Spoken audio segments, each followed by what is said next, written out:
to ourselves and to posterity, show that we keep this planet safe. Unfortunately, what we do with the planet, what we do with our environment, is not really healthy. And we are paying for it. We have flooding, we have droughts, we have all sorts of negative activities within the environment that is affecting our ways of life, affecting our livelihood, and affecting everything that we do. Africa as a continent of unparalleled diversity and potential, it's in a good situation to lead in some of the processes that we hope will rejuvenate our planet. Our rich biodiversity and vast natural resources position us uniquely to lead the world in sustainable development. However, realizing this potential requires innovative solutions and concerted effort to address the pressing challenges of climate change, environment, degradation, and sustainable development. Today, we are privileged to be with some notable keynote speakers. Some of them are known globally. We have guest speakers and other resource persons who will take us through the theme of this year's event. Your passion, your creativity, and dedication on environment and its stewardship are the driving forces behind the change that we need. This conference is not just an event, it is a movement, a collective endeavor to create a sustainable future for Africa and the world. May I therefore urge you to fully concentrate on the sessions, to engage with speakers and participants, and to also draw inspiration from the wealth of knowledge, experience around you. Let it be a space for forging meaningful partnerships, exchanging innovative ideas, and committing to actions to drive our continent forward. I plead that we remember the economy, which is the theme of today's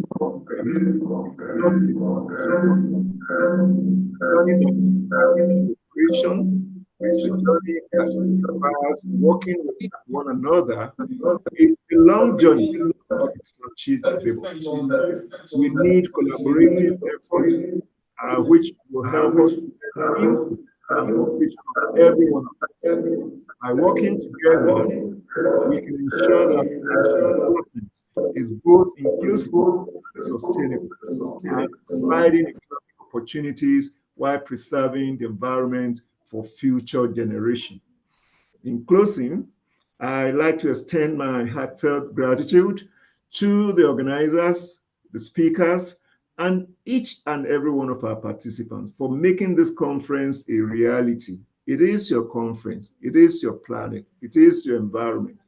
Your contributions are invaluable to us, and your efforts are instrumental in shaping a greener, a more sustainable Africa. As we always say in sustainable development, we don't want to leave anyone behind, and please be counted in the journey to sustainability.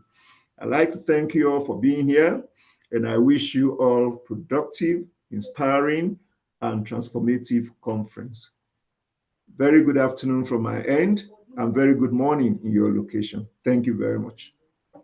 Thank you so much, MD.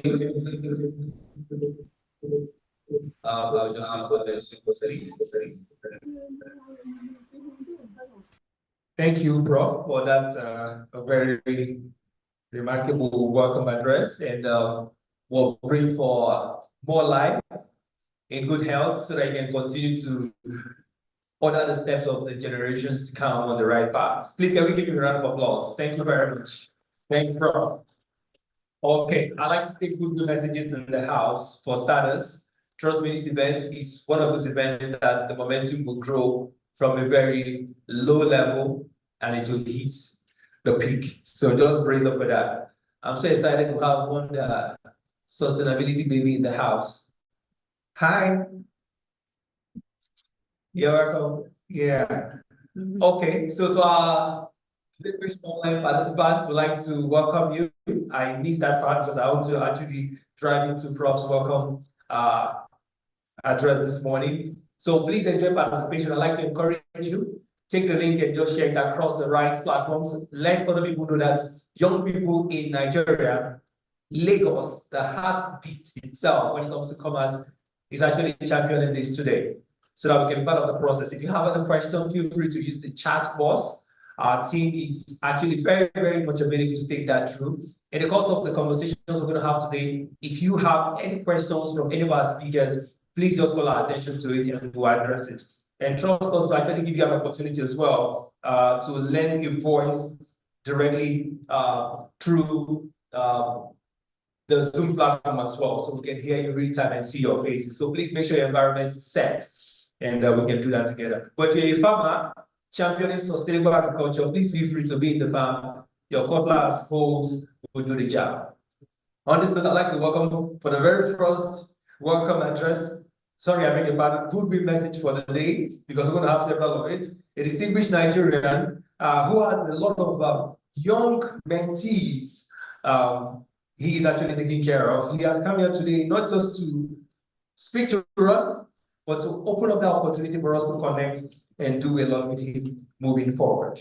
Distinguished guests, ladies and gentlemen, the youth ambassadors here present, please welcome the Director General, Nigeria Conservation Foundation, Dr. Joseph Onoja. Please round of applause as he comes forward. So thank you for making it indeed. It is not youthful. Please give him a round of applause. Thank you, sir. Thank you very much, ladies and gentlemen. Good morning.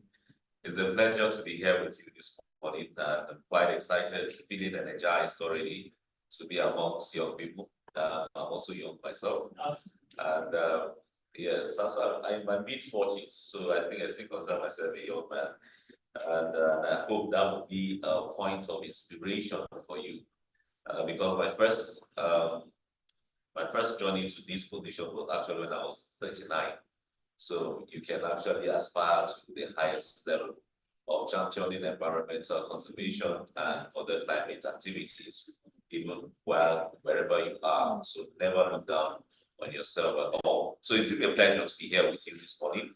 And I hope that we will be able to have a very good time today as we connect, number one, and as we see how we can put words into action in the things that we do, especially when it comes to climate action here in Lagos, here in Nigeria, here in West Africa, here in Africa, as we impact our parts of the globe. Thank you very much.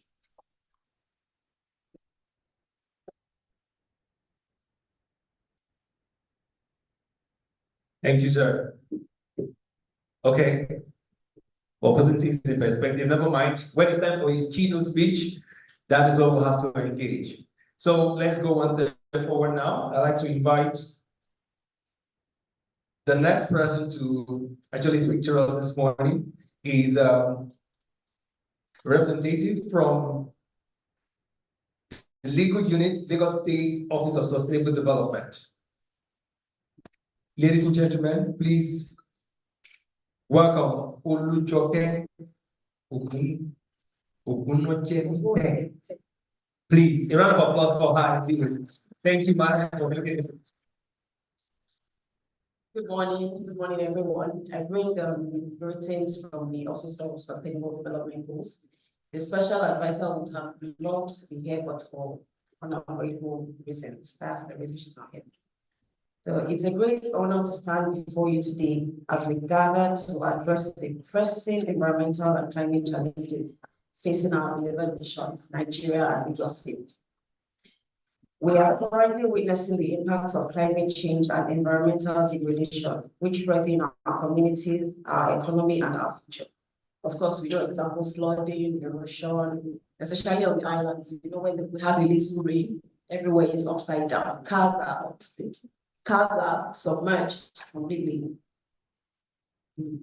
The Ministry of Environment, Lagos State Ministry of Environment has predicted that this year's rainfall will be at the maximum, a lot greater than what we have been experiencing in the past. So I pray that we are all prepared for this and we will be able to survive it. Today's ceremony marks a significant step towards forging a path forward. Our task is formidable, it is not insurmountable. With the collaboration of government agencies, private sector partners, and local communities, we can develop and implement innovative solutions that promote sustainability. So this is to you here, you know, you guys are still very young. I'm very young as well, as you can see. We need innovative ideas. Nothing is too small. You can think of very, very good innovative ideas.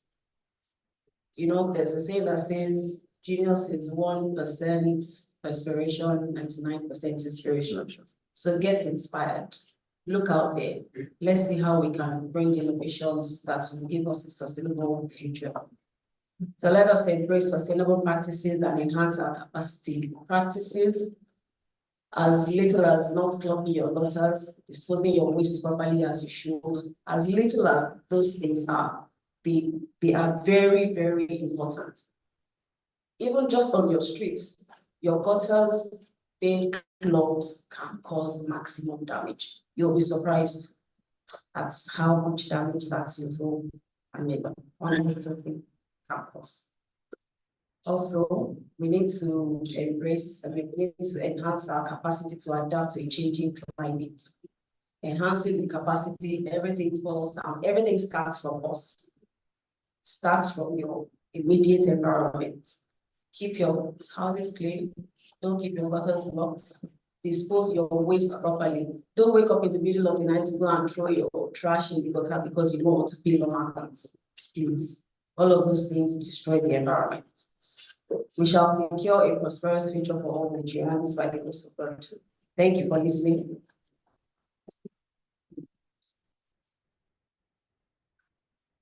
Thank you so much, ma'am. And we appreciate the fact that Lagos State have identified with us today. Also. Okay, so in the scheme of things, we're actually driving into where we have our very first keynote for the day. And I'm actually excited that someone I've been longing to meet when it comes to conversations like this is actually here with us. So it's going to be very deep dive conversation. Please permit me to welcome to the platform just for another 2 minutes or less, because he used to be timekeeper during his days in secondary school. So he can handle this for us. Please welcome the chairman of the board, Sustainable Green Environment Initiative, Dr. Sami Olowosile. A round of applause, please. Thank you, sir. Thank you. I actually don't understand or know where you got the notion of the timekeeper from, but I'll be brief as quickly as possible. Good morning to everybody. It's a pleasure to be here. And it's fascinating that it's a collection of young minds coming together to actually do great things. And that's the spirit. So please, let's all give ourselves a round of applause. I probably wouldn't be saying much. Those that have talked before me have said a whole lot of things. However, the most important part of this path that we're doing in terms of advocating for a greener future, more like a greener economy, a future that will probably be able to sustain us as young people and will be able to sustain the generation yet to come, which is something that is very paramount and important, because definitely we don't want the world to end right now.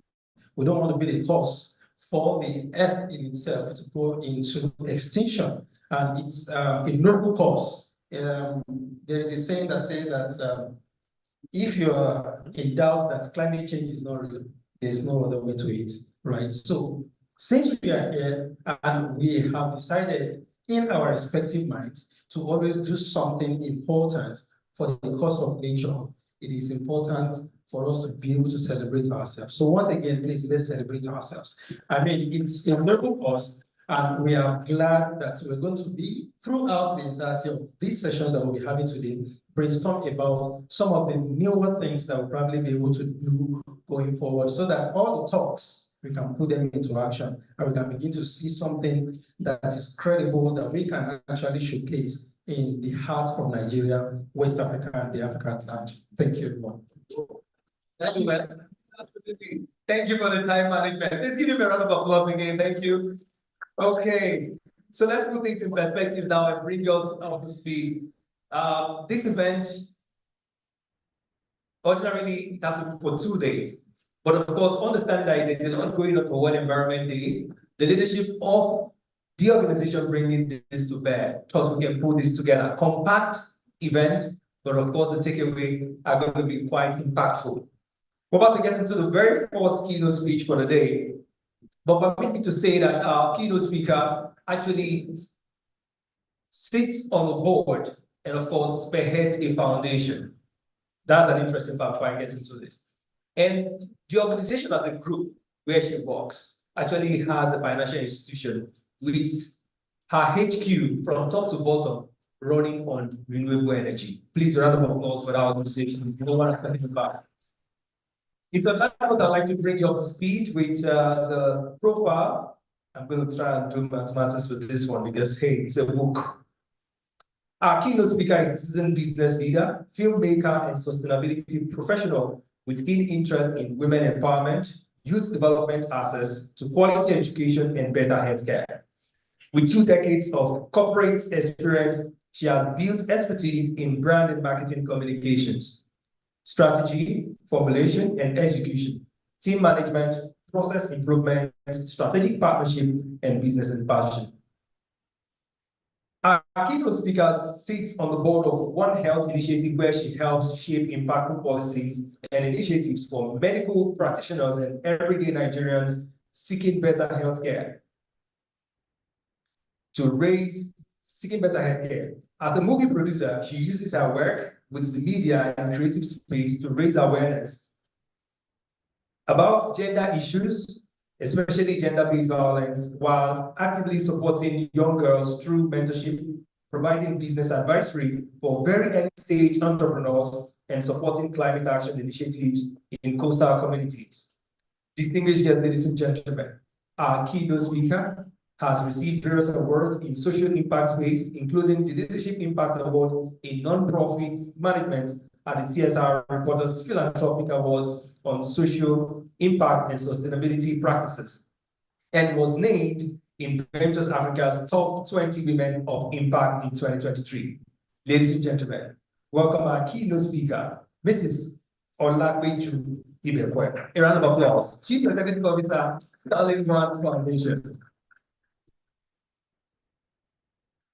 I think that approach should also go to everyone in the room. Can you please clap for yourself? A very good morning to you. And I bring greetings from my board and management of the Sterling One Foundation.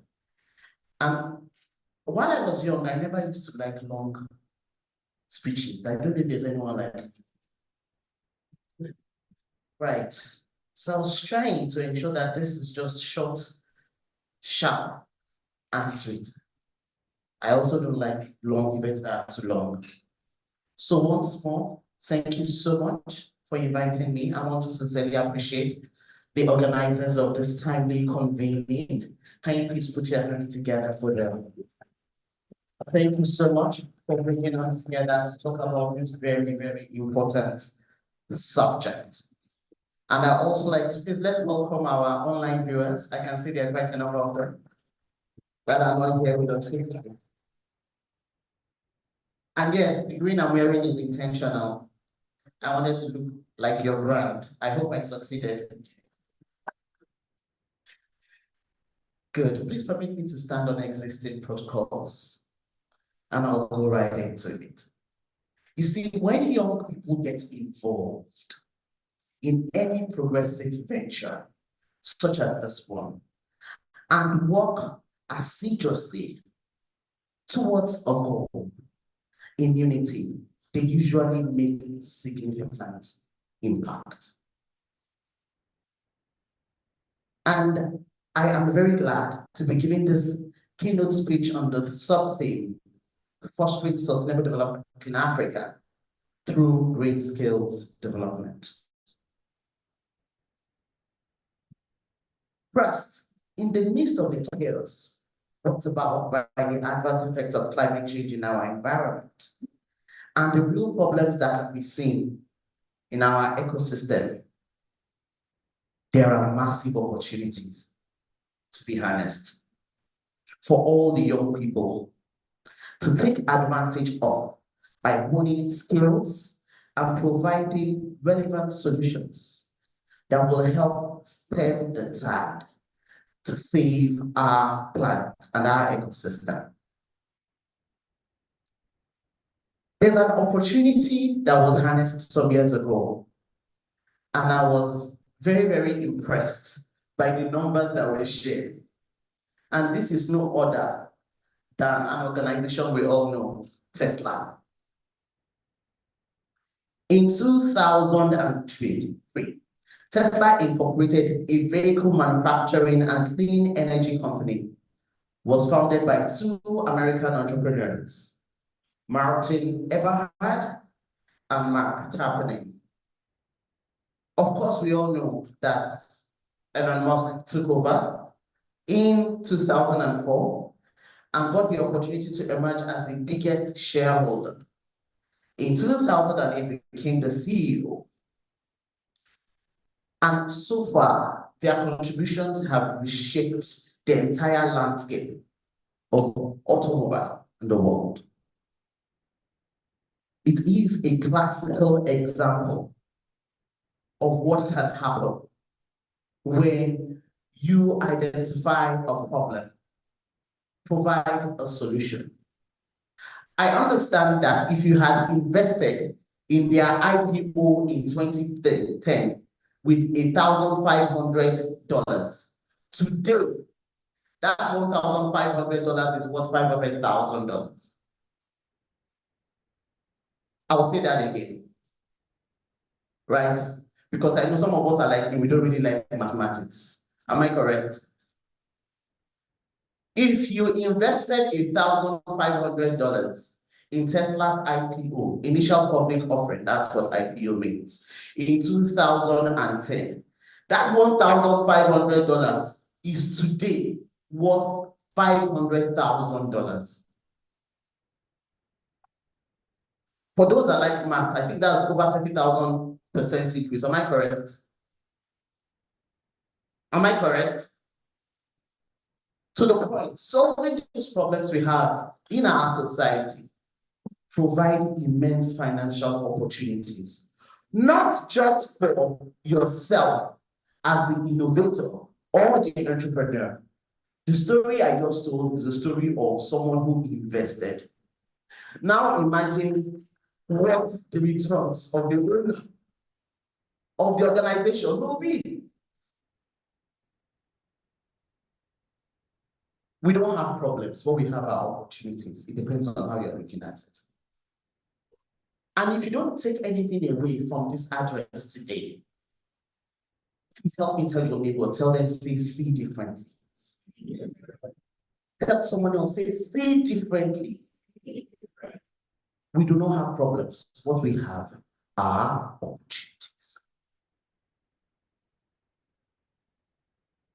To harness these opportunities, we must first and foremost establish the problems we have. Based on the data shared some time ago, that said over 60% of Nigerians are multidimensionally poor. I don't know how many people got that data. What does that mean? About 133 million Nigerians are multidimensionally poor, measuring different areas and different types of poverty. I believe that those numbers would have increased over the last couple of months.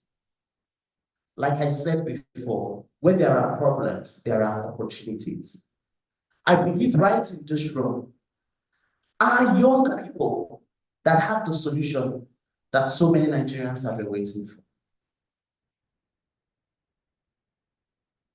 But we have to start somewhere. One, see differently. Identify that what you see as a problem is not a problem. is an opportunity for you to grow wealth, not just for yourself, but for your community, for your environment. I will highlight also a conversation I was having yesterday about a particular tree that produces castor oil. I understand that this tree also provides oil for aviation fuel. That's the way I looked when I heard that a tree. I believe that our boss from NCF can give us more information on that, right? A particular tree that once you grow it, it has within it the capacity to produce aviation fuel. Please tell someone else, say differently. Green skills are relevant for all of us in this room. And I'm speaking to all the youth in this room because I am the best youth.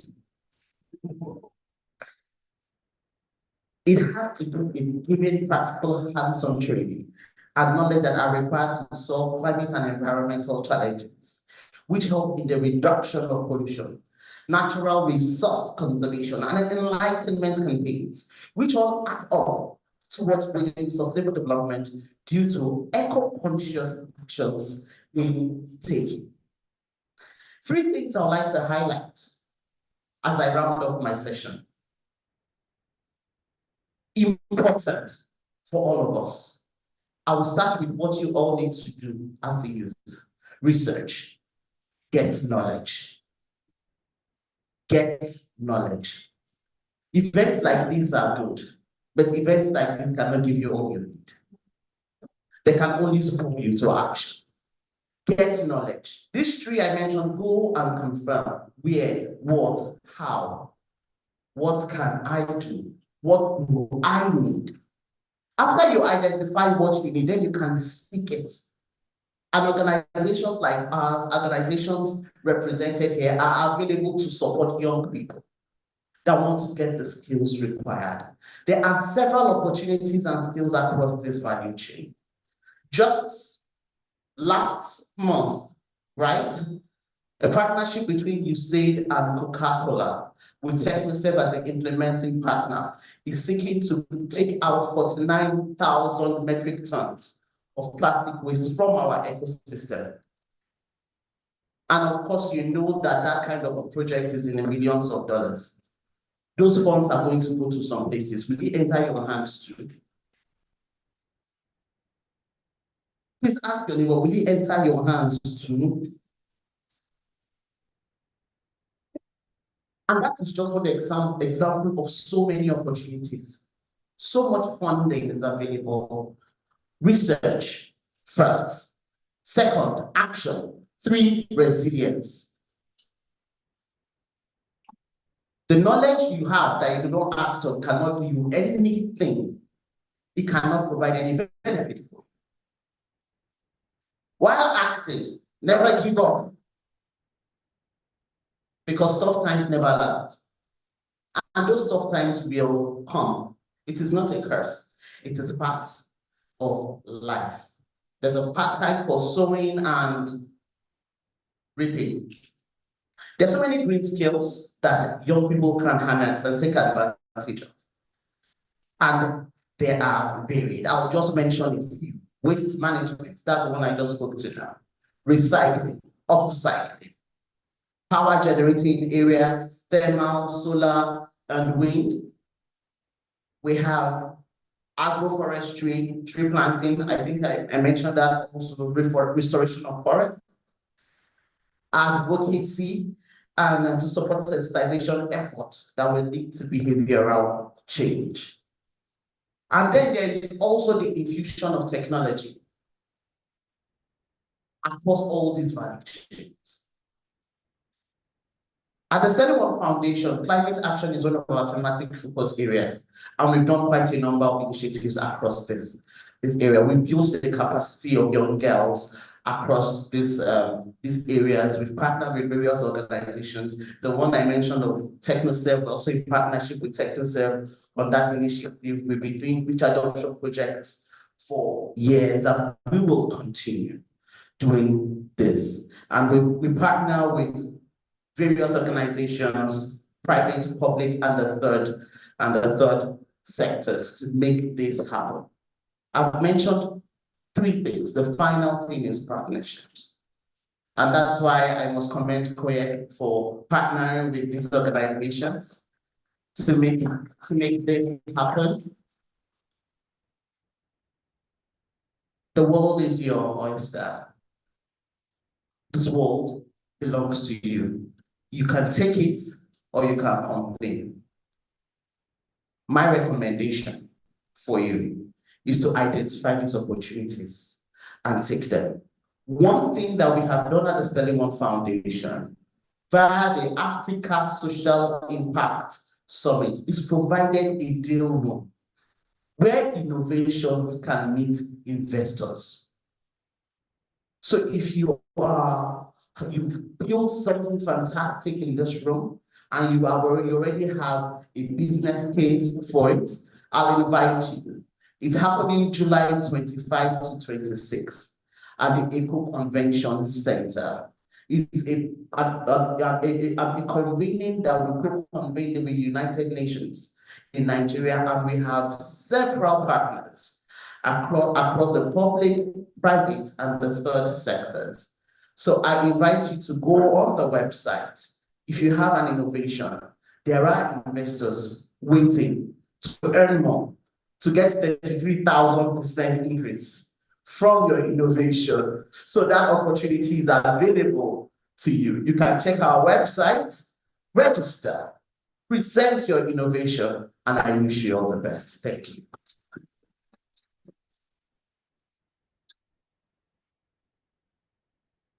Thank you very much. Please round of applause once again. If I understand everyone. Thank you, Mrs. Olakwe for actually making it here. It's the kind of sharing we will see you engaging across the world, championing this particular cause for the climates that we all desire. It's exciting to see you here in Lagos with us. And I want to thank all our partners, development partners, those that are supporting us with their wisdom as well. And thanks to Lagos State government for being here. We're excited. We're about to get into a very interactive conversation now, which is going to be the very first panel session. And it's titled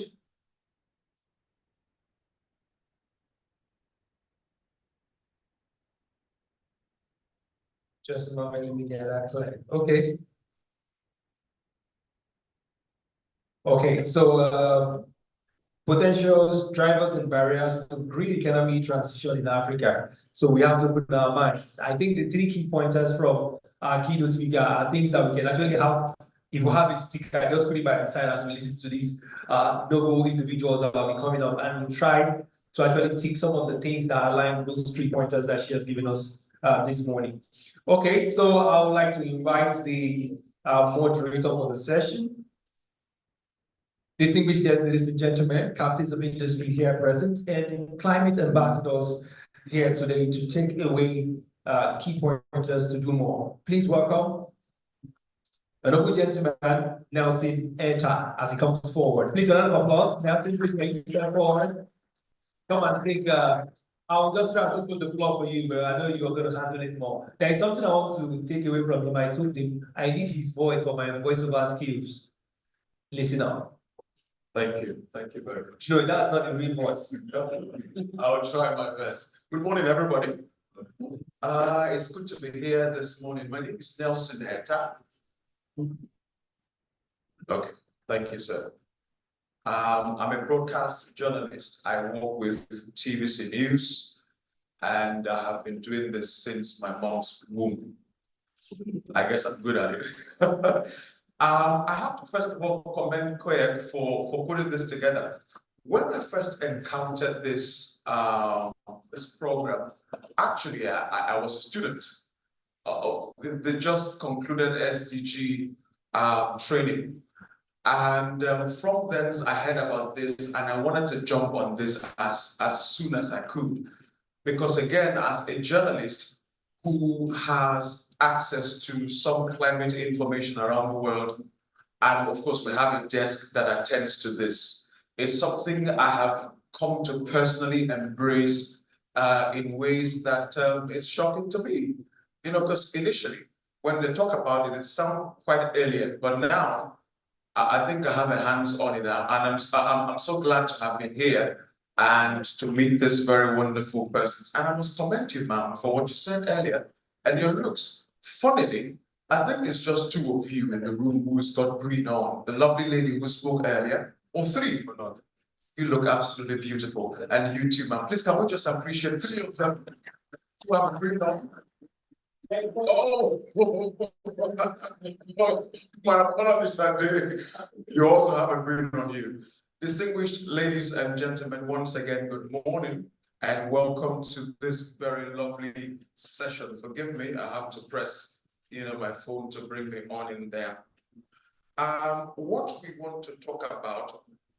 Okay, Charles, can you help me here? What we want to talk about is something very, very important. And that is, that is on potentials, drivers, and barriers to green economy transition in Africa. I have very distinguished personalities who will join me on the platform this morning. One of them will be joining us virtually. But right in the room, we have one of the persons who spoke earlier, and I'd like to please bring him on the microphone on the platform as well, Dr. Somi Olowoshile. He is the chairman of the board Sustainable Green Environment Initiative. Can we please appreciate him as he comes to the. You're welcome, sir. And we also have, I think in the room, Dr. Femi Idowu Adegoke. He is the president, Lagos Recyclers Association. Is online. Okay. Now, if Dr. Adegoke can hear us, you know, sir, that when the time comes, we'll ask you to speak from where you are. You know, initially, Dr. Adegoke, when I walked into the room earlier, I was concerned that I kind of like looked at the only one who's wearing a blazer, because I thought it was a kaftan affair until I found the brother over there, and then so I felt a bit more comfortable. Doctor, you have been in this business for what I would say for a long time. Before I get into the content of what we want to talk about, take us a little bit through your experience as an ambassador of green economy. All right, thank you. And once again, let me say good morning to everyone. It's good to be here. And what's a very serious question, a very important question. I would say about my journey in the green space. By profession, fortunately, I am a chartered quantity surveyor. What that means is that I am a cost engineer. So it does not even have any relationship with becoming a sustainability consultant. Now you're so busy. Green ambassador in the first place. You were surveying the earth, remember? All right. So on the journey, being in the construction field, engineering space, and all of that, I've got a niche within that space, which generally resonates with sustainable construction. And that is where the entirety of the journey actually began. I decided to pursue my master's degree in that space. I wrote a thesis in that and started writing several research papers and all of that. And it got more fascinated. I got more fascinated to and more inclined to sustainability to the point where I actually wanted to go beyond just the construction space to actually have the entirety of the view of how we can bring every bit and pieces together and formulate it in a more embodiment that probably could resonate with the entire world. Fortunately, I've got a wife that studied microbiology. So I was in the built environment space. I said, Alpha, can you come along with me? You are in the natural environment space. let's do something together. And that was how the journey of sustainable green environment initiative started in the first place. So it was more of let's bring the ideologies that we've got from the built environment and from the natural environment and we synergize. And that's something we want to really explore this morning, right?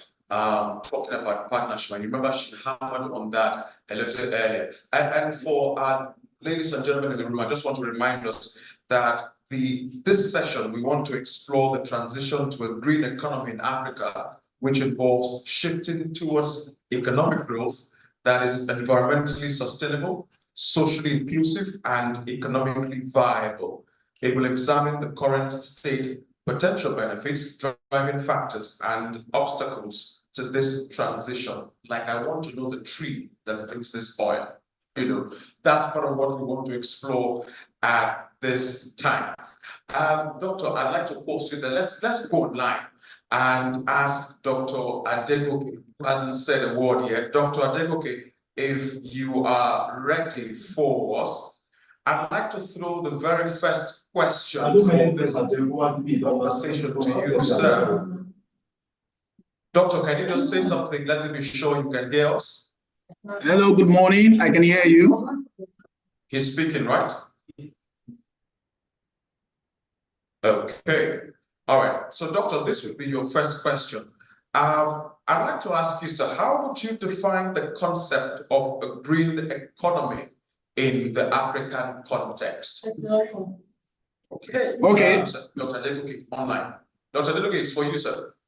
How would you define the concept of a green economy in an African context? Okay, thank you very much. I hope you can hear me. Beautifully. I have two doctors on the panel this morning, so. Can you hear me? Can I go on?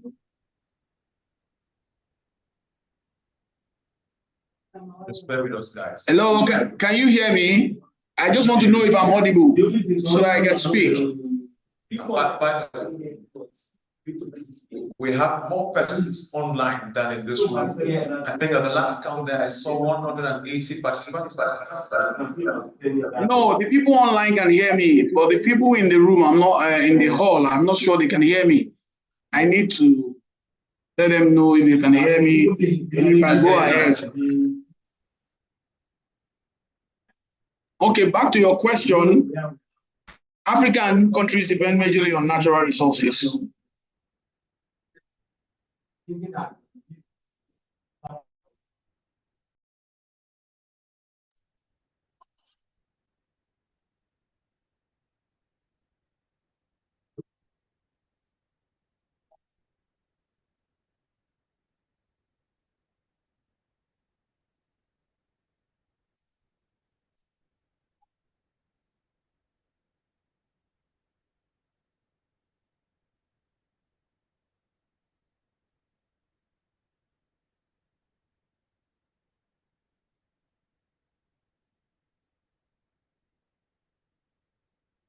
Okay.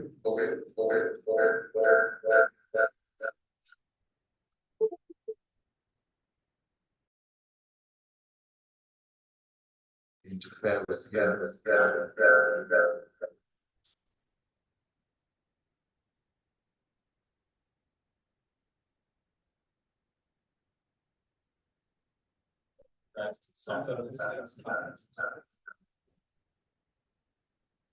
Dr. Femi, we can hear you. Please, you can speak on, sir.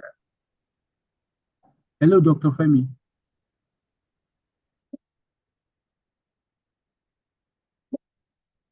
Okay, I think I will take this. Hello, can you hear me? Yes, we can hear you. Go ahead. Okay, so the question is, what do I think, or what do I understand about green economy in Africa? Or what are the potentials of green economy in Africa? Naturally, African countries depend majorly on natural resources. And there has to be a shift from the brown economy to green economy, which are economy that are more sustainable, environmentally friendly. So based on that, Africa needs to begin to mainstream some of these some of these models, or some of these economic system, green economy. Basically, we cannot continue to just be a source of raw materials where our natural resources are taken away. So we must mainstream sustainable green economy by adding value to our natural resources. So that's the first, my first contribution towards developing or transitioning towards green economy in Africa. Yeah, I can't hear what he's saying anyway. Okay, can we mute it? So I can hear. When you say that Africa is, in my choice of words now, a dense center of natural resources. Dr. Loch, I want to ask you this, and this is very important, because if we are in the midst of so much, the question then would be, transitioning to a green economy, drive economic growth and sustainable development. I mean, she talked about the tree. I don't know why that stuck in my head. You know, the tree that can produce what she talked about. And that's immense here. For instance, we talked about, you know, the enormity of sun northwest country, but yet we're not fully exploring all of that. How can that happen? Okay, to build a premise to answer that question, usually I like to ignore the big word, the buzzwords. Like to always bring it up. And that's trying to talk in context of the green economy itself. If we're talking about green economy, the focus is about the people. I always say this every time. I say, there's a buzzword out there, sustainability, right? And that also tends to also drive the green economy itself. And when you're talking about all of this, it's just trying to say that you want to put the people in the center of any of your decision making.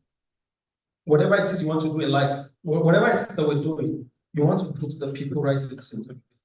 And that also brings us to the aspect of, do you want to go into business? You have to consider the people. People live somewhere. So that means that place where they live must always continue to exist. And that is very important as well. And that's exactly where the green economy itself.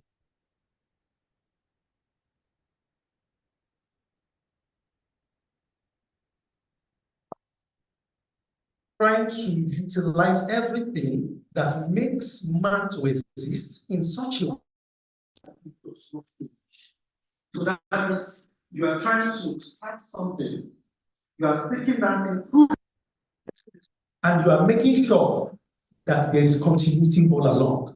So whatever raw material we have, whatever resources we have, we can harness it. That's a very powerful point.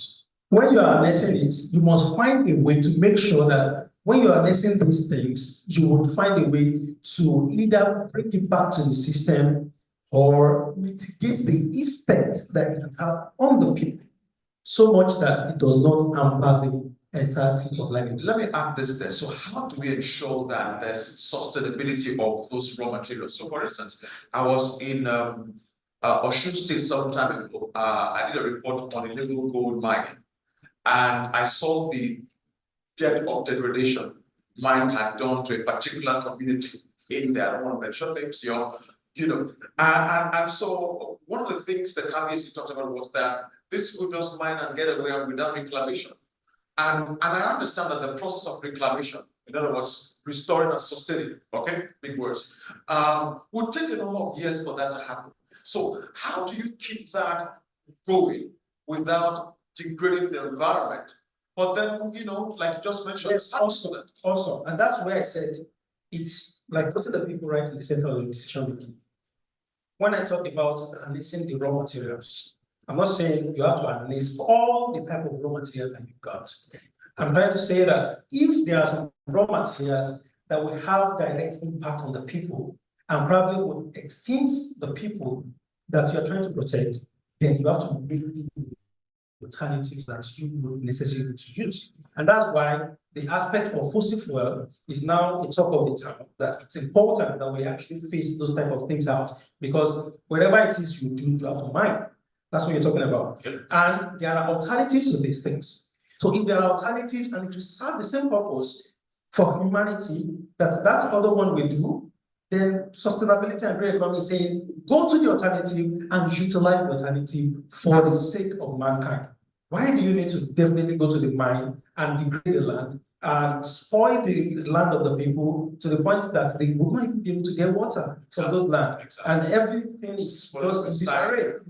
All of those things is what the green economy is talking about. So now, if you are looking at, okay, let me give you a typical example. A typical example would be the case of Copenhagen, that's in Denmark, right? The capital city of Denmark. It's a very beautiful example of a green economy. And what they do within the context of the city is actually just trying to utilize some of these techniques by saying that in terms of transportation, we all understand that you would need to use vehicular movements. Either you're using a car, or you decide to use a bus, or you decide to use a train, or go to the aviation, or you decide to go to the non-motorized transportation means, which is the bicycle, the scooters, and all of that. Now, all of these things is for you to move from point A to B. What do you want to achieve? It is for the people to be able to go from point A to B. So now let's think about how the people move from point A to B. In Lagos, for example, everybody now goes on the road with their vehicle. I want to come from Anthony Village to this place. It should take me, say, roughly about 15-20 minute walk, or if I'm going to use a bicycle, to take me about 5 minutes for me to cycle down here, or same with, what's it called, scooters. But if I want to use a vehicle, it probably will take me 2 minutes or thereabout. But the most important thing is I want to move from Anthony Village down here. So if I'm coming from Anthony Village down here, and there's gridlock on the road, the vehicle that probably should have taken me 2 minutes, at the end of the day, I might spend 20-30 minutes on that same road. But if I've got a scooter and I know that I'm supposed to be here by 10 o'clock, if I leave home in Anthony Village, I'm going to make it at 10 o'clock because nothing's going to delay me. So now I'm moving from point A to B, and I'm not going to be degrading the economy and the environment, because scooters definitely uses a rechargeable that you can also even recharge through solar. So definitely it's recyclable, everything is clean energy, and you will be able to move from point A to B. So when those type of things are thought about, you would want to create a modular vehicular movement in such a way that you're thinking about vehicles that want to move from Anthony to Ibejuleki. You would need vehicles to be able to move from point A to B. But then you also want to think about those that want to move from Anthony down to Bagada. So if they want to do that, why don't you demarcate for bicycle scooters? Give them opportunity to be able to do that, while somebody wants to travel all the way from Anthony to Ibeju, can go by bus, or go by train, or go by any other means. So this is giving options. Now, that's what is called green economy itself. Now, Copenhagen has been able to do this, and they've been able to reduce the impact on the environment by about 75% by implementing some of these actionable things. For Nigeria, we're going gas way down in our vehicles pretty soon. So I think every hour you turn your car on gas. Even though gas is a less polluted energy, but it is not completely recyclable. Okay, please can we confirm if Dr. Adegike can speak again? Can he speak?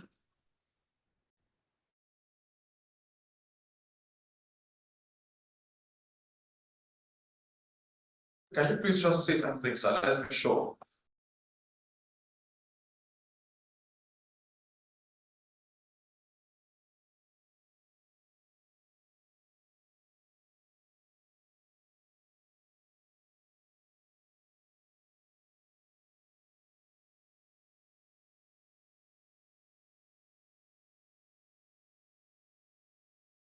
you want to stop to that. I want to get one or two things from this, because at the end of the day, sir, we don't want to very grand words. We want to be pumped up with actionable decisions, things that we can go back home and apply to achieve one step closer to an economic boom in the green space. So if at the end of this session, I can learn one or two things that I can go apply, then this session has, achieved its aim. And before we wrap up, because we have a few minutes to go, I'd like to give opportunities to please one or two persons in the room to ask a question. Please get yourselves ready. Doctor, let me ask you this, and this is very important. What are the primary barriers hindering the green economy transition? And what do you propose as a strategy to overcome these challenges? We've mentioned quite a lot in your, talk there. So how do we overcome them? This is a good question.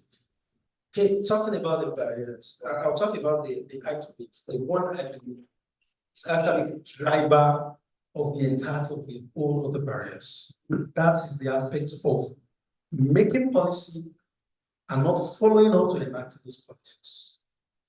We've got the national determined contribution to the Paris Agreement.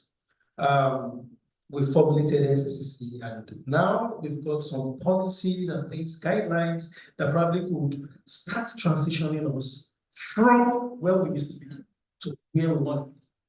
But as of today, where have we on some of those policies that are supposed to now be enacted into making sure that some of this is what we are able to actionalize for us to be able to drive the entirety of the greener action that can transition us into green economy. The other time I was talking about transportation. There's a whole lot of other things in terms of waste management. Wind, for an example, has been harnessed in places and different cities to be able to transition into green economy. And there have been cities across the world that have utilized wind. And we've got these things almost just in Nigeria. I mean, I feel that the government should sit at the back end, build a policy, and try to make sure that these policies are enacted and give willing grants to those individuals, organizations that probably want to play in that space. They should be the one who want to collaborate this.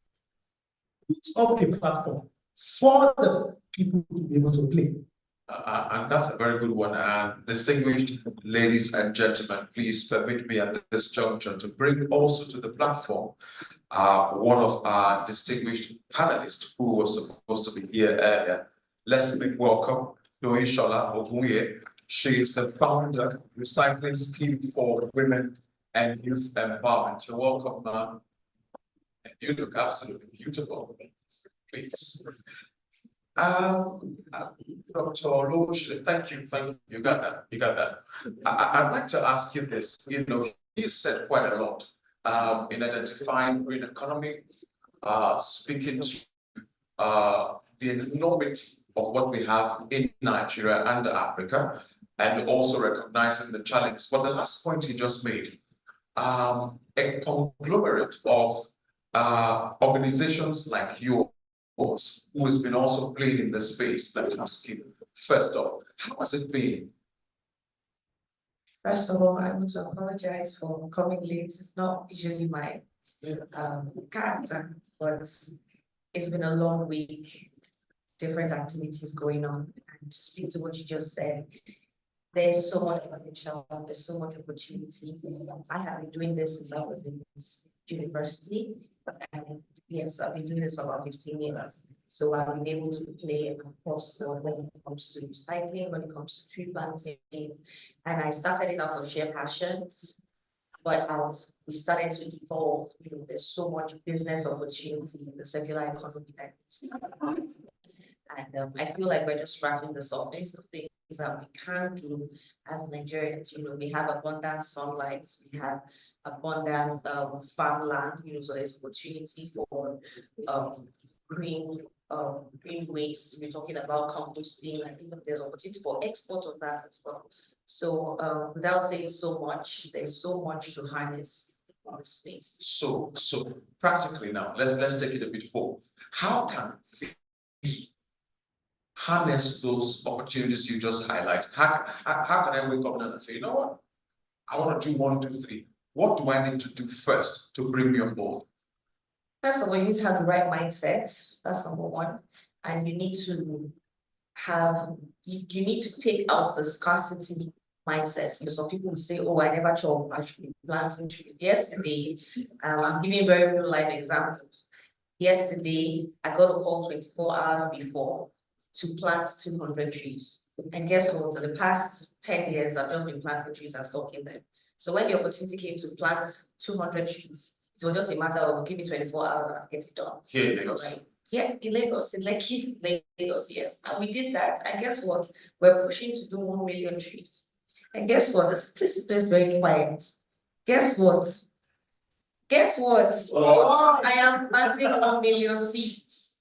I am not going to. And that's how the opportunities start coming. You know, I'm trying to give very real life examples.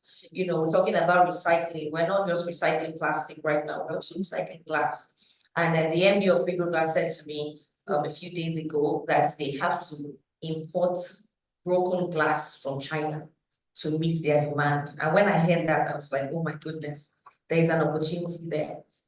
Broken glasses. Broken glasses, yes. So you can imagine how many clubs are from Bagada all the way to Lekki. So all the broken glasses in our homes, we could transfer them. Exactly. So the opportunities are there. You know, the circular economy is growing. You know, and what you need to do as young people here is to start to look at what you're passionate about so that you can drive home and make something from it. Let me ask you this again, and I think this is very important and will relate to you specifically.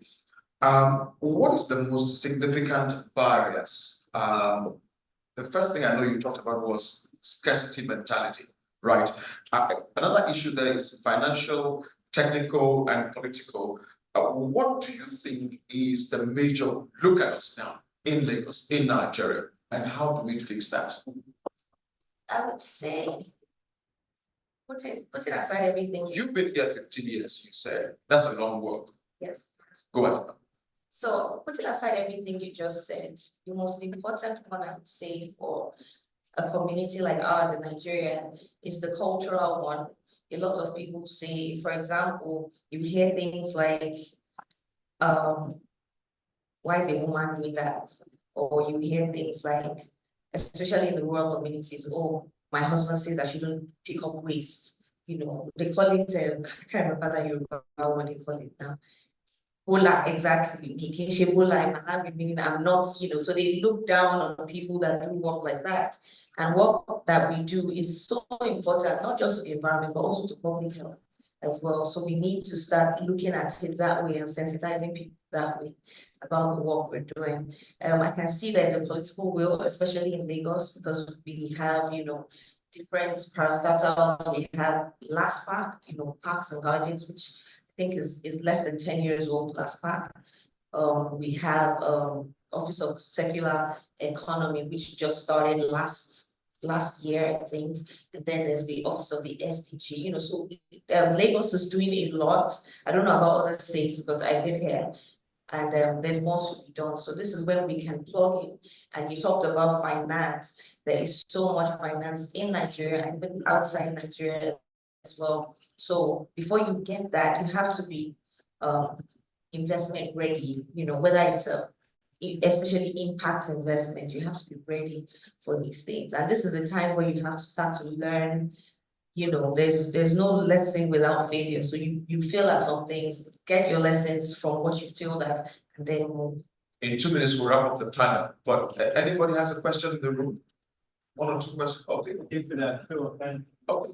Okay, so we have three. Let's take three, sir. So there's him, and him. But whilst we're going to be taking them, Dr. Oloshile, I'd like you to please hammer on this because I want us to go back home with pragmatics, right? How can we in this room and our participants online, what can we do to break that cycle and truly begin to make money economically from the green space? Okay. Talking about the green space, we're talking about the green economy. Yes. The economy itself, it's a cycle. It starts from the aspect of raw material sourcing and up until the point where you actually have to produce something out of the raw materials that you have, up until where you have to get those things into the market and find a way to be able to get it back into the entirety of the cycle. Green economy, just like she mentioned, is a growing economy bit by bit. I mean, the EU, for example, is way ahead of us. We just signed in taxonomy that's mandating a whole lot of, it's a must for them to actually fall in line with sustainability reporting and all of the IFRS standards. There's still a whole lot of lag, but carbon taxing is coming, where it will get to the point where organizations that utilize some of these things that we are talking about now, she's talking about a few of them, and we've got several of them. We can't be talking about the list of it, but we have a whole lot of list of things that we can start to do. The point is, you need to be able to find a fit into, do I want to start sourcing? Is that the area where I want to actually tap into? So now start and begin now. The keynote speaker, when she spoke, there was a key point she mentioned. She said $1,500. When you see it in 2010 in Elon Musk company, today it's 500,000. So what that means is that when you're building a company, or when you're building something, wealth for yourself, you're not building the wealth for today. You're building the wealth because it will grow. And that's why it's important that we need to have a niche for ourselves as to what do I want to do. She's got a hold of what she wants to do. She's been doing it for 15 years. Now she's up in the limelight because it's now becoming a very important thing.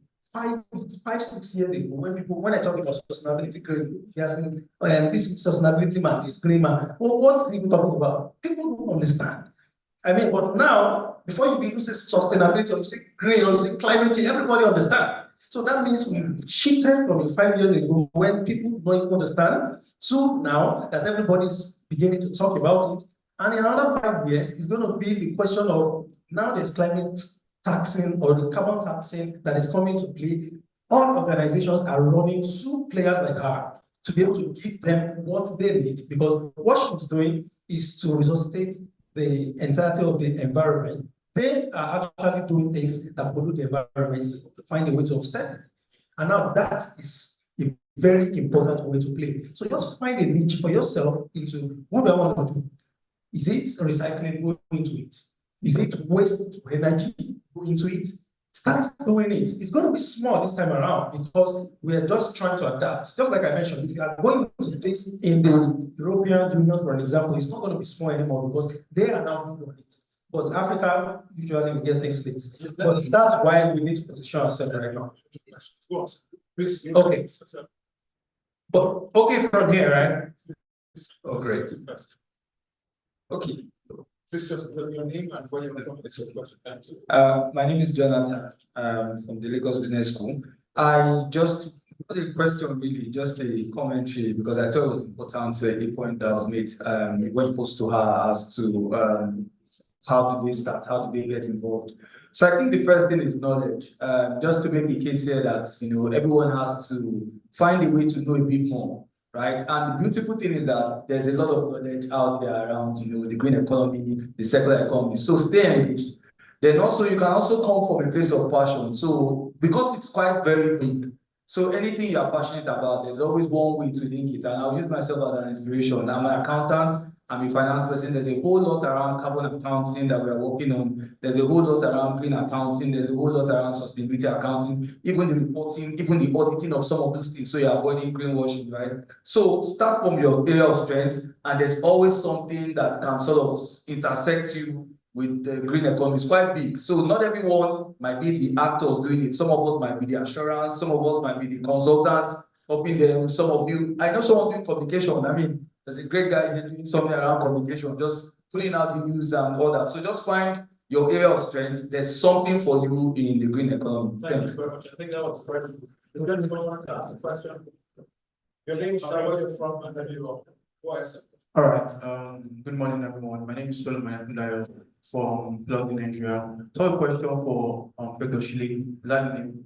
Oluwashile. Oluwashile. Okay, thank you, sir. You mentioned that it's a complete phase off, that's phase out for fossil fuel. So I want to know your stance in phase out and phase down with the reality of our country, Nigeria.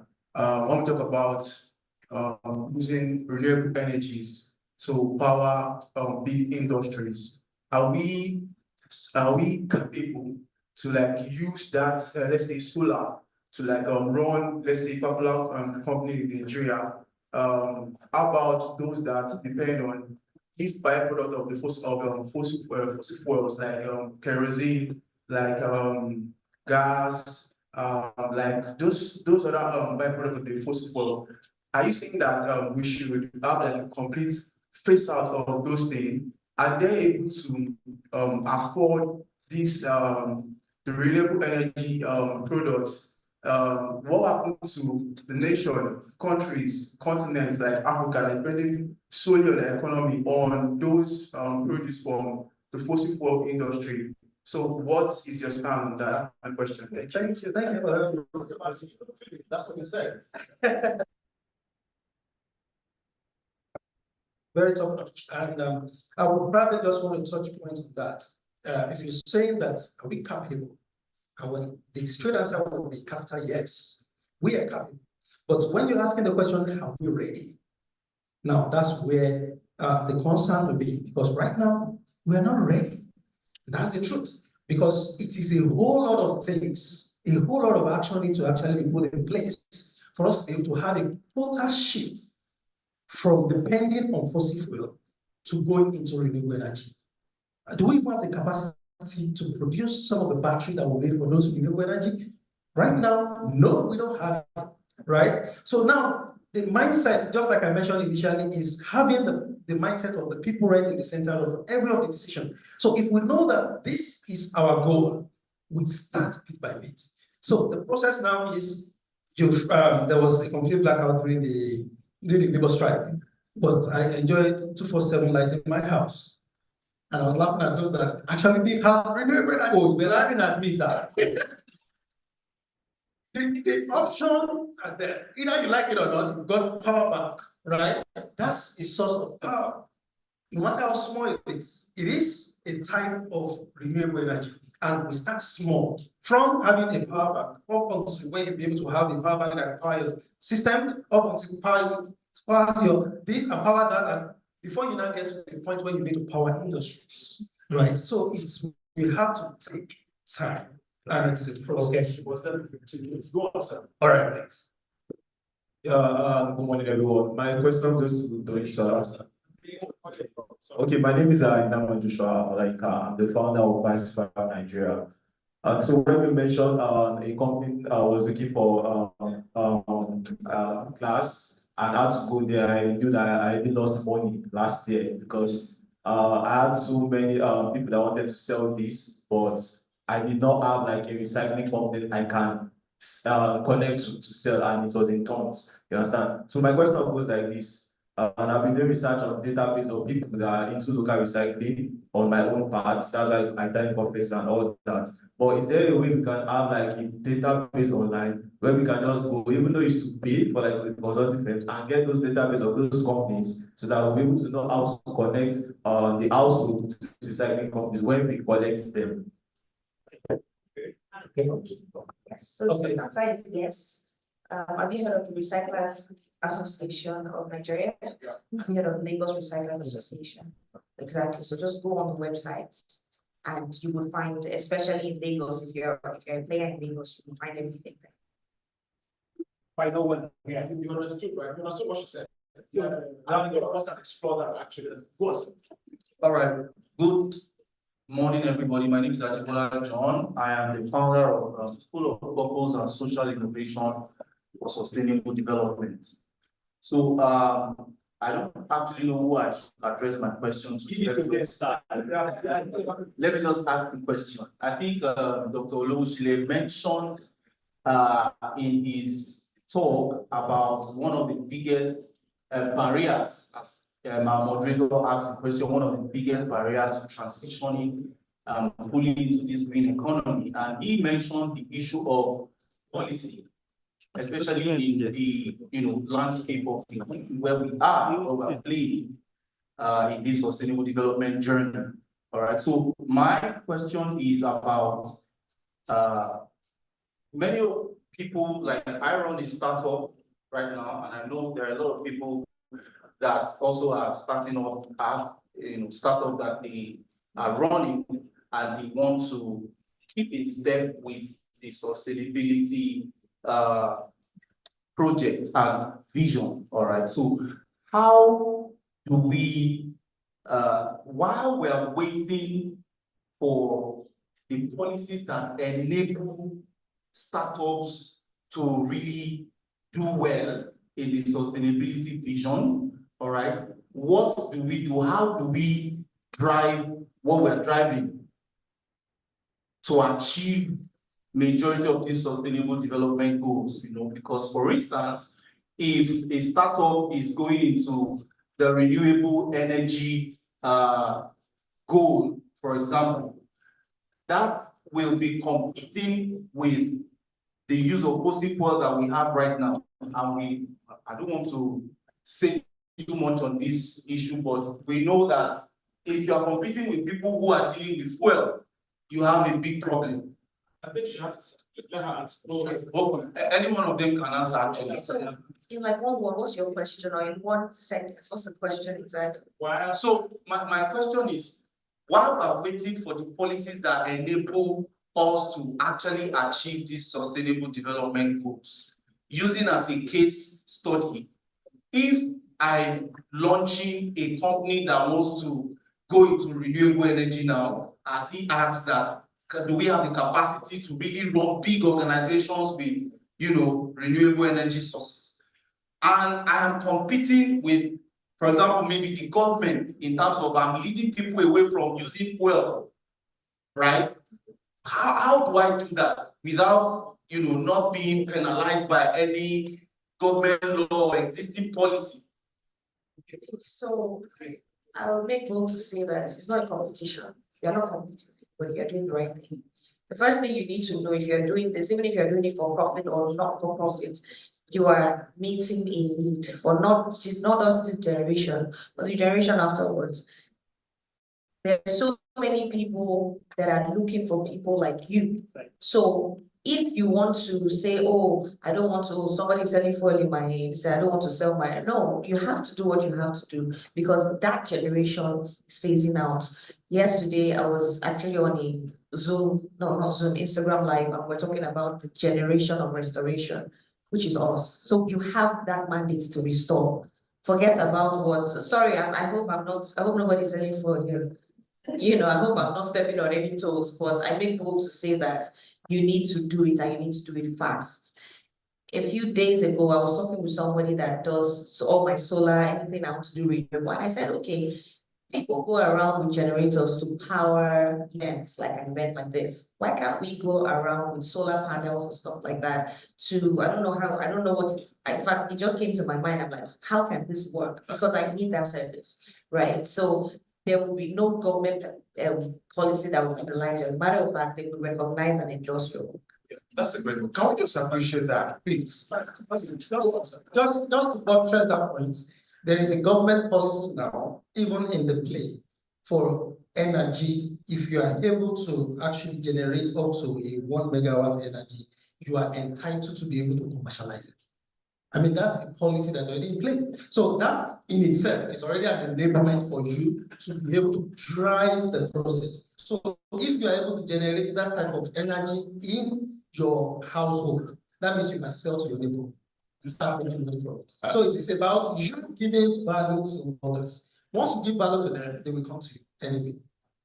Ladies and gentlemen, we have a lot of questions from our online audience, but please permit me, friends, we can't take everybody, we'll just take 2 out of this. I'll start with you, ma'am. Please, sir. So there's a question here from, okay, I think he's asked twice. His name is Basilio Jose Augusto. He said, I think we should speak comparative pollution numbers in Africa comparing to Asian countries, most polluted countries. Also, are there measures and measurement devices for a CO2 emission and O2 generation in different sources? Who have it in Africa, and how much does it cost? Do you understand the question? Okay, let me take it again. The person is asking, are there measurement or devices for CO2 emission and O2 generation in different sources? And who in the African continent has this, and how much does it cost? This is a little bit of a very technical question, my brother Basilio. I don't know, do you have an answer to that? Well, I don't have an affirmative answer to that, but it's a work in progress. I know that the NCIC is doing it, that's the Nigerian Climate Innovation Hub, Lagos Business School. I know they're doing some work on that. Center, yes, I know they're doing some work on that, but there's nothing finalized yet. Okay, and the last question, so we can wrap up this session, is becoming a little bit low in here. And this will be to you, Dr. Lowoshe. Beth says, this is from Rebecca. She says, what is the connection between environmental degradation, looking at the first thing we talked about earlier, and social justice, particularly for young people from marginalized communities? Are there marginalized communities? She said, connection between environmental degradation and social justice.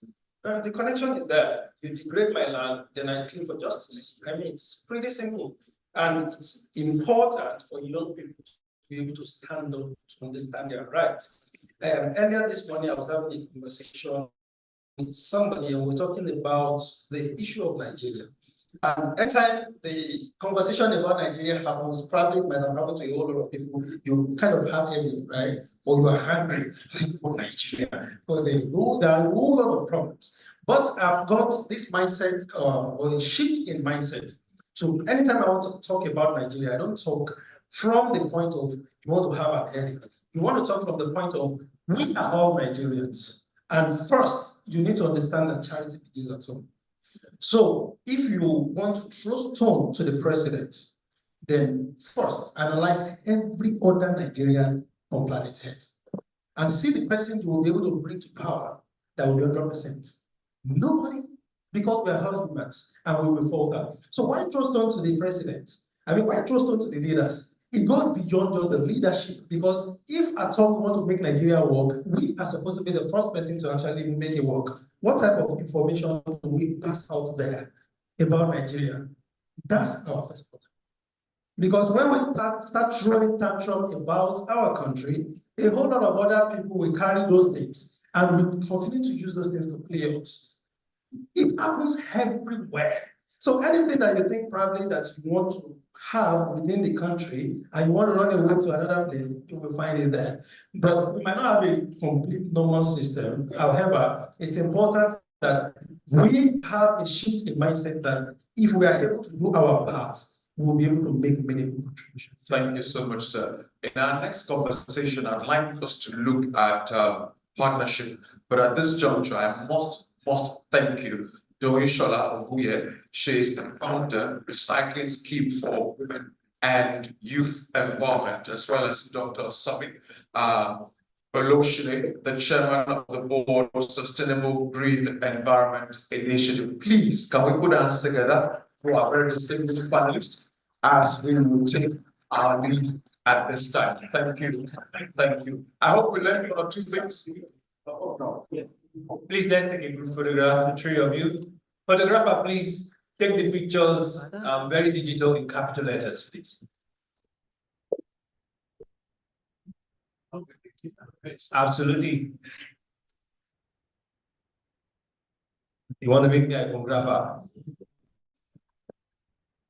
Photographer, please do the original one so that we can put it on SDSN website.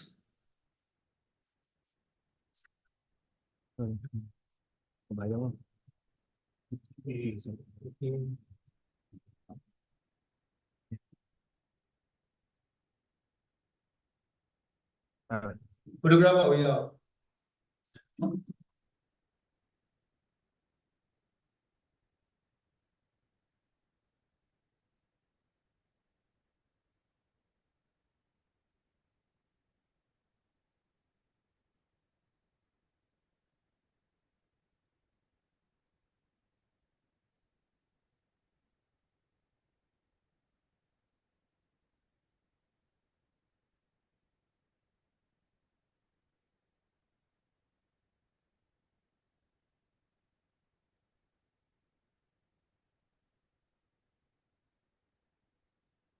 Which, because we've actually had a couple of minutes into our next speaker's time, but trust me, I'm going to go through that right away so that he can come up, give us his keynote, then we can have the second panel. But before the panel, we're going to have just a quick break. Something will happen where we want to celebrate those that are actually making an impact. We'll do that quickly. But for now, permit me to just go through this. I'll try to be as quick as possible. I learned a few things again from Nelson earlier on. Nelson, well done. Let me celebrate our moderator, please. A round of applause. You did a good job. Yes, thank you. All right.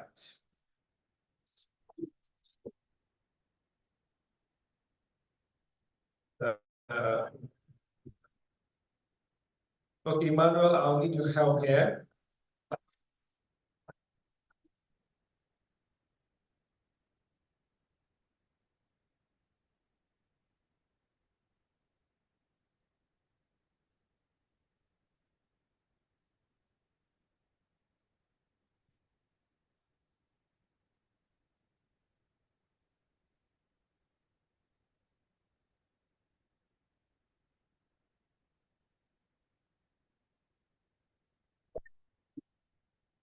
Oh, what's that? Distinguished guests, ladies and gentlemen, climate ambassadors here present, the SDG drivers as well. I want to congratulate you for being part of this, and sincerely, I'm learning the new parts to these particular subject matters that we're raising today. I'd like to call the attention of our online participants. We're about to have our second keynote speech, and of course, that will culminate into the second panel session. So driving into it quickly, our keynote speaker holds a PhD in conservation biology, I beg your pardon, from AP Leventis Research Institute of University of Jos, Plateau State. His PhD research assessed the extent and impact of human activities on birds and large mammals in the Yankari Game Reserve, Bauchi, Nigeria. He equally supervised the implementation and completion of Global Environmental Facility Small Grant Program, GEF, SGP, to promote rural participation in environmental protection through empowerment. Ladies and gentlemen, our keynote speaker in the year 2013 was awarded the Chief SL Edu Research Grant out of numerous keenly contested applications received endorsed, began his association with NCF. He was invited to the University of St. Andrews, Scotland, as a visiting scholar in 2013 and 2015, respectively. Ladies and gentlemen, our keynote speaker in the year 2015 was appointed the Director of Technical Programs, where he oversaw the implementation of projects and other activities across the country with an operation income in excess of ₦500 million from donors globally. Our distinguished keynote speaker has attended various scientific conferences, workshops, and international meetings, both locally and internationally. He is married and blessed with children.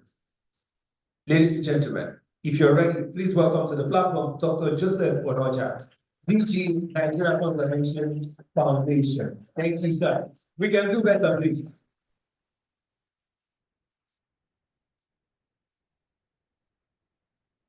that profile was my, if they said there is 0 minus 1 version of my profile, you can see that it's not that the director technical programs. So my media team didn't check properly before they forwarded that one. That was really an old profile. So if I complete it, I became the Director General 2022 after serving 7 years as the Director of Technical Programs of the Nigerian Government. So it gives me a great pleasure to be here with you this morning and to talk about this topic. This was the topic. I was actually 2 topics, and I decided to choose this one. I decided to take a net out of breath. And it's like saying, let the earth breathe, right? The rescue plan for people and for planet. And I decided to take this because I think it kind of resonates with me and my passion and what I like discussing about. So this is addressing the climate crisis and ensuring a sustainable future. As a way of introduction, I try to put out this to give us a vivid picture of what is happening to our world. Okay, yeah, please. So try and follow me, please. Vivid picture of what is happening to our world. Our earth is actually on fire. And we don't have a plan B. There's no planet B. We are still exploring what's going to happen in Mars. Guessing whether there's life, whether life can be there. Today they've seen a stone or a rock that looks like there was water 5 billion years ago. And then there must be life. There would have been life another 2 billion years ago and so on. But for now, and for this generation, this is the only earth we have. And it's on fire, literally on fire. Because last year has been the hottest year on record in human history. And this year, another statistic will still come out. I'm sure it will be hotter than last year. And that is how it will continue to be. And that is where we need to look at it literally, that actually the earth is on fire. And we have a current crisis of climate change, global temperature rise, and extreme weather condition. When we talk about global temperature rise, we're talking about global warming and so on. And we have extreme weather events where it was dry is becoming drier, where it is wet is becoming wetter. And there are a lot of issues that we are facing. So a lot of things, there are so much unpredictability with our planet. And then we have, on the other hand, also pollution. We have the air pollution, we have water pollution, we have soil pollution. And it's a major thing that we are having. I tried to bring out some pictures that talk about pollution in the Niger Delta. That's mangrove habitat polluted by oil. There is a different kind of extreme weather condition. There's a bird there. I think that should be an albatross, an albatross or a pelican that has been destroyed with oil from the pollution that happened. So we are having serious issues. And another thing, that really pushed me, and which we can connect very easily, if other things seem to be kind of very far or very not material, biodiversity loss is something that we can connect to. Biodiversity loss, and we cannot be in doubt. And what's the impact on people? Health. We are spending much more on healthcare costs because of the issues that are happening in our land, in our planet. The respiratory diseases are on the increase, heat-related illness, or where we are even better here that we are around the equator, so we don't have much of this extreme weather. There are some areas where, for instance, areas in the temperate region where during winter it's very, very cold and during summer it's extremely hot and people are even dying out of heat stroke. Luckily, we've not gotten to that level, but we are gradually getting there. And this is a typical example of the impact on people. These boats, you can imagine what will happen in this community. This must have been a fishing farming community or a fishing community where you have fisher boats. And then their waters, their lakes, or whatever they use are dried up. And that's exactly what is happening in the Chad region, where you have young men who are cannon fodder for the Boko Haram crisis that we are having. Because all of a sudden, their means of livelihood is being deprived. And that's the typical example of what crisis we are facing and the impact it has on humans. These things are not come to us because we are living here in Lagos, but it is gradually inching towards us. And that is why we are having all of the issues we are having in the northeastern part of the country. Because when there is a forced migration, people, when you migrate, you don't migrate to a vacuum. You migrate to where there are other communities living there.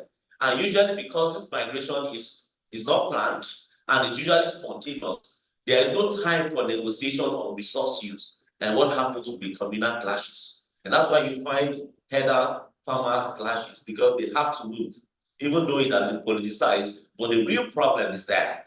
And that's the impact on humans, waterborne diseases, and so on. What about the economic costs on humans is also there. The cost of natural disasters. We talked about, someone mentioned about the flooding. Even more mentioned about the flooding in Lekki. I like using that example because when people want to develop, they develop as if when they feel an area, they see a wetlands, they feel an area, they think that they are absorbing the water. What they are doing is just displacing the water. And the normal thing is that water never forgets its level. But the thing is that when the water came back in 2017, it came back to people's posh houses. Their cars were parked in the garages. That's when the water came back and submerged everything. And that's what happens when we tamper with nature. Nature comes out and bites. And when it bites very hard. That's what happens. So we need to look at it from that angle. The cost of natural disasters can be very high.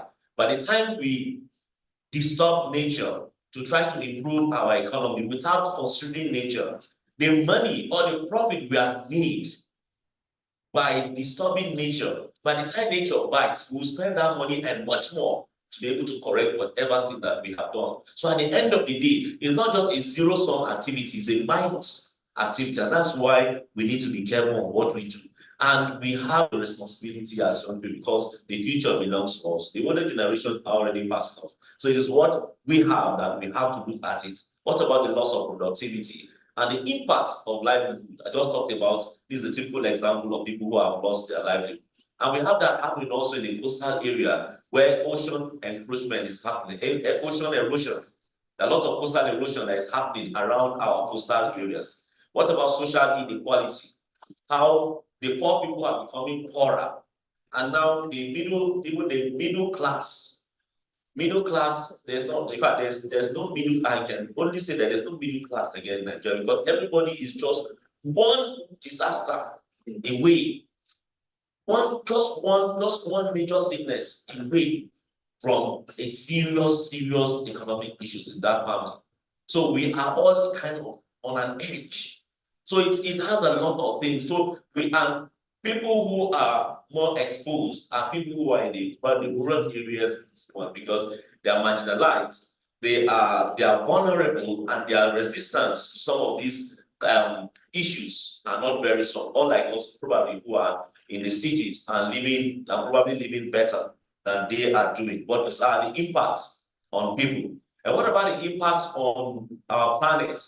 We have on our ecosystem, coral bleaching, forestation, ocean acidification, all happening. And then what we go, and sometimes some of these things are driven by our activities. Our wildlife are threatened. We have a lot of threatened species. It's been said that within the last decade, over 1 million species have gone into extinction. Another 1 million are on their way into extinction if nothing is done about that. And what about our natural resources? They are being depleted. Fresh water is going off. Sometimes we take these things for granted. In fact, someone has predicted that the next world war will not be because of any of these resources that we are looking, but fresh water. Fresh water. Fresh water. This is that we take for granted. Fresh water. Sometimes we think that water is manufactured. Water is not manufactured. It's a natural resources. It's a natural resource that we will eventually, if we are not careful, it may be a point of serious issue. There's already tension between Ethiopia and Egypt because of Ethiopia's building the dam over the Blue Nile. That's a serious geopolitical issue that is happening there. So all of these things have to be put in proper context, and that is the impact on our planet. and what is the rescue plan. There are many things that we can look at, but because of my passion and because of my focus, I want to look at biodiversity conservation as the rescue plan, because that is where we rely. That is the basis for whatever we are doing, as far as my view is concerned. And what's the importance of biodiversity in Nigeria? We have ecological balance. It ensures the stability and resilience of our ecosystem in terms of regulating, supporting, and providing cultural value and provisioning, which are essential services such as air and water purification, climate regulation, soil fertility, and pollination. Sometimes we think that the food that we eat are manufactured, not knowing that it's a simple process of pollination that brings food on our table. And that is why when I say when people plant trees, it's not every green that is green. Let me mention that. It's not every green that is green. We must plant the right species at the right places at the right time. Because if you don't plant the right species at the right places, it doesn't fit into the ecosystem that is supposed to be an automatic thing. When we talk about the system, it's supposed to work automatically. So if you bring a strange species that the birds and the insects are not used to, they will not be able to interact with it. And then they will not be able to close the loop of the pollination cycle, the pollination cycle that should happen. So that's why it's very important.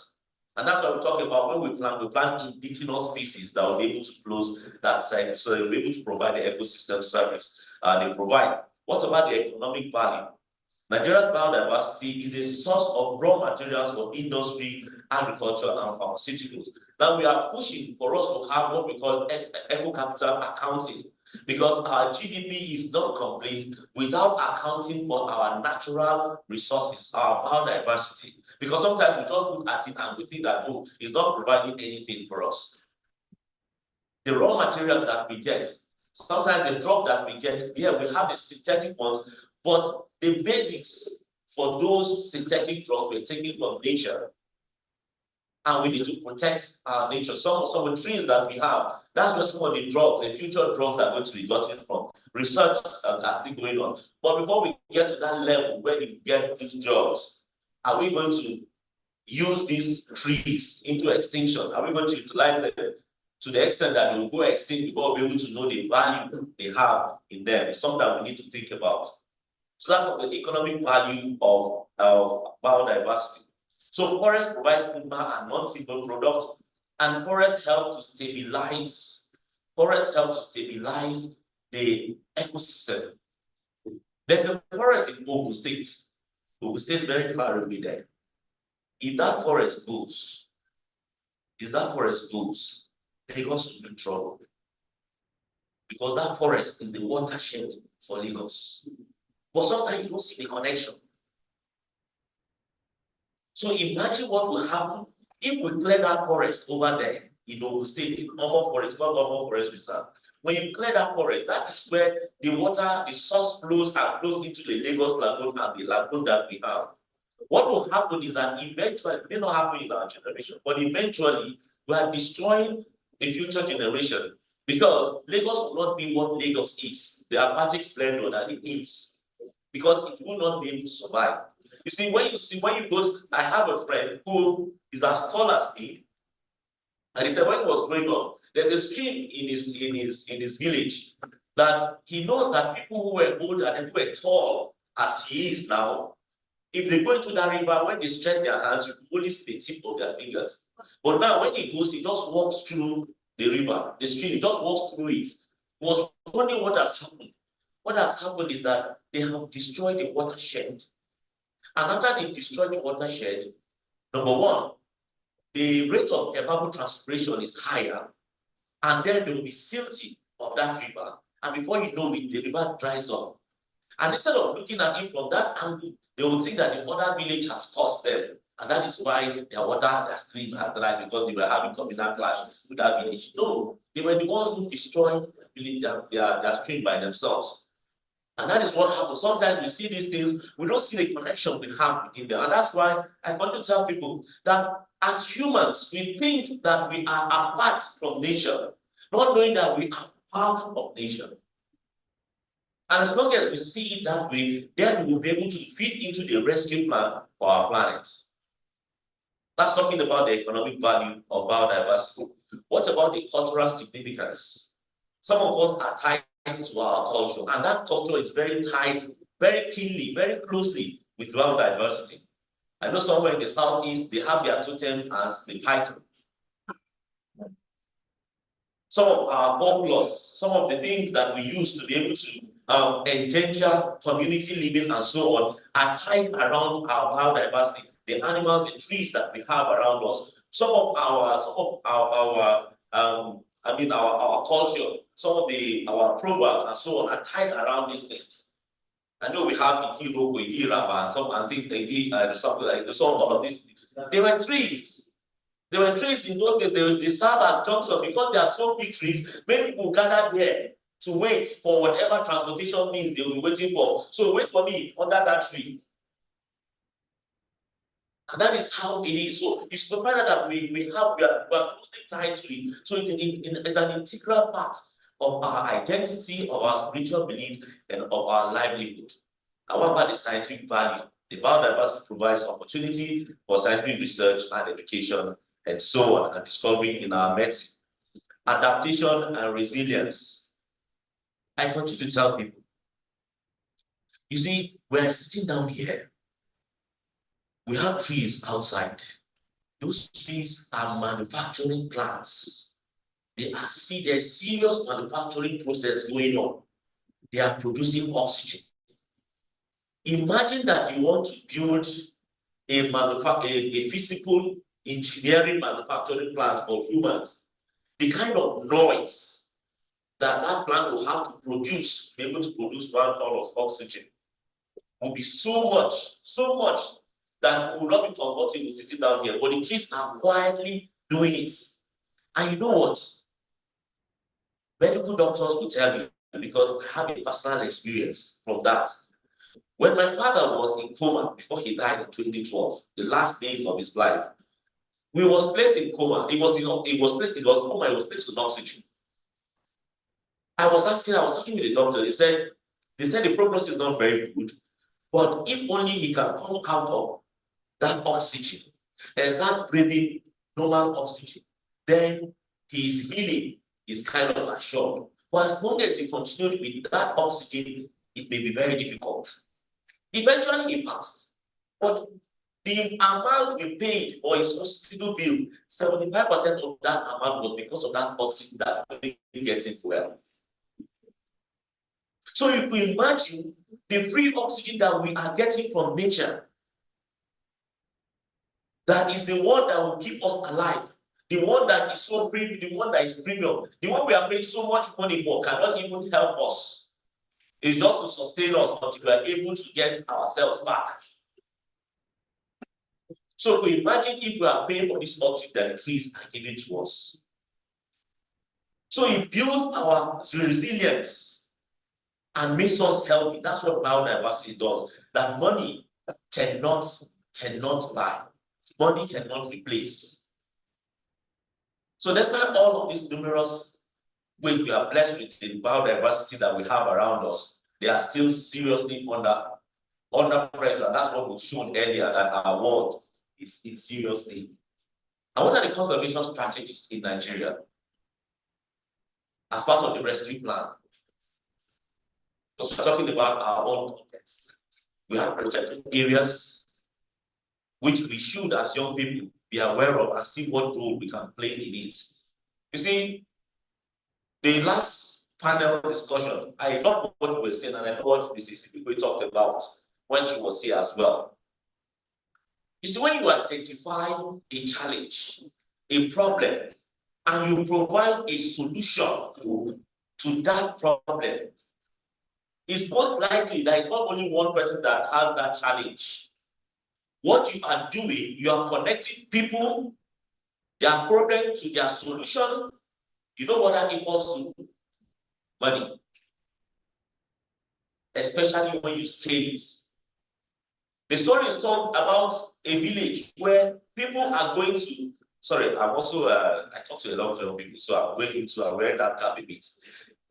About a village where there were people who were supplying water.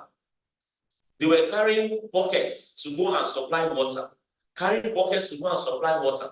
And then somebody thought that instead of carrying buckets always to go and supply water, that means if I am not there, if I'm sick today, I'm not able to carry water to supply water, buckets. If I'm sick, I'm able to carry buckets to supply water, I will make money. Then he sat back and thought about it. What if these bamboos that I have, I connect them in such a way that from where I'm getting the water, I'm able to connect this bamboo and the water flows directly to the people and I supply it. So that even when he was sick, water was still flowing. I know what happens, he made more money. So by the time we're able to think about solutions, then we'll be able to find a way of living our lives better. But sometimes we have laziness. We don't think outside of the box. Sometimes we just want something to happen immediately. Doing talked about her 15 years. She started 15 years. So when you see somebody waking up now, you say, this person don't hammer. You don't know what the person has done. The story said about Chinese bamboo. That Chinese bamboo takes 5 years to grow. But you will not see it immediately. That when you plant it, it takes 5 years. You just be watering, But within 2-3 weeks, when it starts sprouting, it grows very tall. When they ask you, how many years did it take the Chinese bamboo to grow? You think it's just 3 weeks. No, it's not 5 years of sowing. So by the time you bring value, money will follow. But sometimes we chase money. You know what? We lose both the money and the value. So as young people, let us see what value we can give. By the time we bring value to the table, money will follow. And that value and that money will be more sustainable. So talking about the conservation strategies in Nigeria, protected area is one of them. Our protected area are not in the optimum operations. What innovation can we bring as young people to make sure that our people connect more with nature? Our protected areas run optimally. Is it by technological advancement? What innovation can we bring? So there are many things that we can think about. And mind you, this is also a solution to climate change. Because we need our protected areas to continue to be. So please think about it. Restoration ecology. Rehabilitating degraded ecosystems through restoration, wetlands restoration, and removal of invasive species help recover biodiversity and ecosystem services. There are successful projects that have been carried out. We have a project that has been running for over 25 years at the Janguru wetlands. If I'll talk to you a bit about the Janguru wetlands, it's a vast wetlands that when birds travel from Europe, they fly over Mediterranean Sea, that's the first barrier. And then the second and most dangerous barrier is the Sahara Desert. And usually they normally fly that for 2-3 days, non-stop. So the first place they meet is the Janguru wetlands, and that's where they land. We normally do annual water bed count, what we call annual water bed count, every January and February. And this year, I think we counted over 195,000 birds in 65 species. So that's very important. But if that place is not there, and something that they are very important, because when they come, their droppings normally fertilize the water which the fish feed on, and then the communities who are fisher folks normally get their fish from there. So you can see that everything is interconnected in this life. And that is where we need to also play. Restoration ecology, very important. So what are the innovative ways that we can bring as we seek the rescue plan for our earth? Legislation and policies may not necessarily be part of us, but we can play a role. We can seek gaps. We can do research. We talk about research. Don't just sit down and think that, everything is. We need to put in the work. We need to identify gaps. By the time you identify gaps and solve a problem and plug in that gap, you become so relevant. Someone was talking about, how will we know? How will they know me? I tell you what, by the time you do something, by the time you do it well, somebody will definitely identify you. I think it was Michelangelo that said that if you have been called to be a street sweeper, somebody who sweep the streets, sweep it so well the way that Michelangelo paints or the way that Beethoven composes music, so that when people pass and they see the street well swept, they will say, truly, some live a great street sweeper who did his work well. So do it well. And forget about naysayers. You know, when we started as NCF in the 70s and the 80s, the visionaries, that is why sometimes I feel very humble, because I'm standing on shoulders of giants. People who have seen, who have gone ahead, who saw when it wasn't fashionable to talk about the environment. They were there talking about the environment. At that time, people didn't understand what we were talking about. At that time, they got a place called the Lekki Conservation Center, a place that we have today. So the people say that, why are we wasting that place to be having estates like one in there?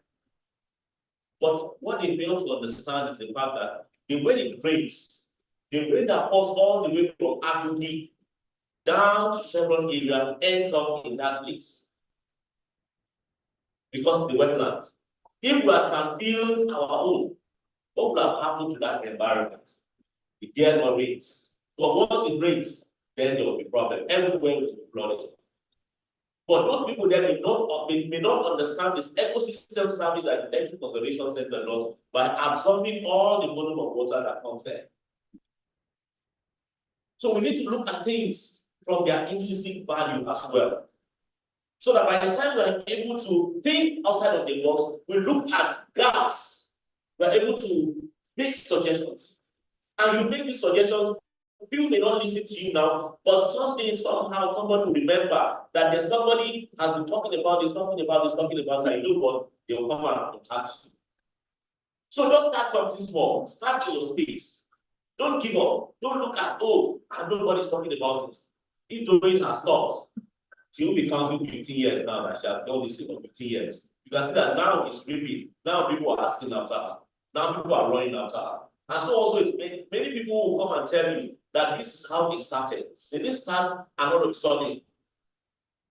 When Elon Musk started in 2010, look at the difference with today. So it's not about when you start, it's the impact you are creating in your own little space gradually. Sometimes we forget our sphere of influence and look at our sphere of concern. If you've not read the 7 Habits of Highly Effective People by Stephen Covey, I want to encourage you to go and read it today. Then you understand where you ought to be and where how you should take your steps gradually. Because sometimes we are concerned about the things that we cannot change. Whereas the things that we can change are around us. So by the time you start changing the things that you can change, the things you cannot change will take care of themselves.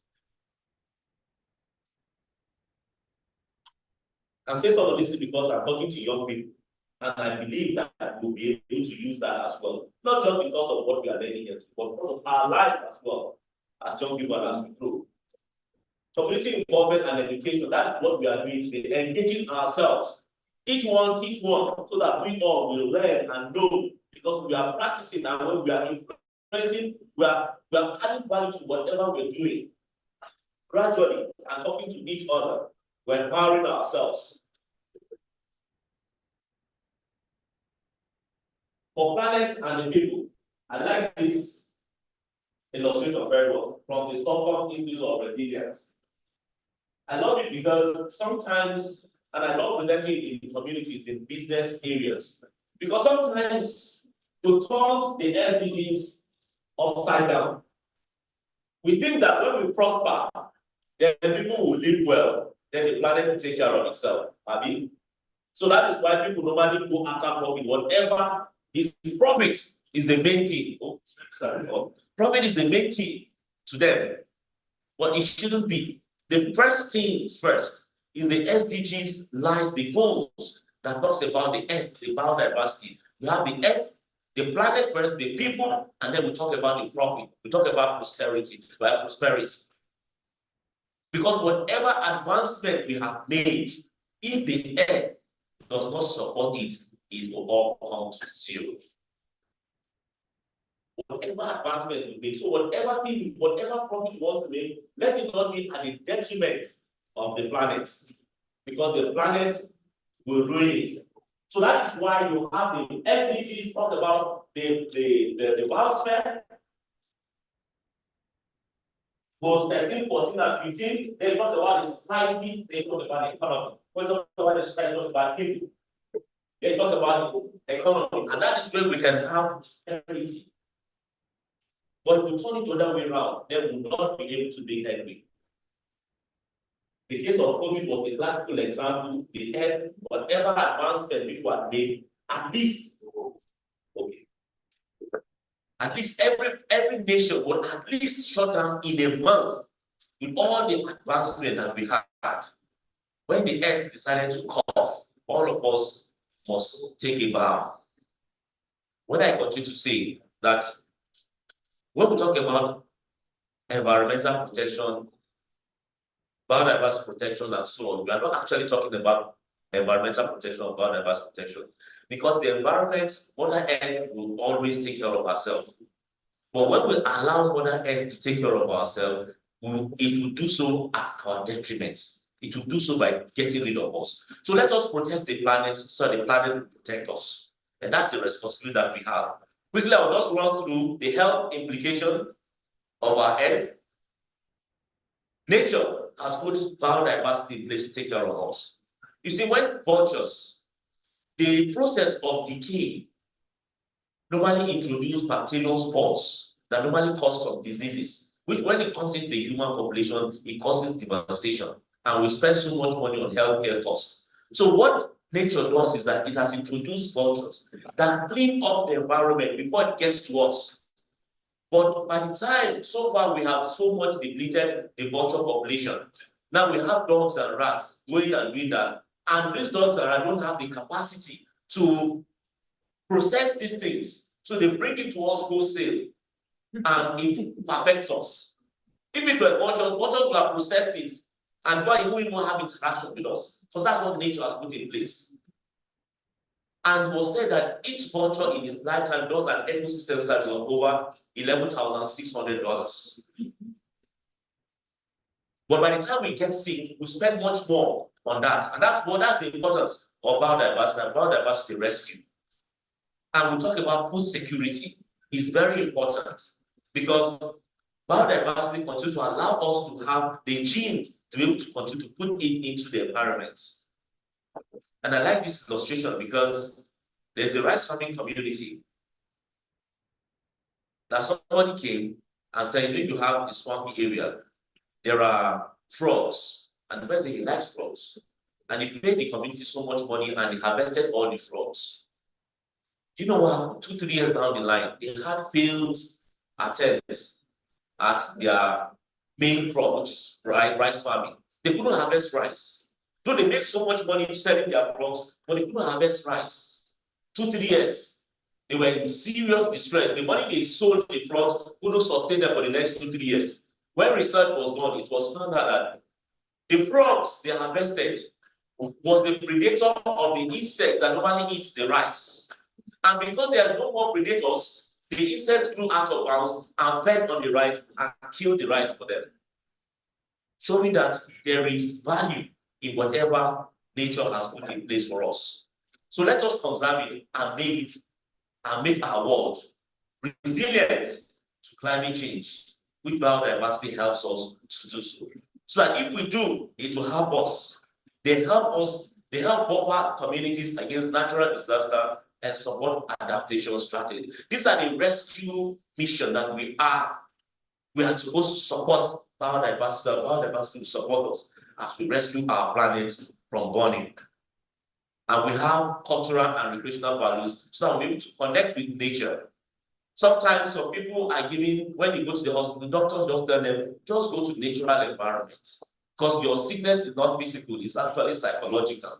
So you can connect with nature, so you can recreate. so that you'll be well psychologically, so that you can think straight and make things happen for you. And as I conclude, after we have rescued our planet, then we can be sure that instead of having a burning planet, we can have a clean planet, and we are stewards to make sure that happens. Ladies and gentlemen, I leave us with this, and I say, let us protect planet so that planet will protect us. Let us protect Mother Nature so that Mother Nature will protect us. Thank you very much. I think we now want to keep the mind. Please, the round of applause for me. Thank you so much indeed. Thank you. That was Dr. Doja, you just made my day, because in the next 24 hours, I'll be having a conversation with about say 300 people for the Greenpreneurs, my climate and sustainability TV show. And I've planned a couple of things I'll be using to engage my guests. In fact, made by their campaign. Distinguished guests, ladies and gentlemen, I'd like to celebrate the organizers of this noble initiative. Please, can we just give SDSN a round of applause? I don't know how they do it, but I think it's good. These are the kind of conversations we need to have so that we can change the narrative. I just did a background check now. People are actually participating across other countries in Africa on Zoom, on YouTube. We can see their handwriting. We want to thank you so much for being part of this. It's excellent. Please drop a word there. Tell the organizers more you want to see. Can we take this at the continental level? That's why we have the like of Starling World Foundation here. They didn't come to take attendance. They are here to actually see what you're doing. Please celebrate. So we can just this conversation. We're going to be doing a switch to actually honor and celebrate them, because I see them as climate drivers. They are the ones pushing us to do more. So the organizers are going to be celebrating two notable individuals, and it's kind of like a mix the way we're going to do it. But for us to do that, it will be important to bring up Mr. Jonathan Ikolumba to do his 2 minutes towards why young people should celebrate captains of industries championing sustainability in Nigeria and Africa. So please come forward. A round of applause. Thank you, sir. From Lagos Business School. Thank you, sir. He's a member of my board. So once again, let's give Prince a round. Okay, first of all, apology. I was supposed to be here, but there was also another conflicting engagement on the island. So I think they were grateful to see anytime I come in, they would allow me to speak. So the first thing I would like to say is, I think for the while I've been here, I've had very productive and very meaningful discussion. I think if I look back, I mean, if I could go back 20 years in time, I would really take sustainability a little bit more serious, right? Yeah. I studied accounting in school, but I'm doing sustainability accounting, carbon accounting, climate accounting. And I just cannot imagine what is more apt in a moment like this to be focused on. Every day I switch on the TV, I read the newspaper, all that we're talking about is really around sustainability. So that is opportunity for all of you. And honestly, I wish I could have the opportunity to say, can everyone here just share with me one thing they would want to do that is intertwined with sustainability or conversation on green economy, so that I really do feel like, you are getting something out of it. But I just want to let you know that this space is big, this space is not enough, and we cannot have enough people who will be doing this work, right? And, just to speak to the presentation we had, and something that I just always want us to think about is that ultimately all the things that we do that will speak to economic issues can only happen when there's a sane society, when there's a just society. And you can only have a sane society, a just society, when there is a sane environment at the end of the day. So you see that they relate from the businesses can thrive because there's a society that is sane. Societies thrive because there's also an environment that is sane. Look at what's going on with Ukraine, and where you're having these war, you're not speaking about businesses, you're not speaking about, anything around societal development, right? So it just tells you that everything is connected, and really nature is really connected. So I just want to charge everyone here, that's really my simple message, that there's a lot in sustainability, there's a lot in the green economy, there's a lot around nature, there's a lot around the environment. So I just want you to find one thing that you can do. We've shared instances of how people are trying to solve problems. Just find something you can do, something you can connect with, and start. And you'll see that very soon we'll be celebrating you in another 50 years like we did for. Wow. Thank you, sir. You're not leaving now. It's deliberate. Yeah, it's deliberate. So we're going to be presenting the very first award. And by the way, I have somebody that joined us here from the Distinguished Leadership School that when you bring Lagos Business School, they will just appear next. If you're doing a Google search, Faith Foundation. Please let's celebrate the gentleman and bring jacket. It's a pleasure. Thank you for coming. He does a lot when it comes to funding grants. Just go and arrest him. Oh, there is a migration. He's doing well. He has spotted.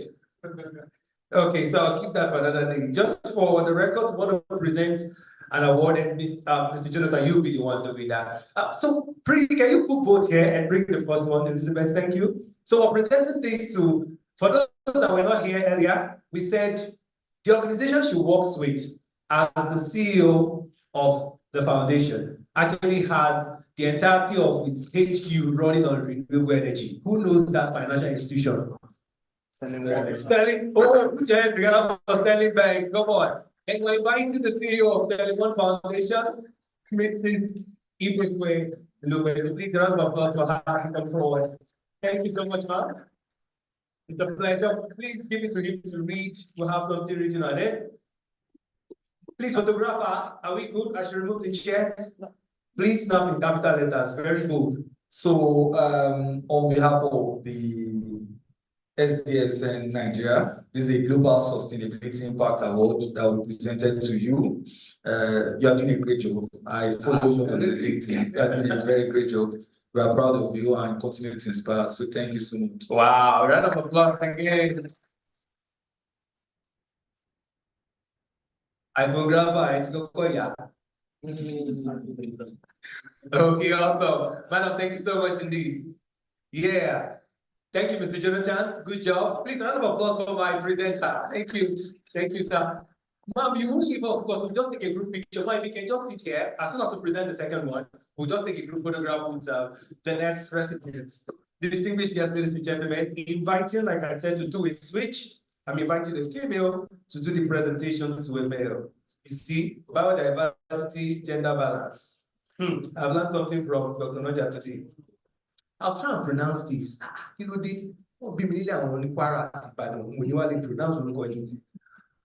please welcome the Director, Legal Units, Lagos State Office of Sustainable Development Goals. Olujoke Ogun Ujemiche. Please welcome Dr. She comes out. She's here from the Lagos State Government, of course, the SDG office. Ma'am, I don't know how you and Madam Itupeju did it. This is your green. In fact, I'm wearing a green singlet. You're welcome. And now, please come forward, Elizabeth, and give her that to present to the distinguished keynote speaker number 2 for the day.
Daniel or Jerry Day, ever. Please round of applause. So you look better than 3 weeks ago. Congratulations on your marriage. Your wife is doing a good job. Celebrate it if you want to do that, because yes, he's not thinking for two. Okay, here we go into something quite apt. We're going to be more interactive moving forward, because this time around, the organizers want to really engage those of us here and, of course, our virtual participants. We want to thank everyone so far. Like I said, the event will grow from a very low momentum and it will peak, because people are facing traffic challenges and they are coming in. We'll have more people join us on the other side as well. So I'll just go back to my program briefly. Please give me 60 seconds. This is a very serious point. Otherwise, I'm going to do something. But what we're discussing here today, if we don't get it right, there will not be space for any DJ to play music, because flood and other issues with run climates are here back on me. Okay. Okay, so Emmanuel, if I can have your attention, please. All right, so we're getting ready for the second part of the session. Nelson, always on standby.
Being in the forefront of championing the conversation, and when they get invites, they actually participate. Ma'am, once again, I want to thank you, and please tell the principals over there that I really appreciate it. So I'm coming to you, like you know, right? Okay, so from the point where you joined, share with us, not necessarily taking the cue from her, two things you want us to add as we move forward. Hi everyone, good afternoon. My name is Faith Ogani, and I'm a programs manager at Leap Africa and programs officer. So for me, I would look forward to more waste management, making it better for climate. More of we could discuss better how we could manage this waste and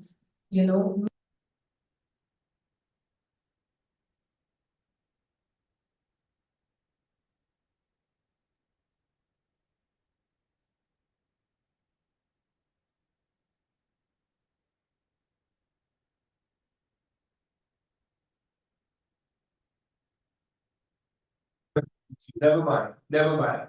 Emmanuel, are we good to go? Please give me a signal. Yes, please just come and point it out. Let's run this. Thank you. Okay, so that's clear.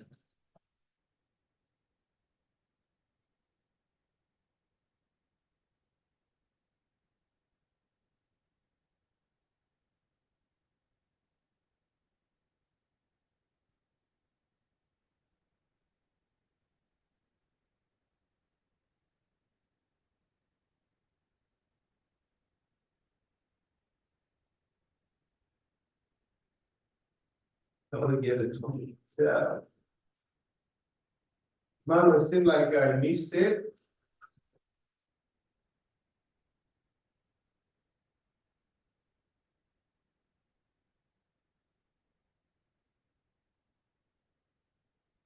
Oh, thank you very much. Okay. Oh, interesting. Yeah, so those of us that have the voice of Dr. Sami, Louis earlier, we're now getting into the deep dive part. But of course, someone's going to be stepping into his shoes to do that. And of course, the conversation we had there is around a model of green economy for developing countries in Africa.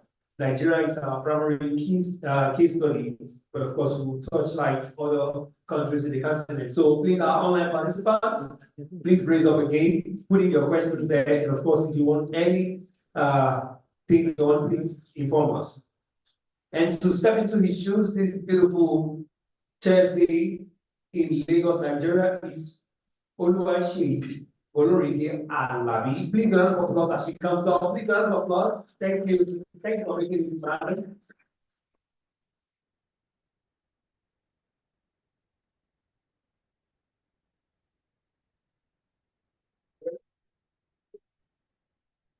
Okay, good afternoon, everyone. My name is Oluwaseyi Oloride Alabi. It's a pleasure to be here with you today. I'd say that I always count it a privilege to talk about sustainability. I mean, it's something that everyone in this room, it's something that connects everyone in this room. It's what we're all passionate about. And I think it's the future. I mean, it's the future of the economy, it's the future of our society. It is the future of Nigeria and Africa. All right, so I'll just wait for the slide to come in very quickly.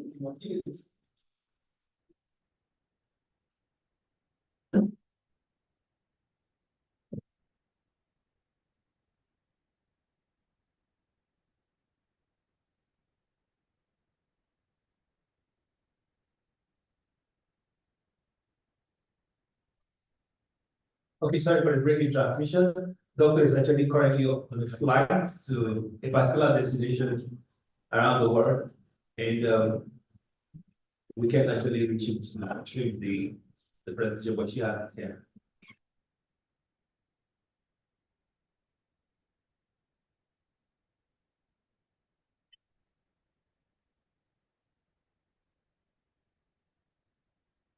Okay, so while she's opening, we'll just get it ready.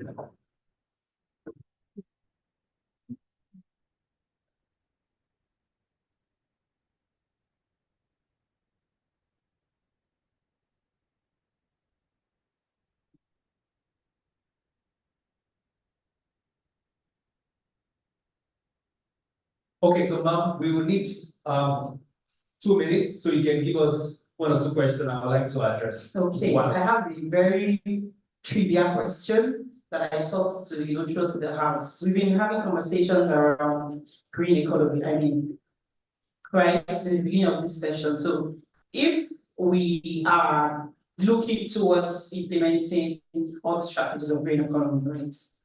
Who knows exactly or who can define what economy we are currently operating in? I mean, if you want to use a color to describe it, what would be that color? Okay. Trivial question. Show of hand. Which economy are we practicing while we're trying to transit to green economy? I need somebody to know. Sustainability baby is here. Should I say okay. It's like color or something. Something fading away. Yeah. Almost dead. Thank you. Wow. Okay. Interesting perspective. Something fading away. In other words, they're telling us that, the earth is fading away. Maybe not fading away. All right. Someone else, if female has responded, yes. 2 gentlemen. Do you want to make to answer? Yes. Okay, let me go for it. All right, so I think I'll to the name I'll give it, I'll think it's the industrial economy. Okay. Yeah, I will support the brown because the initial color I had in mind was red. Oh, interesting. I mean, it's Let's take the first one. Okay. I'll choose code red because this economy will face us out if we don't change. I mean, I think that it's kind of profound because that we are highlighting in safety. We know what red means, right? Red means there is danger. Thank you. There is danger. There is danger. There is danger. There is danger. And I think the whole conversation around green economy is how to preserve, the integrity of our planet. Sustainability is all about preservation, preserving humanity, preserving biodiversity, preserving even the economy, right? So, okay, let's get another question while we wait for the media team. Okay, strategies that drive green economy in any developed country. You can take global norms, any developed country, what strategies have been identified that has worked, right, that drive green economy? Because it's easy to have conversations around sustainable development, sustainable design thinking, green economy, sustainability, and all the SDG goals. But what are the little systems and structures and strategies that an economy or a society can put in place to drive the transition to a green economy?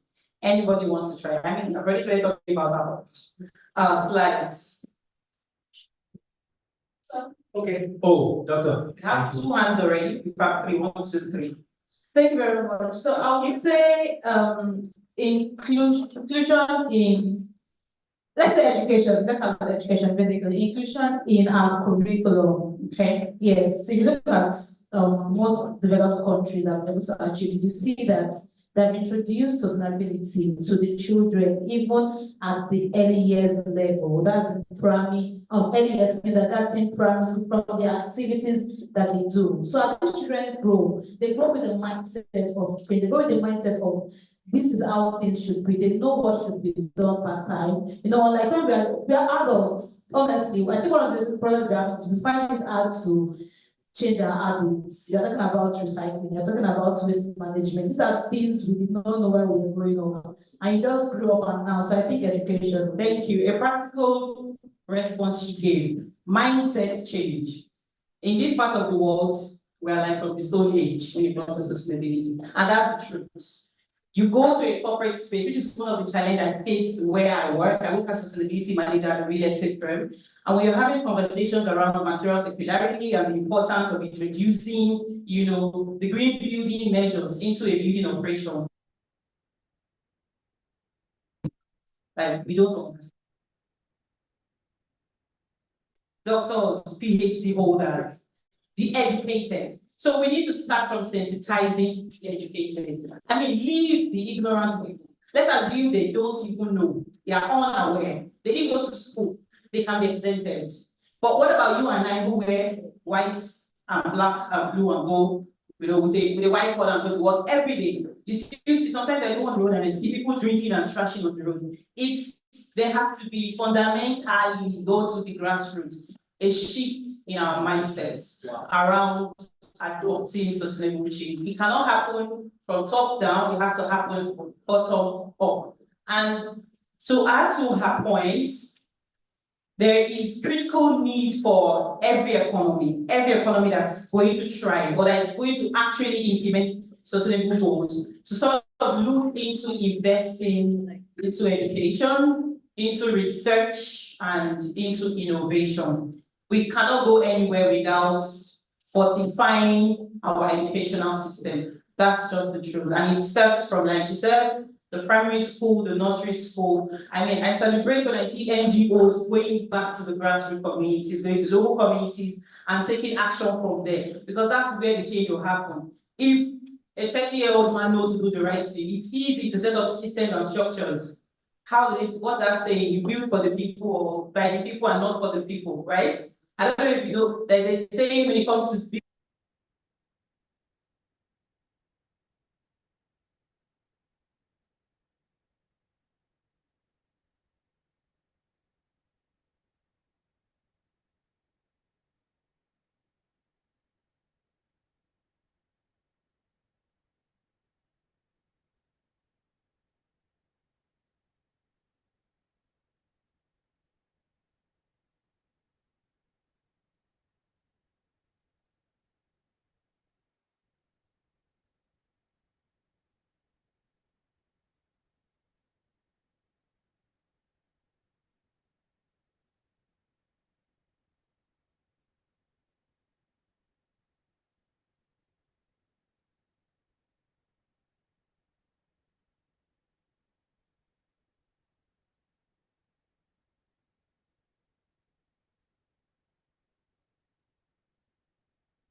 in the African context.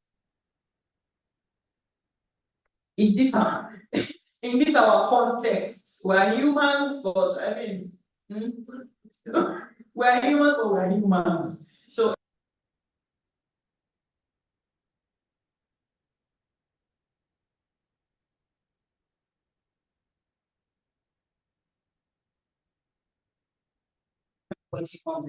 now, if you put in the laws and the regulations without them having a deep understanding as to why they are doing, the why question cannot be avoided. Why are you doing what you're doing, right? It's the why that drives sustainable development goals and that transition. The how is a conversation to have, I mean, in different contexts and in different societies and economies.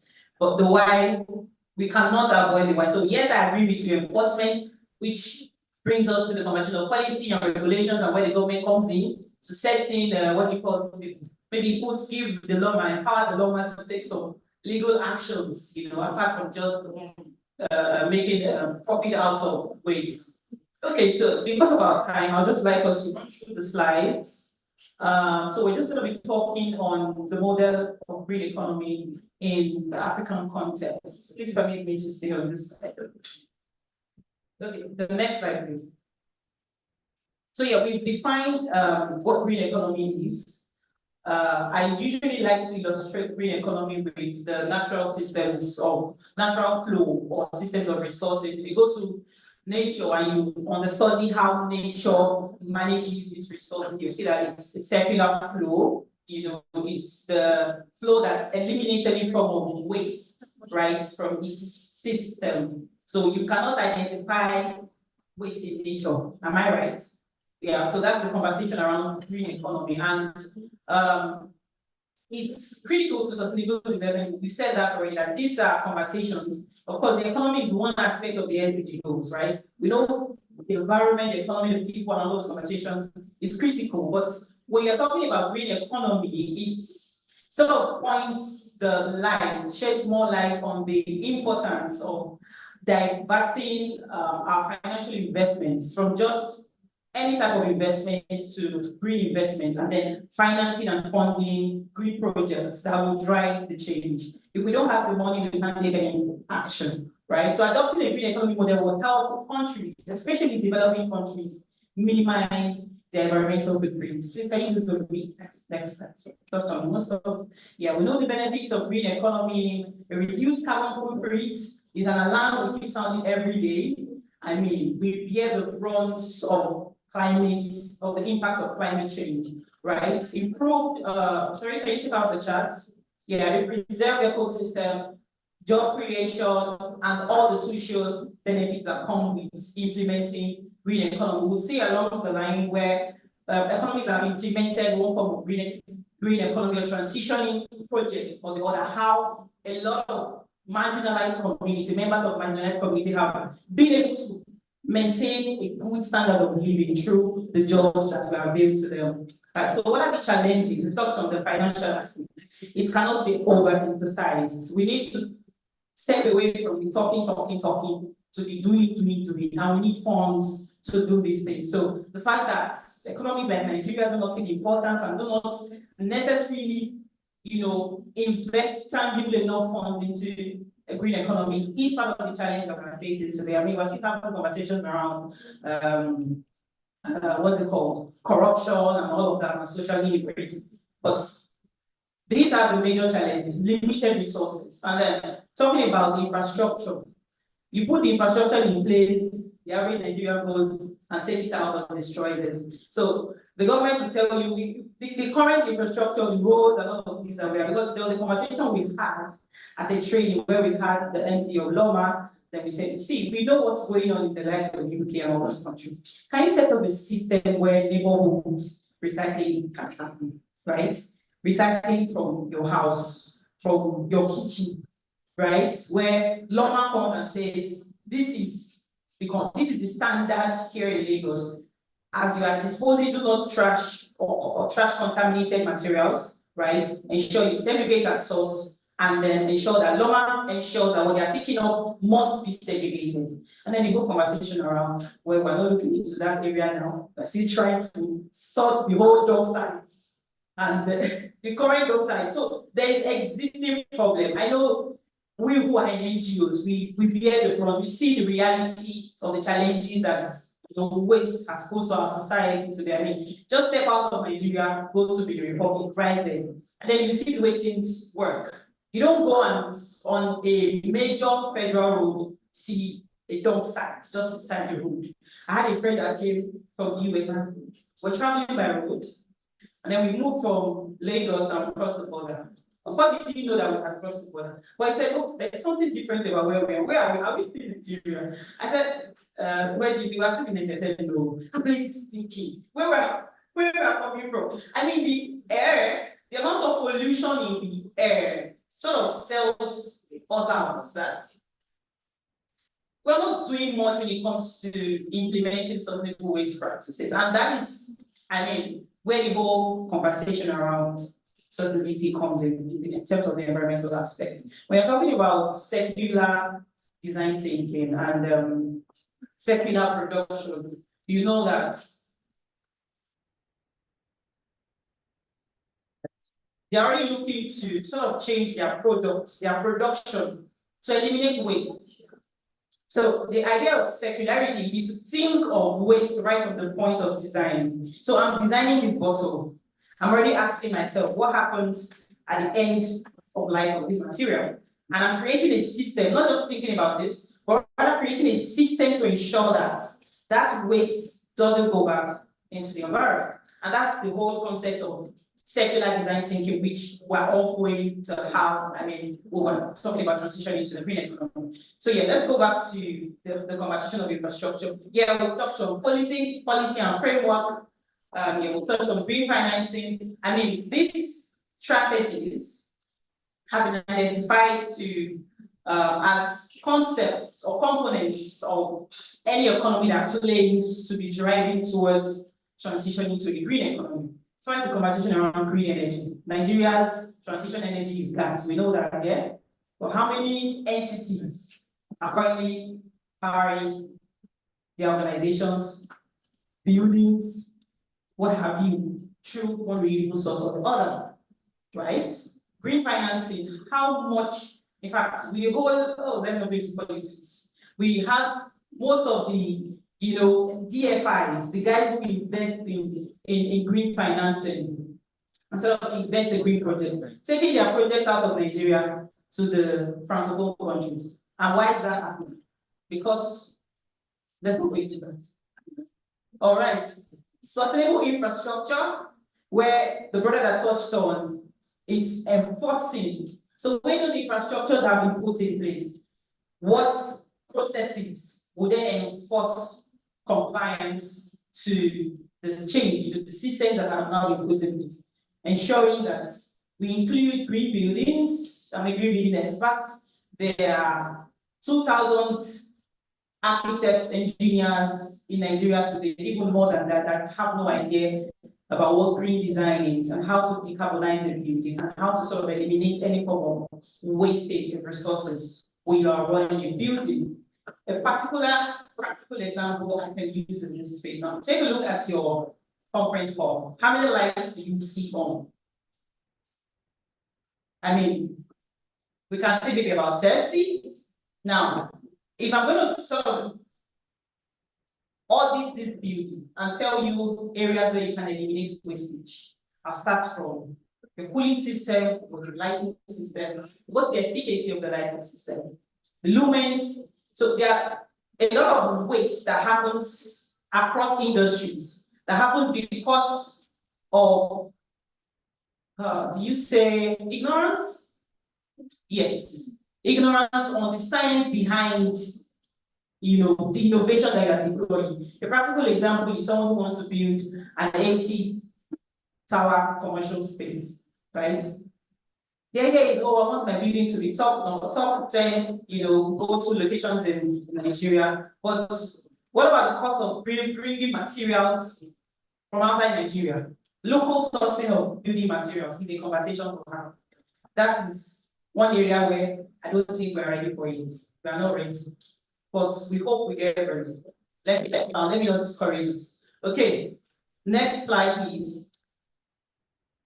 Yeah, so eco-friendly industries, I mean, the manufacturing industry, especially the food industry, there's a huge potential for, and it's quite easy for the food industry to transition to, a sustainable production system. It's quite easy, from the packaging, to sourcing, to raw material extraction, to ensuring restoration or replenishment of whatever materials we have used, like there's a fish farmer, I think it's in Indonesia, that ensures that if he harvests 10,000 fishes from the ocean, he puts back the seedlings to replenish the life. And that's the whole conversation about ensuring the future generation has something to do.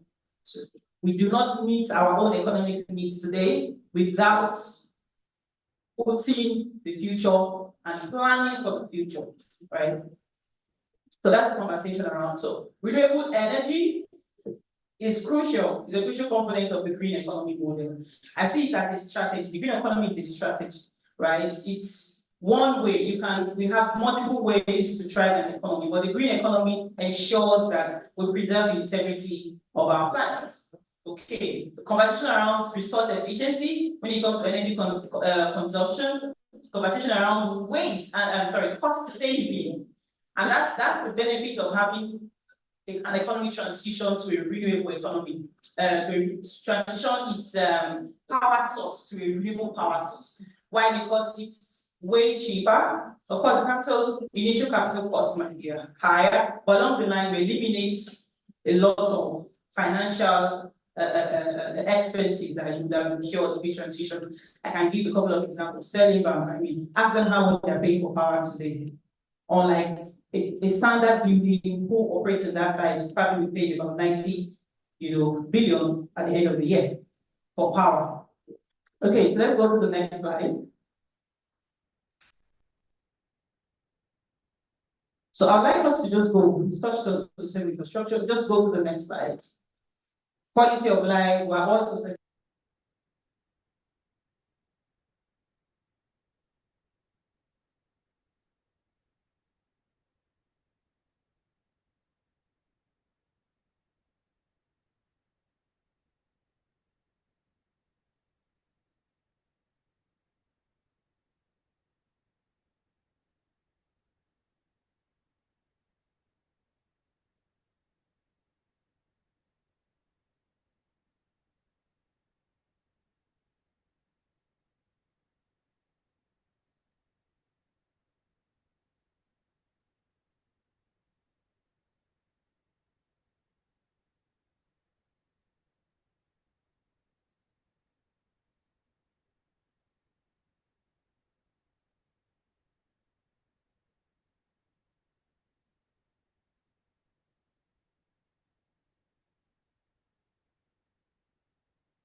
For example, this organization, right, and a couple of other organizations, we don't need to start are taking action in the green economy space. A lot of action is happening, but we're not yet seeing the impact. And that's because we lack knowledge, we lack financing, we lack policy, we lack enforcement.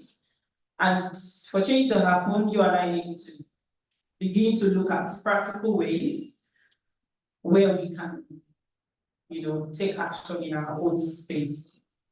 Thank you very much.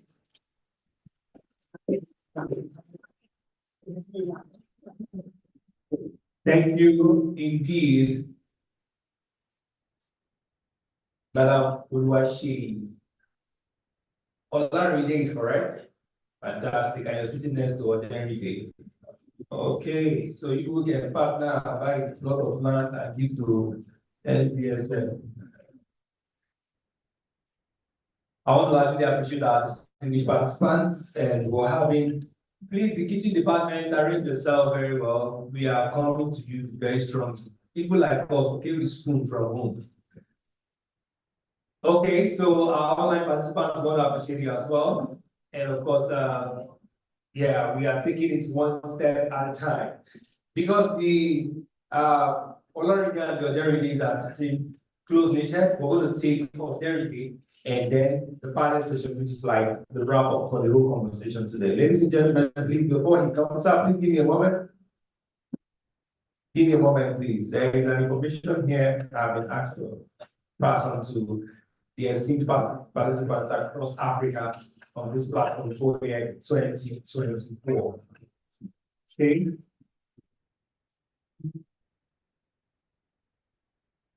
I'll try to be as swift and quick as possible, but it's very, very important that we do it so that we can keep this in record.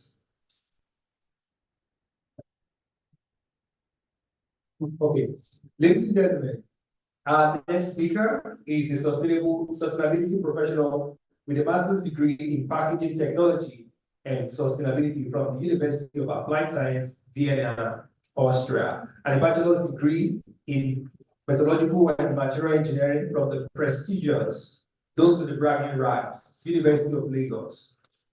He has worked with social enterprises in Nigeria and managed several innovative recovery and recycling projects for packaging waste, community engagement events, facilitated corporate recycling programs in partnership with leading organizations across various sectors, and managed environmental sustainability-related corporate social responsibility. Our next speaker is skilled in project and programs management, ESG practices, and leadership. He is presently tasked with driving the delivery of the Nigerian National Plastic Action Partnership, NPA. Ladies and gentlemen, please welcome to the platform the manager, Nigeria's National Plastic Action Partnership, Daniel Oderide. Thank you.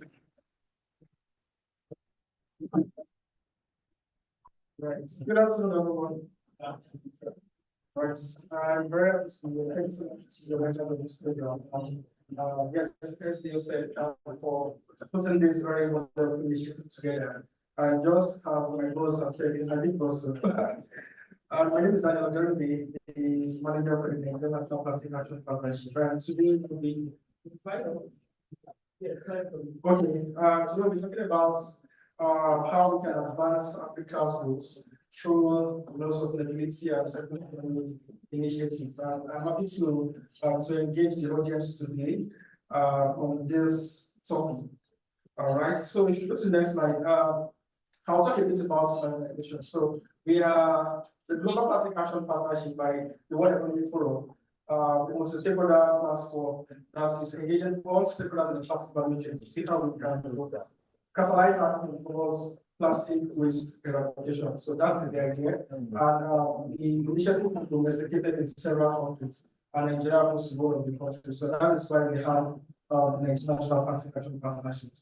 Our strategic pillars are first of all, convey community experience conversation. Let us talk about what is the problem about the use of plastics, the the challenges with enforcement. We talked a lot about enforcement. We talked about the need to recycle and things like that. So yes, we've had that conversation going on for quite a while. And then to understand what is the severity of the problem. Data is a big problem in Nigeria. We don't really understand how much plastic waste or how much waste in general we're generating, because we've not really been able to conduct public research and collection and things like that. So that is a strategic deliverable for us, and there are roadmaps on how to come out of this plastic waste. The last thing, the third one is to catalyze financing. So any implementation initiative needs financing, right? Yeah. So how do we really finance these initiatives? How do we bring in investments both locally and internationally? We're talking about our 6 impact areas. That is, we want to reform policy, unlock finance, like I mentioned, transform behavior. Behavioral change is key. We talked a lot today about the need for people to start separating waste and source. I think about the next slide. Need to dispose waste properly and things like that. And yes, to boost innovation as well. Innovation is key for you to even drive any change. Innovation is really required. We need to bring in new concepts, right? Funny enough, this might just not be the adoption of best practices. There are lots of wonderful practices abroad that you can bring into the Nigerian system and work perfectly well. Yeah, so harmonize metrics to really understand what is the status quo as regards plastic flows in Nigeria, and then promote simplicity. We know that people are going to be pyramid, women, youths, these are very key drivers collection. So we really want to make them very important, not just see their challenges and see how to fill it out, support them to do better. So that's, I will not talk to this slide anymore since I mentioned it. So that's the idea about the impact. So yeah, it's about circular economy today. I want to believe that many of us in this room today about circular economy. We've talked about it several times, right? So we should not repeat ourselves. It's really about promoting reuse, right? Really about conserving our materials, use less materials, recycle as much as possible, make sure that you have a circular such that whatever material you're using, think about how the end of life of this material will be. Is it going to be dumped somewhere? Or is there a future for that material after your use? So, I mean, a waste should be a useful material for someone else, right? And that is how the value chain goes. So, this is all about circular economy in a brief moment. So, just to explain briefly.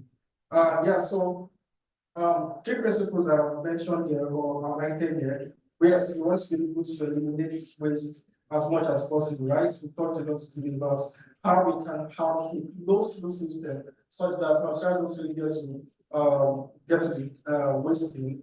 We get to see how to repurpose them. The last thing I spoke about the fact that plastics and other recycling materials should be mixed with other waste, right? And this makes collection easier to prevent contamination and things like that. These are very, very key issues that we are trying to see how they can, become more materialized in Nigeria. It's possible. It's just a mentality issue, right? It's the right change. We need to change our behaviors. I mean, we've seen a lot of initiatives in Nigeria, in Lagos States, as we just saying, I'm sure most of us know about the Blue Box initiative, right? Yeah, well, it might not have tried so, but that does not mean that's in the head. We can still try to revive such initiatives and see how we can begin to really properly dispose of waste. Yeah, so to circulate products and materials. So circulate in this sense also means you are passing around this circle, you are creating a closed loop, whereby a plastic bottle in front of you is used to create another plastic bottle. It's not even about using it to produce something else, because that's new material might not have a good end of life. And how do I mean like that? When you take this plastic bottle, this water bottles, and you recycle it to make another plastic water bottle, then you've created a closed loop, right? So you begin to create water bottles. But when you take this plastic and you probably produce a clothing from it, I hope you know that clothing materials are made from plastic, right? And then you use the clothing and then you throw it away into the dump site or something. So you've not created a closed loop, right? because that end of life for that plastic is not really sustainable. Then we now need to depend on fossil or virgin materials to produce another material, because of course it has to be replaced, right? Yes, so yes, we want to be able to separate as much as possible. And also regenerate nature. I'm happy about Dr. Reja's presentation, speaking about we need to promote biodiversity, right? We need to take care of our soils, we need to make sure that we plant as much as possible. We need to make sure that we are not really harming the system, we are not harming our soils, we are taking notes about how we interface with the water bodies. And I mean, we talked about the way we try to land and fuel the land and things like that. I mean, he said it's clearly that, and that is really true. You cannot, the water doesn't disappear, right? So you just pushing it, it's still there, the volume is still the same. So yeah, let's already see how to take care of our water bodies and not create harm, killing our fisheries and things like that. So next slide. All right, so this is a huge problem. It's a waste problem. Now, this is what about was stating how that Africa is generating about 174 million metric tons of waste. These are stats. 2016, and now we are in 2024, so I'm assuming it's somewhat between 2016 and 2050. I know these are most times conservative data, so this will probably be about 250 right now, 250 million of waste. I know, and it's a different kind of waste, construction waste, not just plastics and all that, food waste, any kind of waste that you can think of.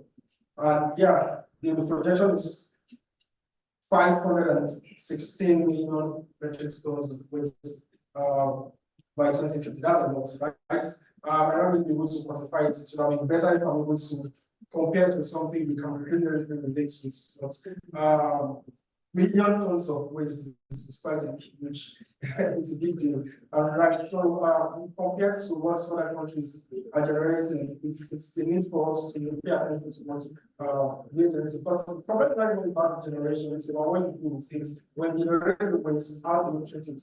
So that's why you can see countries such as Europe also generating lots of waste. When they are managing things, that's the message, waste management. How really do we manage waste? And if you see how we compare to other countries, there's a collection. The collection has always been 10%, between 8%, 10%, highest 12%. And this is really, really good if we sincere with ourselves. And then the disposal is most time sites. Till now, we still don't have a properly engineered landfill in Nigeria. That is not important for us as a country. If indeed we are sincere, and I mean, they are giant of Africa, right? I'm still giants of Africa. I think South Africa is speaking about James, but yeah, so it's really something we need to pay attention to. I mean, we should have landfills that are properly engineered and we are able to, treat waste properly. So the next slide, yeah, a lot of aspects around us needs this economic initiative, the automotive industry, the plastics, the waste.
right?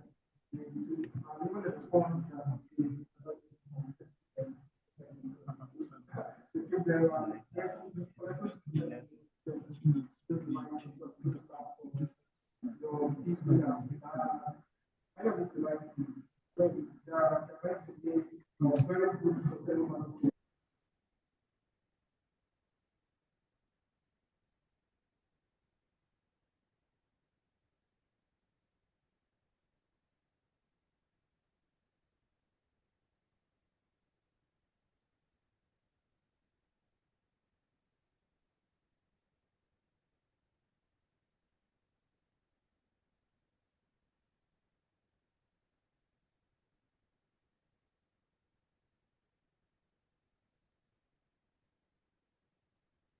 self-concern, and by moving to higher frequency of humors and the maintenance responses the environment.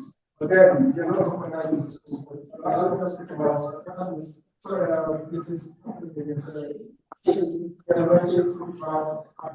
cost to generate energy from waste, right?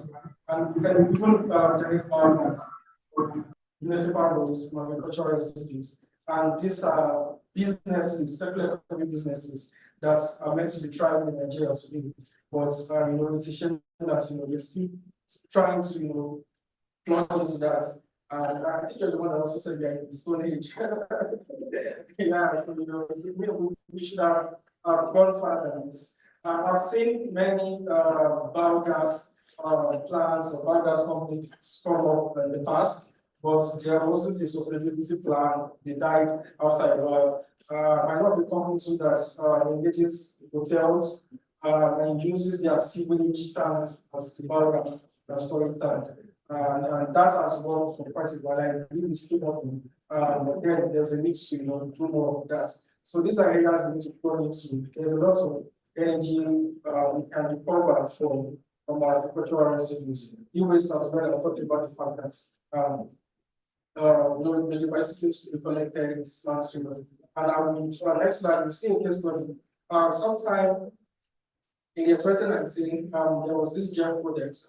I think most of us will know about GEF, or if not, at least in Africa. There was a partnership between GEF and Express to carry out a collection and a recycling system for electronic waste. That led to the establishment of collection centers across Nigeria, and even the support of existing e-waste centers to boost capacity. I was part of that project. I saw how that project went, and it was really wonderful.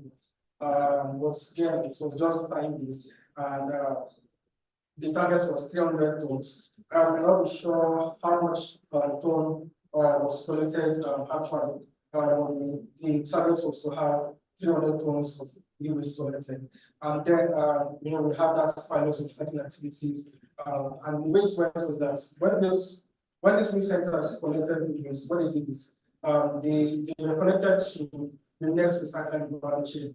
That's why we have Inkling, we have Intera, there are lots of organizations like that deal with the recycling of e-waste. And yes, so when you collect like that, you send to them the weights, they record and send to the GEF, and let's try about returning the fruits you've collected so that you're paid accordingly. So this is a thriving business that we need to also look at. It's something you can easily set up a collection center in your neighborhood. It doesn't have to be, you don't even have to rent, you can even use your house.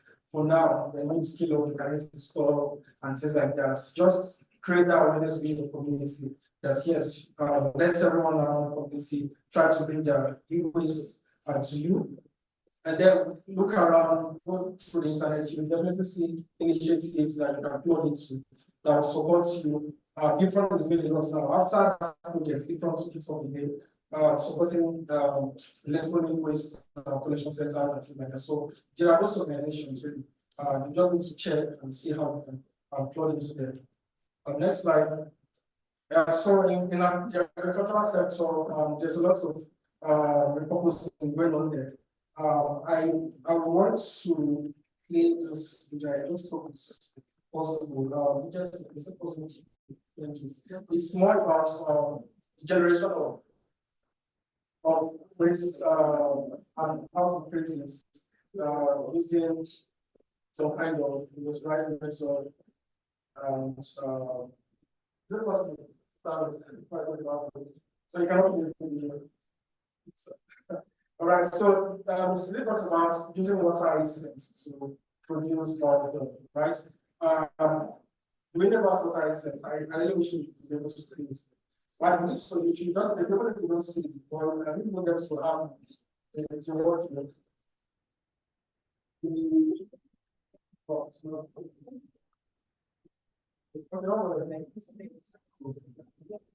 so water incidents on our water is when you are following many of these water wells in Nigeria, we have water incidents, right?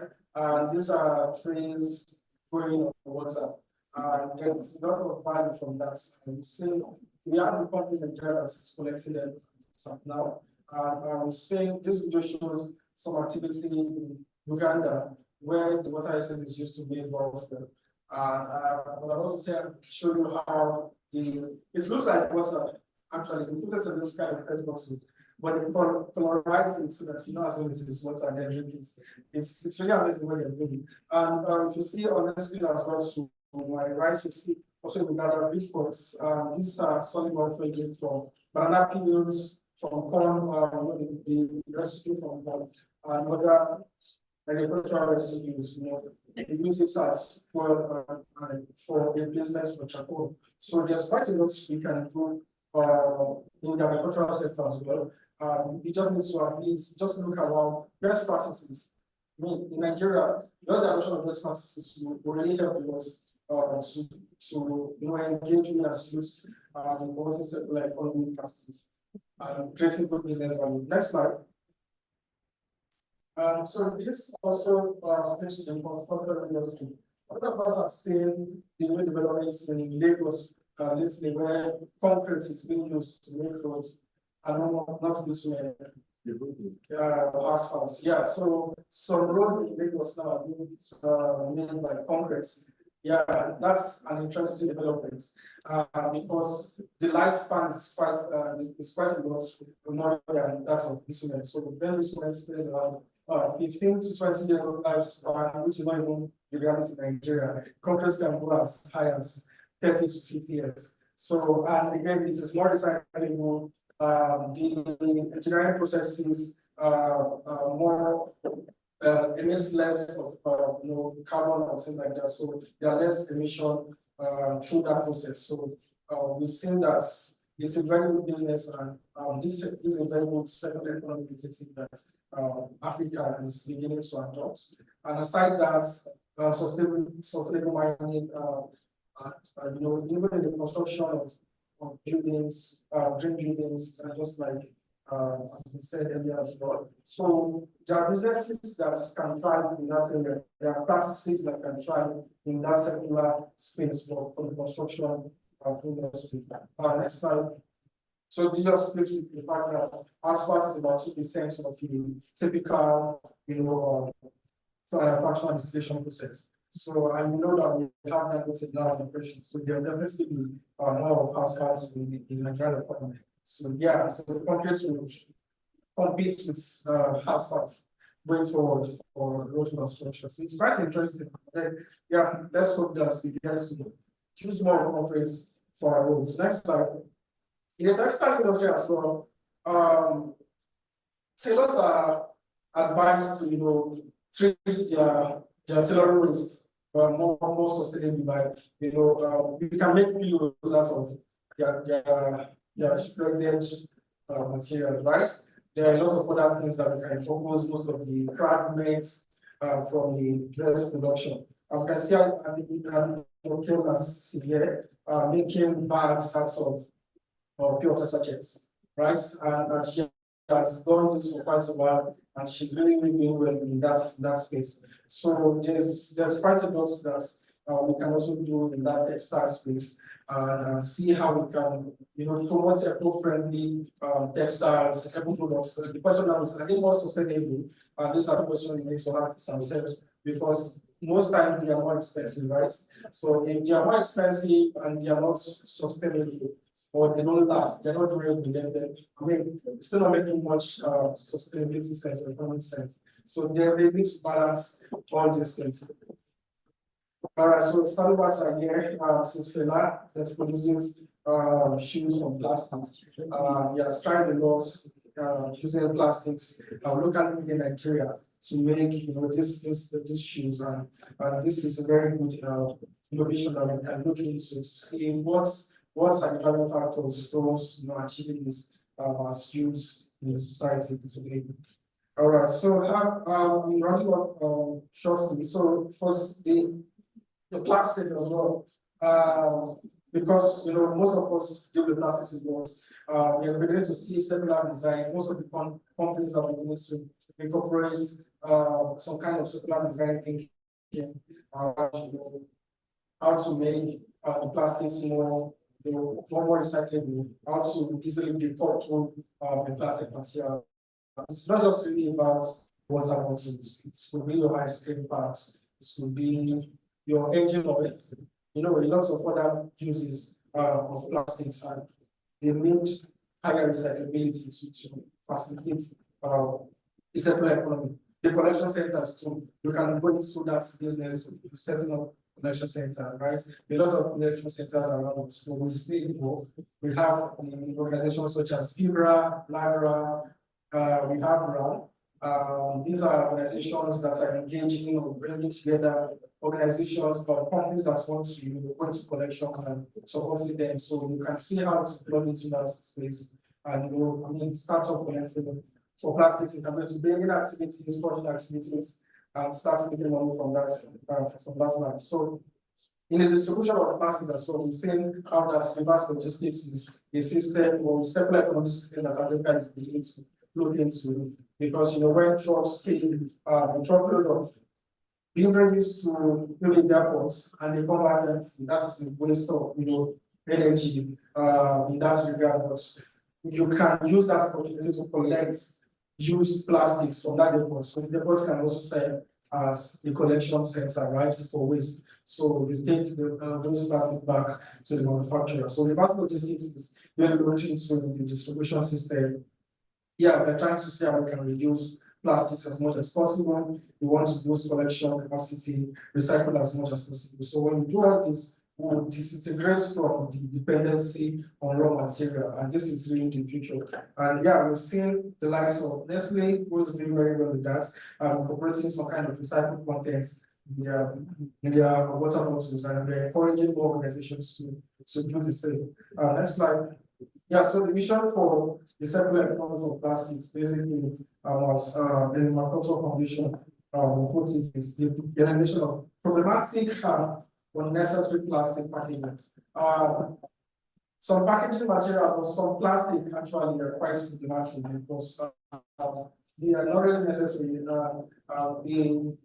are not well collected. These are your straws, your spoons. When you go to the restaurant and you take your food and we give you most of us don't use it, by the way. When you take away plastic, if you don't use it, then don't collect it. I think that's the best approach to this. Because when you're taking away that food, you probably want to take that some rice and you have good items. So why collect the plastic alongside? So these are problematic plastics, but there's no collection system for them. And we're trying to say, okay, how can we stop ban, how can we reduce the use of these things in the system? And so I'm just mentioning that as a viable circular economy model that's there are regulations that as well to enforce the reduction of their use. Because of time, I will go to the next slide, because this also speaks to the different use of plastics, circular economy, declined, and things like that. So in construction industry, you can see how we can make wood, boards, frames, you can make blocks, you can make paving stones, roofing sheets, you can make tiles, you can make window profiles from plastics in the construction industry. For fiber too, we can make fiber, we can make fabrics and sublimation area, and they have insulators too. You can make insulators from plastic in the automotive industry, the main parts, the body parts, most of the body parts are actually made of plastics. I mean, plastic composites that's be mixed with another material. And yes, in the beverage industry itself, beverage bottles or food packs, shrimp wraps, cups, cutleries, and things like that. So there are lots of channels for plastics in different industry. But the focus more should be in the construction industry because not much plastic is used in the construction industry, and we can try to see what can we do, how can we innovate, and we need to use more plastics in that space and depend less on wood, because here you are deforesting when you're using much wood. So yes, how can we foster a circular economy in Africa? Yeah, there's a need for partnership, there's a need for collaboration. We need to interface with governments because these are the people that will try to look into our systems, our roadmaps, and see how we can implement. So there's a need for that public sector to private sector interaction. And international developments can do their part, but most times it is time bound, right?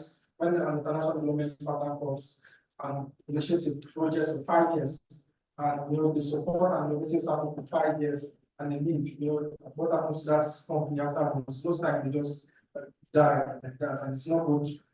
It's not sustainable. So it is really important that the government also takes responsibility. We try to see how even the NGOs can participate. And yes, the International Plastic Action Partnership is very robust.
Everywhere. But of course, the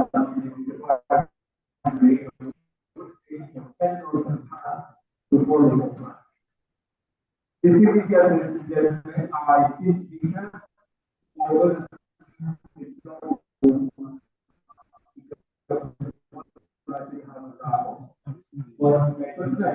in Africa, you always see the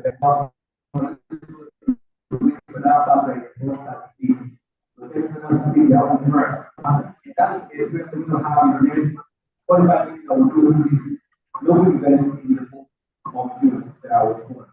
So please, guess what? I have 3 elephants in the building. Black elephants, both try to change policy.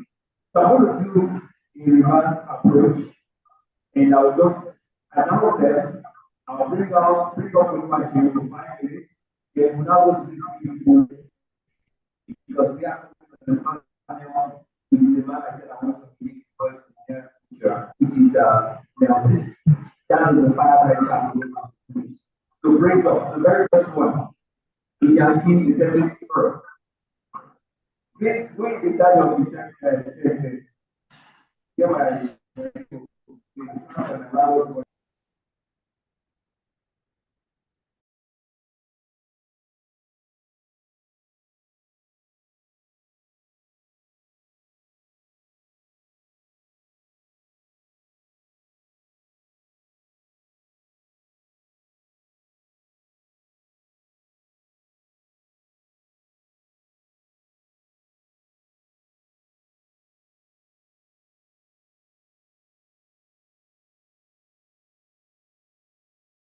joining us on the panel, which is going to be moderated by Nelson Etta.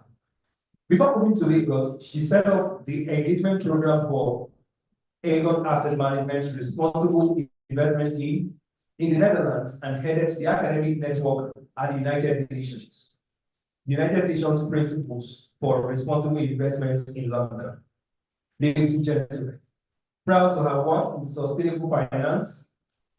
Our panelist began her career at Duke Corporate Education, the world's leading bespoke provider of executive education, where she designed, sourced faculty, and delivered customized leadership program to Ericsson, AstraZeneca, HSBC, Harvard Business School, and Shell, among others.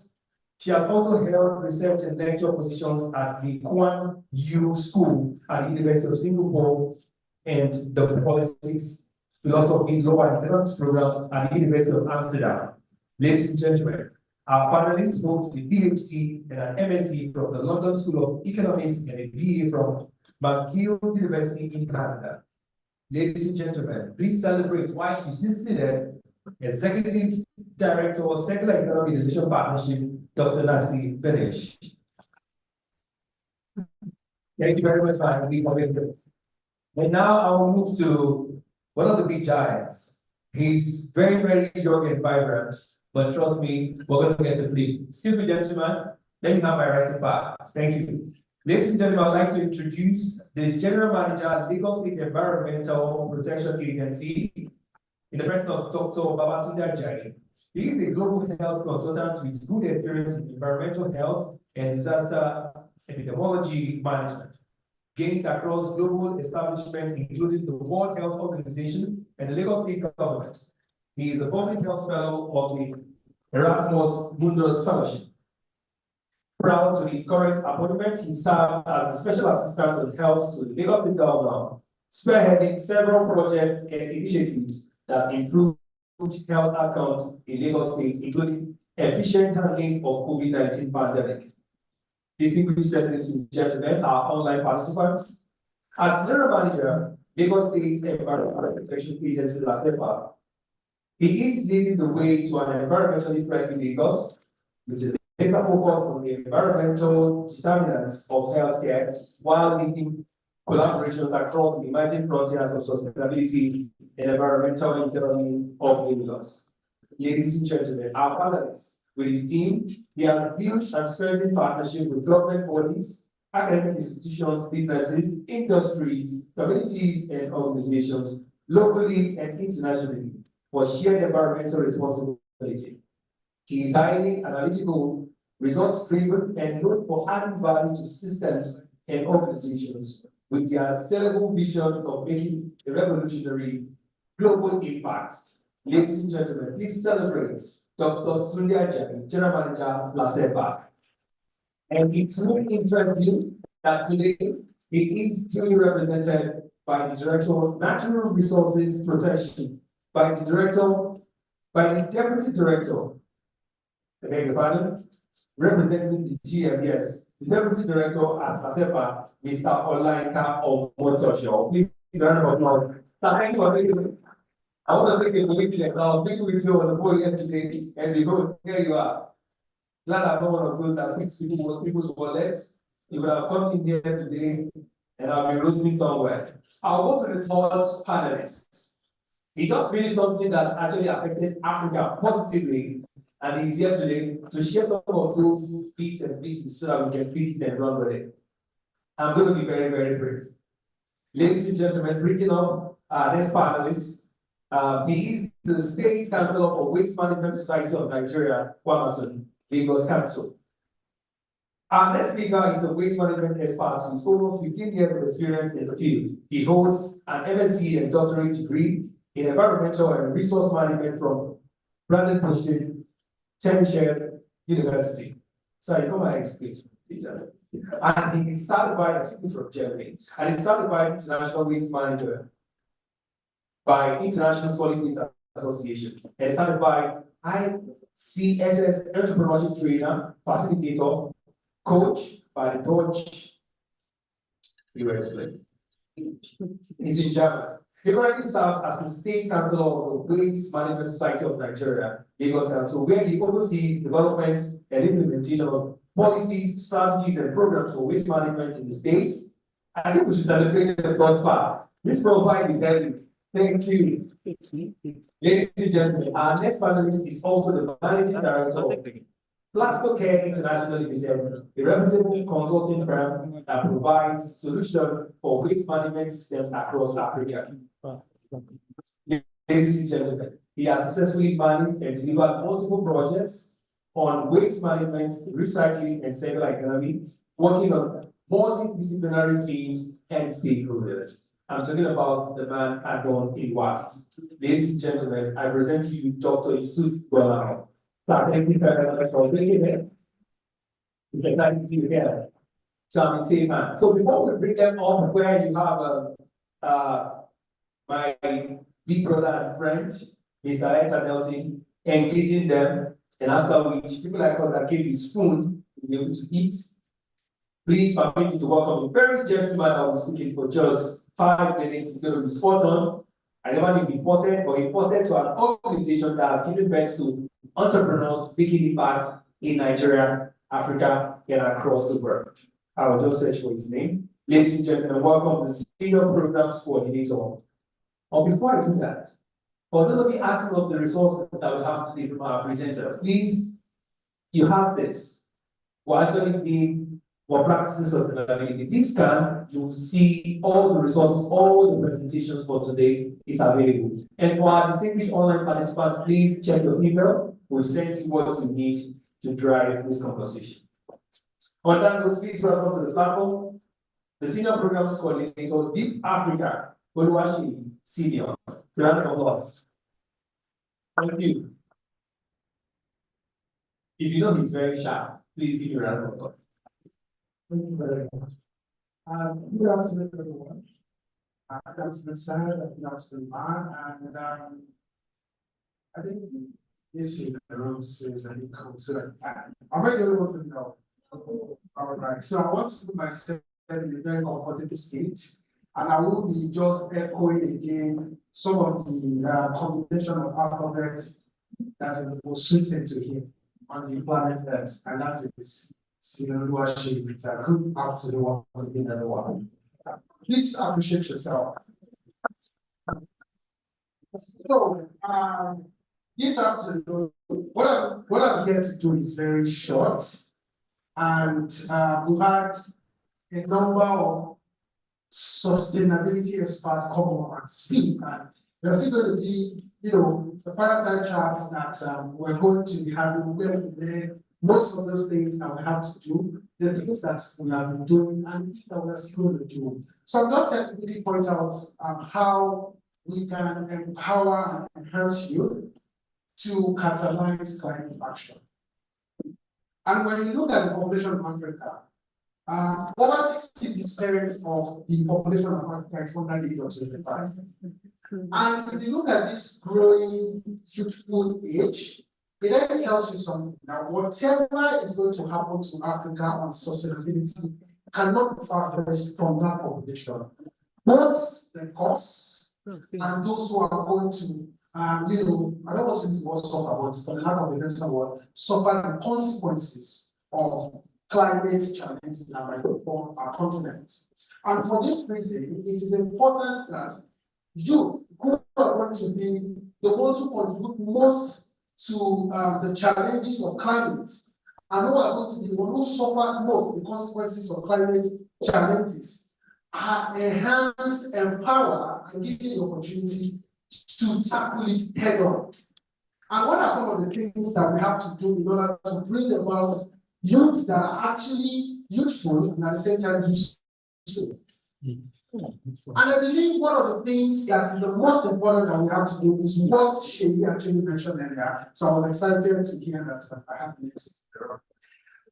She mentioned earlier that one of the most important things is education. And I tell you that my pastor will always say something. He said that regardless of who you are in Nigeria, if your mindset is not optimized, you're taken out of Nigeria to any country without minding the abundance in that country, you're going to be over. So if we're talking about climate change, we're talking about global warming, we're talking about sustainability, we're talking about the green economy, and we do not help people to have a change of mind towards the cause, the effect, and the consequences of all of these things, then we're just going to be turning in circles. And one of the questions I'm going to be asking us here today is, how many of us here drove down yesterday? You drove down while coming here? Nobody? Okay, we didn't drive in the car. How many of us need that seatbelts while coming? So I'm just going to place you. Why do you use your seatbelt? For safety reasons. Yes, but I'm very sure that when you ask quite a number of people on this side of the map, we use our seatbelt because of road safety. Is that correct? Yes. So the problem is that rather than tell people the reason why they need to do this, we show them the consequence that is even the most minimal. And that is why people keep committing the same offense over and over and over again. You should use seatbelts because the bike is still sweet and you still have to stay back to eat more of it. Because if any accident happens along the way and you're not using your seatbelt, what's wrong with the door? Do we understand? So the effect of climate change, it is not just policing people that don't eat and drop the nylon, don't consume things responsibly, take care of the environment. It is not because you are the most hygienic in the environment. It is not because you want to win a United Nations award or something. It is because, like the keynote speaker mentioned, if you do not look after this continent that you are in, this continent will come after you. And whatever you're putting in place, now we have 17 sustainable development goals. It is shameful, it is painful to say that if we do not take the right action towards climate sustainability, every other thing we do across the remaining 16 goals is going to be total and absolute waste. And as I wrap up, I'm going to say that one of the ways, I was speaking earlier, that one of the ways for us to empower and enhance you is to give them that education and change their mind. Let people understand why they have to take action towards the climate. Let people understand why they have to contribute to the green economy. And let them have that change of mind. Let them see that when you are saving the environment, you are not saving the environment. You are actually saving yourself and are saving the generations coming behind you. And one of the ways we do that in Africa is through the beauty of service. The beauty of service is a program we've been running for the past 5 years, with sponsorship and support from organizations like COYEC, where we empower change makers across the continent of Africa to carry out sustainable development goals in their respective communities. Because again, you can't just develop solutions, you have to develop solutions that are tailored to respective communities. So we empower youth across different continents of Africa, where they can identify a problem in their community, come up with a solution to that problem, and we train them. We train them on how to implement those problems. And at the end of the day, also fund them to carry out some of this problem. And one of the things that you can do in this room today is to look at how you can be part of initiatives like that, where you can identify a problem. And with a lot of talk, we will solve the problem. There's been a lot of climate gathering, there's been a lot of circular economy discussions, but we keep discussing and we do not take action. There's nothing that's going to happen. You can put people together in your local community to clean the streets. When you walk into most of the streets, because you see a lot of canals that have been blocked, and any small rain, start seeing people that get boats to switch in their various houses. So if we keep looking at it and we're waiting on God, Naseba will not do everything indefinitely.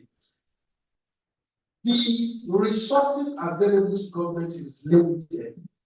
Private organizations, non-governmental organizations, institutions that individuals like yourself and myself are forming up is what we need to come together to solve the problem that faces our continent. And you will have to see that you don't have to see from us. In recent time, your fund is working against you, it's not the other way. Is that true? But it's just in my own streets. The heat is something else, and it not just happen. So as I end, as I draw this session of this panel session, I want to try to support that in our respective sphere of influence, in the environment where you find yourself, in organizations where you find yourself, try to be the initiator of the conversations that is going to empower and enhance you, making resources available for them to carry out climate actions in their respective communities. You can do this by encouraging people, by changing mindsets, by reorientating people towards climate action, and by deploying resources to empower you to take some of this action. And again, we will be launching the call application for our Indian States for 2024 next week. And I just want you to, stay tuned and look out for sort initiatives so that we can also see how we can plug into that project and take action. Like I always say with people, I would say that life will be good and we will live comfortably well. That will be a trade. It's only be an assumption. We do not take care of our continent. We do not take care of the planet that we find ourselves. Thank you very much. It's a privilege to be with this discussion.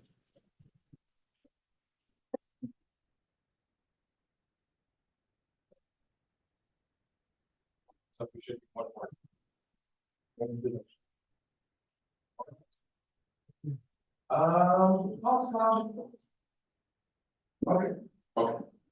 I'd like to at this juncture call on our distinguished panelists who had been introduced earlier on. So I'll quickly just pick our names again. Dr. Olahon Yusuf is the State Coordinator, Waste Management Society of Nigeria, Lagos Council.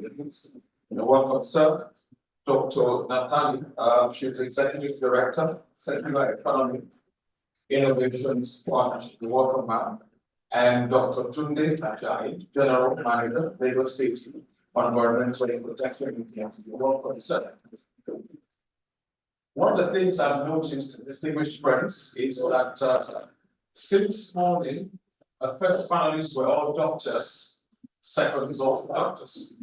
So that shows me that we're pretty serious with the management of our environment. Thank you and good to have us here today. So far, distinguished friends, are we still enjoying the house? Okay. Even though that yes, didn't come very far. Can we let our online audience know that the panel session has begun so that some persons who are logged off come back? On this particular session, we are going to be focusing on green cities, transforming the culture and the future of waste. This is very important. And the focus for this session,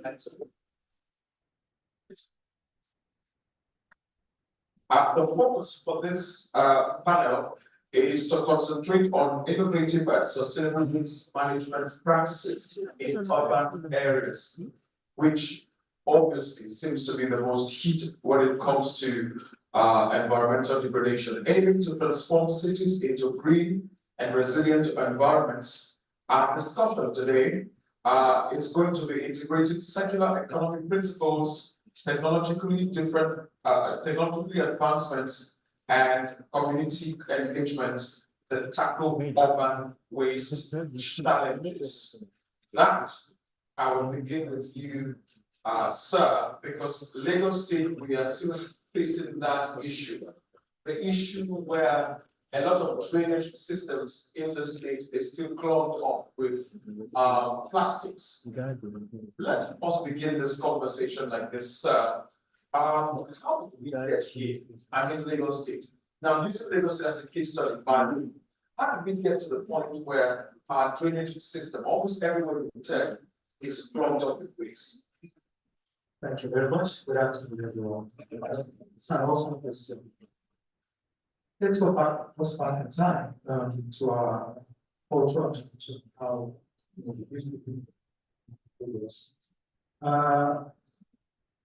we got here because people like our parents generated demand for single-use plastics without options to treat those plastics, to recycle those plastics. Growing up, I remember the plastics weren't as much as they are today. You rarely see single-use plastics. The drinks that we used to have with Coca-Cola, the space, wine glass, we are always the system. Yes, but I will use to turn drugs and the turn roads. The streets were clean. However, the multinationals producing this discovered that our parents, you and I, we prefer that single-use plastic, that you can take anywhere and drink at any time. And after drinking, it was true. Same with, other single-use like styrofoam, and recently banned in the States. We don't want to take reusable things, from our home. We don't want to take our, water bottles. We don't want to use them. We know that we can always get this single-use plastics on the streets. However, we're not thinking of sustainability. When I finish drinking this, what am I going to do with it? Are the options to recycle available on the streets? Even while I'm in my car, I finish drinking it. I'm going to drop it in there and care for what happens next. So it's our way of life, our culture, our demand, that brought us to where we are today. And there needs to be a paradigm shift. Drinking by you and I, to take us back, to those clean streets that we used to have. Indeed. Dr. Yemi, let me ask you this, because you made a very salient point, you, Dr. Natali. You made a very salient point when you talked about our culture and the fact that we need to have a paradigm shift in the way we behave. What are the biggest challenges cities face in transitioning to sustainable waste management system? What's our challenge? You asked me a big question there. Cities, not just Legos, like all cities. All cities. Well, we can start from here. Okay, because I think every city is different, and I wouldn't want to compare, for example, Amsterdam with Legos. So I think there's, from my perspective, being in Legos now, I've been here about 6.5 years now. So my name is Andrew. I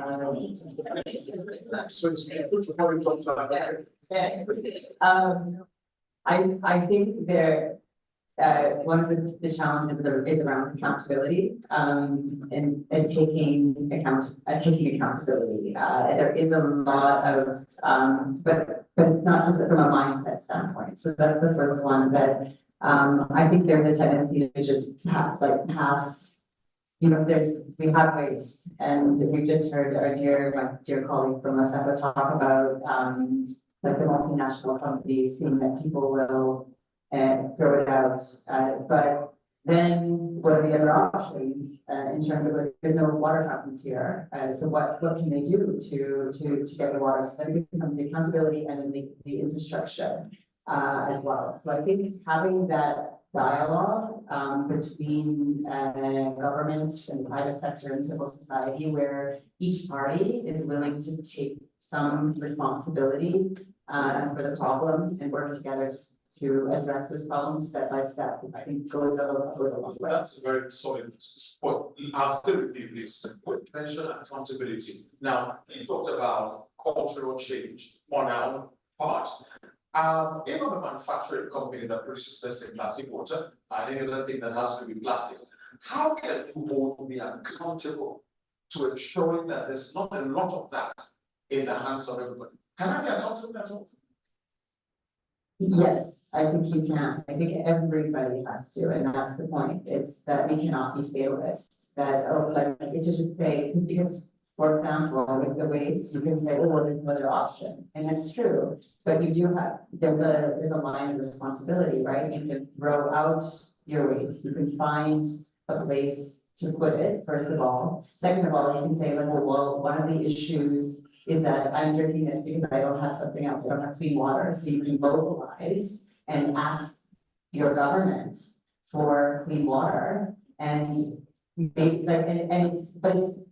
push. You keep pushing, and you keep pushing for those dialogues, and that's how it happens. But if you're not asking and you're just saying, oh, it's government's fault or someone else's fault, then we don't even get that.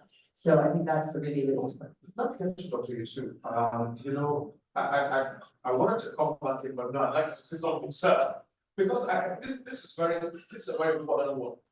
So the plastic is in my hands. I'm driving and I drink and throw it away. I have a fault on my part. It's impossible for the companies to stop producing plastic. That's what I'm getting to.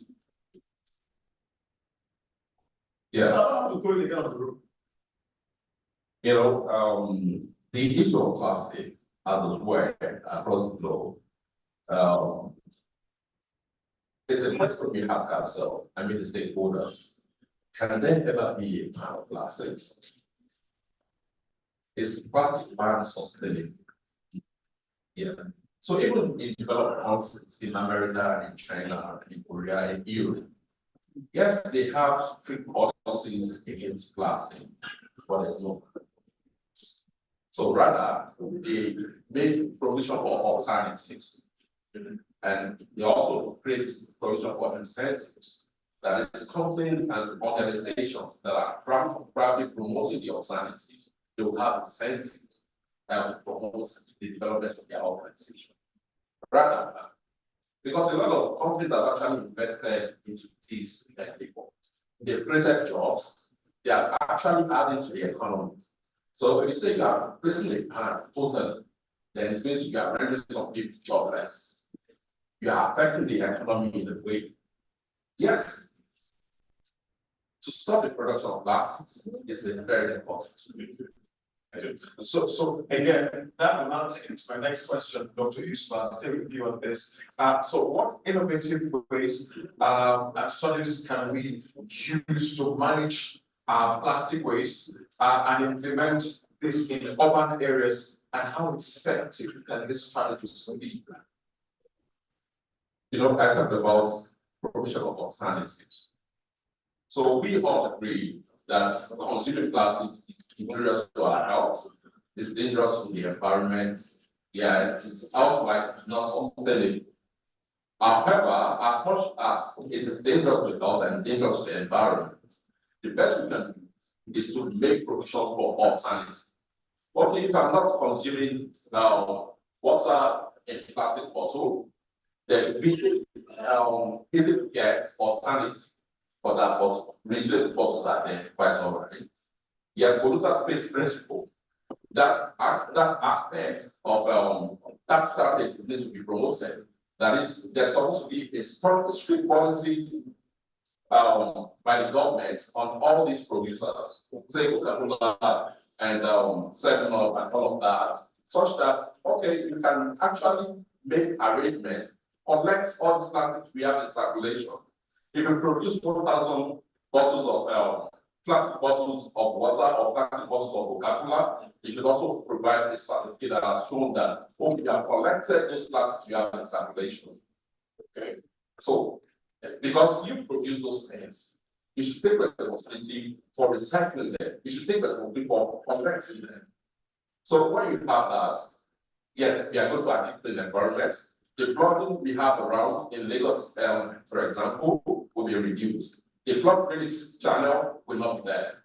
So earlier, like during Dr. Daniel's presentation, he made mention of Ajokel Assisi, who makes clothes from pure water sachet.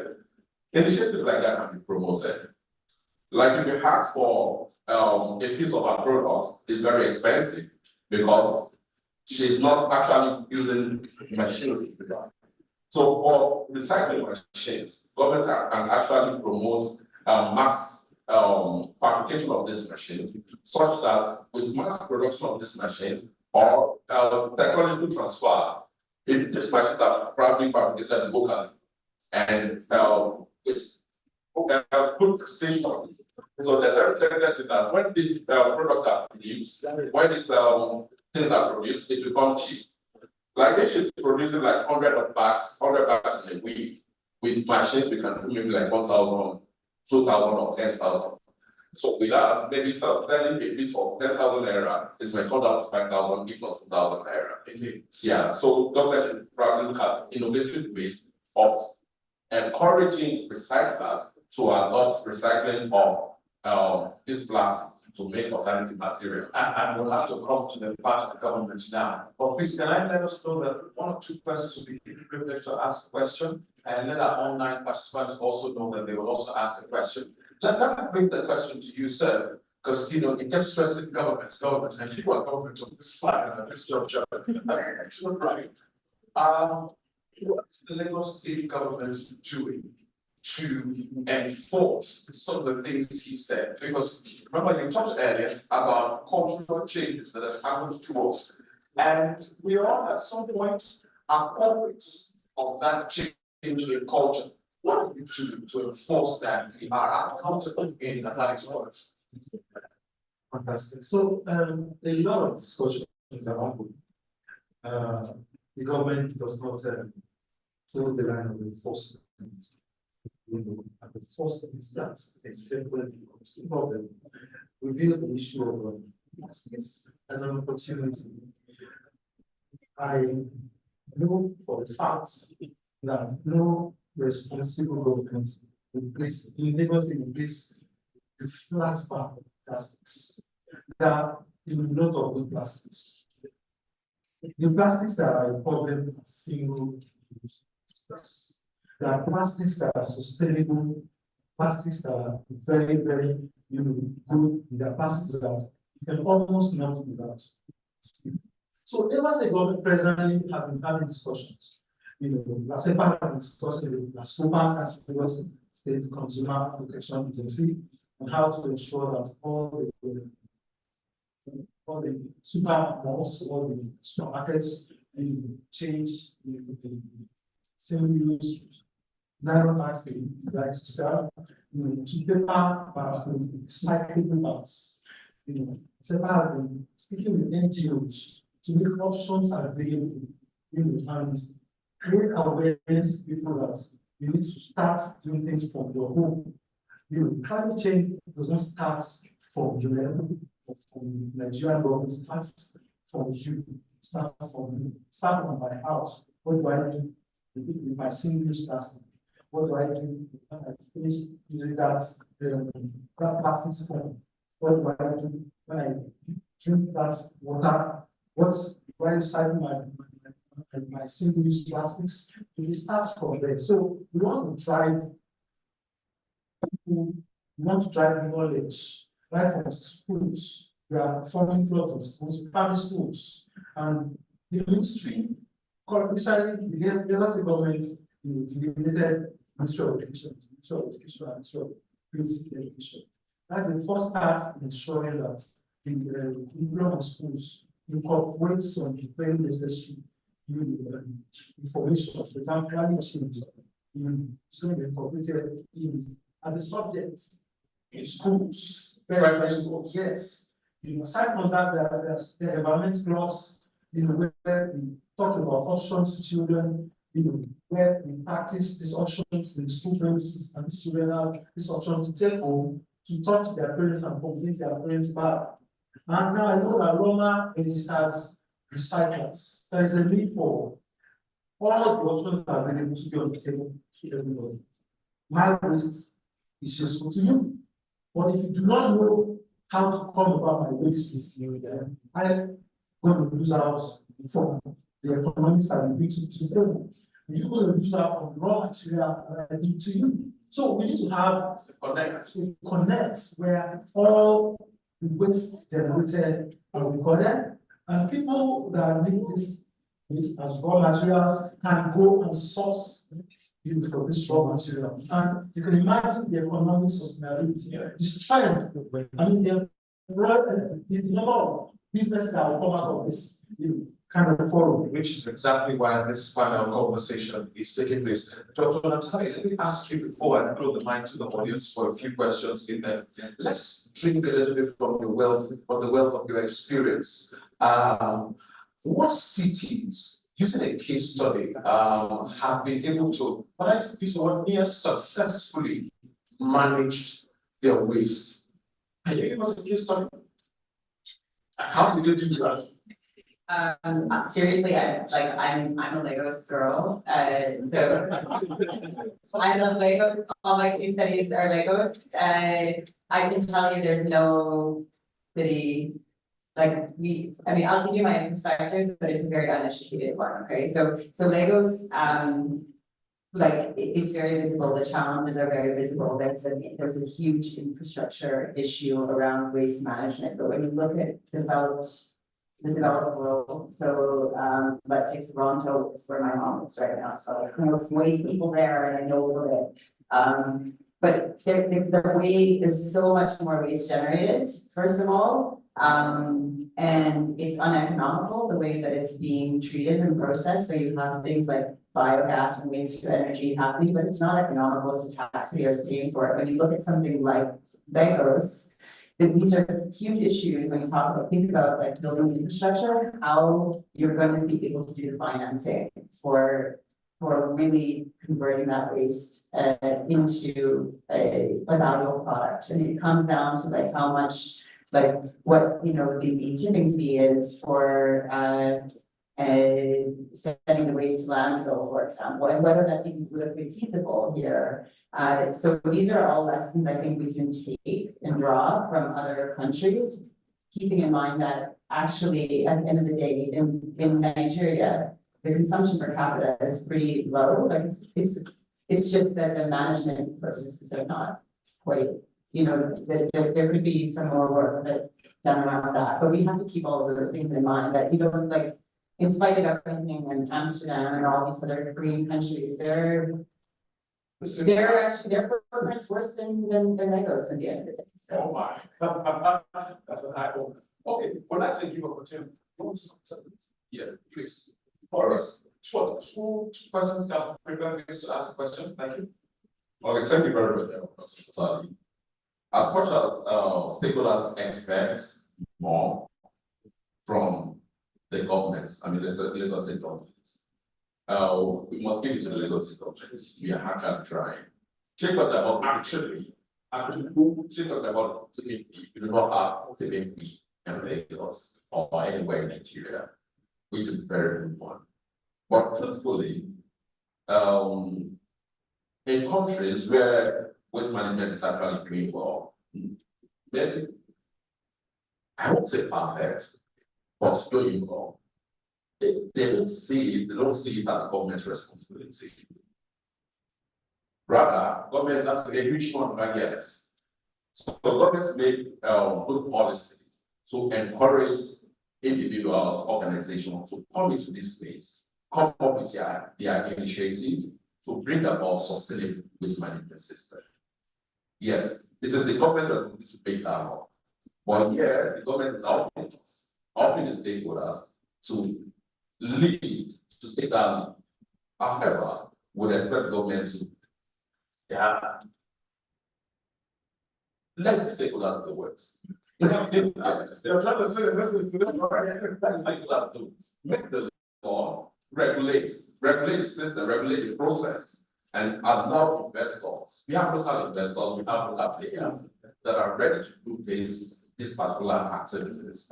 Yes, we have actually signed, the Lagos government has signed MOU with Harvest.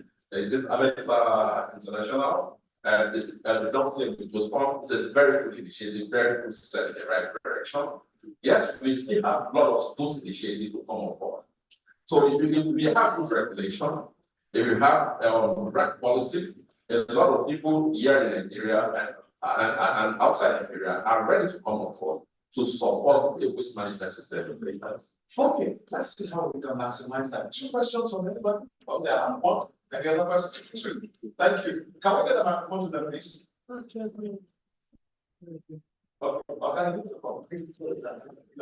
please call them. Your name, where you're from, and your question. I just saw a data now from previous time. So which said that we have about 9,000 metric tons of waste in Lagos State. So which is about 490 trailers every day. Well, I want to just put this to those from Lagos State. The number that we make payments for, we hardly see them come to our environment. For me, the encouragement for you and I is that our food waste, what are we even doing with them? The manure that we are looking for is in those food wastes. If we want to stop buying manures, then we can regenerate our food waste into the earth and plants. For me, another plants inside the pockets. If you see here, if you see the vegetable she comes up with it, just from the bucket. So this is also something we can do to save the environment and also help to push the drive of food security as we are looking for today. Thank you very much. So, fantastic like I said earlier, it starts with you. Now, we need 490 trucks per day to sell. However, that's because we are throwing everything. We are throwing resources. We are throwing materials. We are throwing recyclables. I was in Europe like 15 years ago, Germany precisely, and in every home there are 4 recyclable buckets. Glass, paper, and plastics, and your food waste. 2 ways to sort your waste: recycle and compost. How many of our houses are not fully completed? Most of our houses are fully completed. We don't even have gardens. The options start with you. Government exists to solve the problems that we see. So if you reduce the problems, the government does not have a lot to do. But the more the problem is, the more the government has to fight, has to be forged. There are opportunities in waste management. Some have yards. We start collecting waste. If you can start collecting plastics, the money is still small to you, but I'm telling you, that's what some international students for the stage over years. So see, the options are not the problems. I'm glad you did.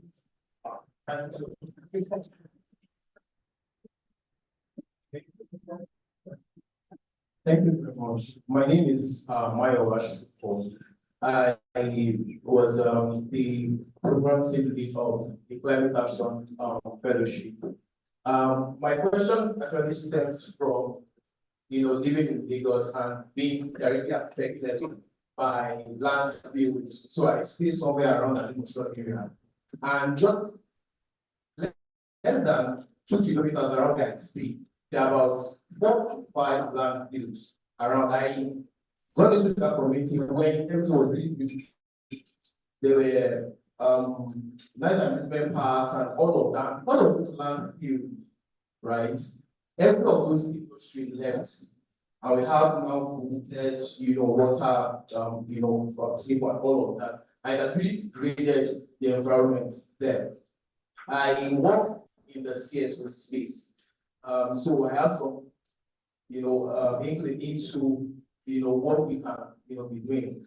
Now, my first question would be that I want to do something, right? But I don't know how I can do it. I don't talk a lot about youth engagement and things like that. What can I say? So whether at the LCA level, I go to the local government, or I come to Alausa, I have some time now.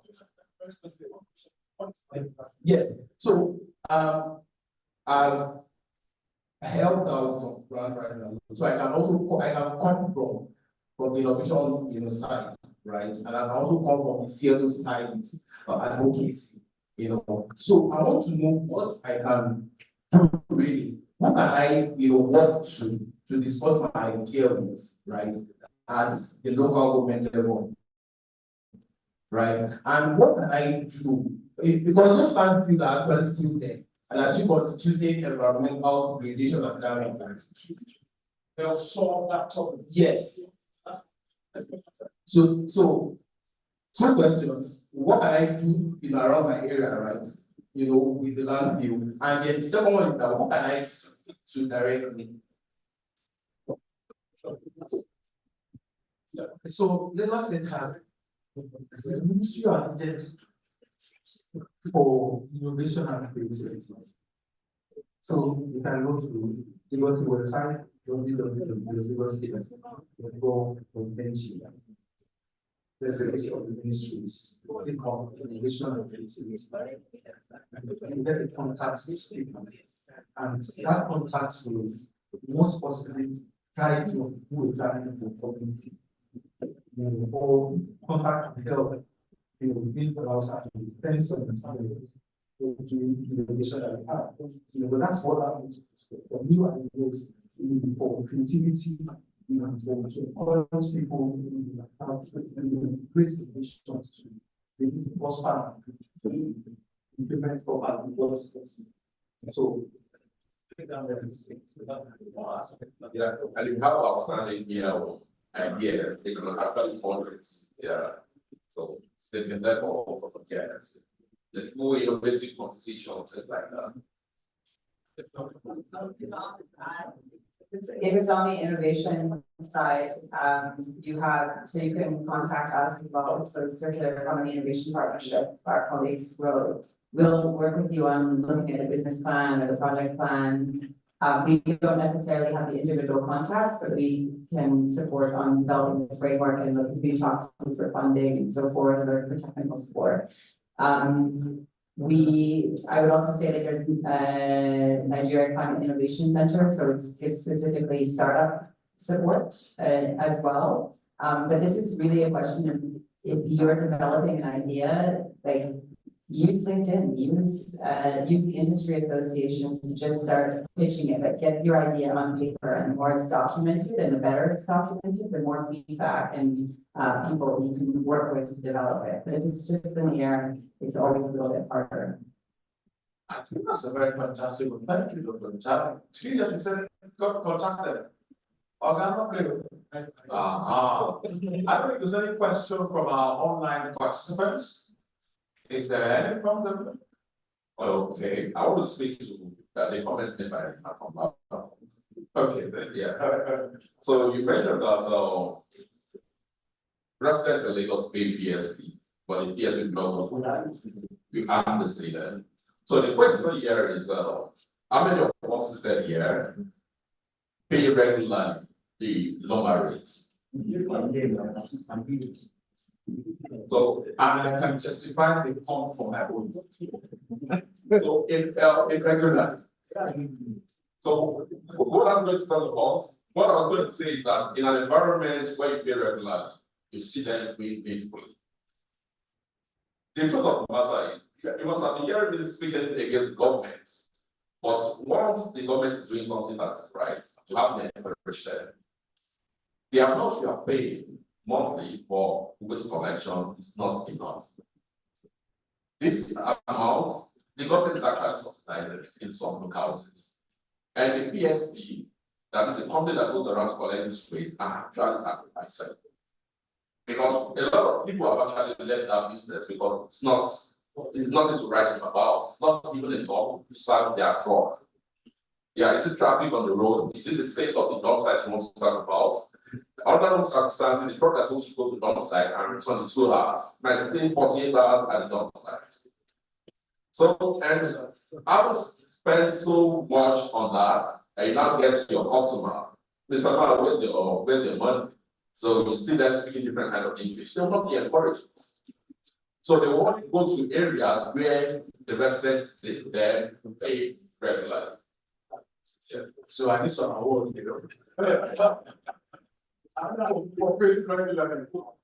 Distinguished ladies and gentlemen, I have to thank you so much for this very robust participation with this wonderful panel. I'd like to thank Dr. Ola Yusuf, the state coordinator. Thank you, sir. Dr. Natalia Gerich, Executive Director, Secular Economic Innovation. Thank you. And the record, Dr. Tubina Jai, General Manager, Lagos State Environmental Protection Agency. My name is Nelson, and I'm a broadcast journalist. I work with TVC News. Thank you.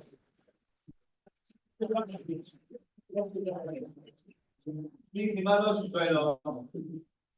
Mr. Babeda. It's not Emmanuel, getting the picture you can take to the embassy. Don't take the picture like the placard sites and the approaching the embassy. You put the export. You don't know Dr. Natalie. I travel to Netherlands. I'm not going to. Oh, Elizabeth, yes, please make sure balance. No, oh, yes,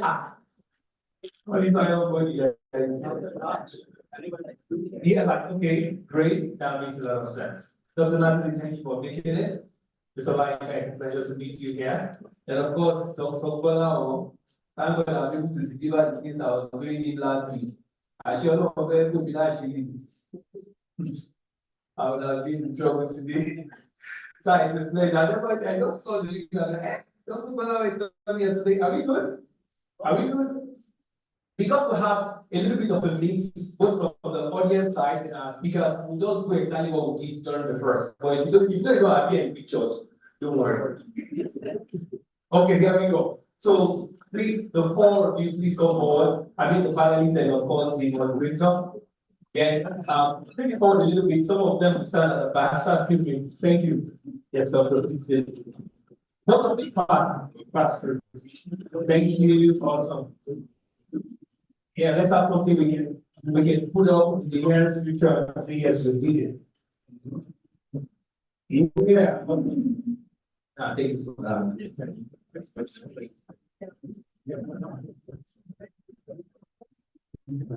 Yeah, it's gonna be. So that's these things like I don't know the job you are. Oh, you very big. Yeah. Thank you. I just want to make sure you guys are doing good. I will just raise the mic so you see my hand.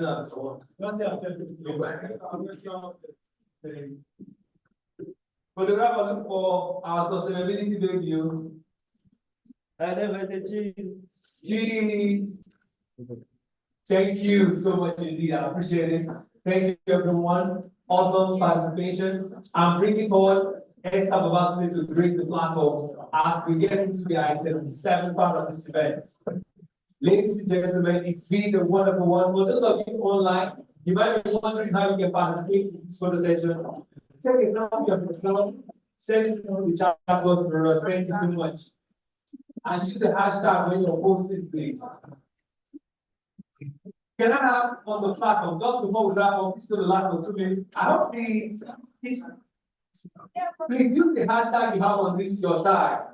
Please, is there hashtag greener future? Please let's do that as we share our pictures and other content. Please welcome with a round of applause. Let's have a participate. Thank you. And she can tell you about you can. Good afternoon, everyone. It's been an exciting and a conference so far, and I want to believe that we all be getting value for our time. So, briefly,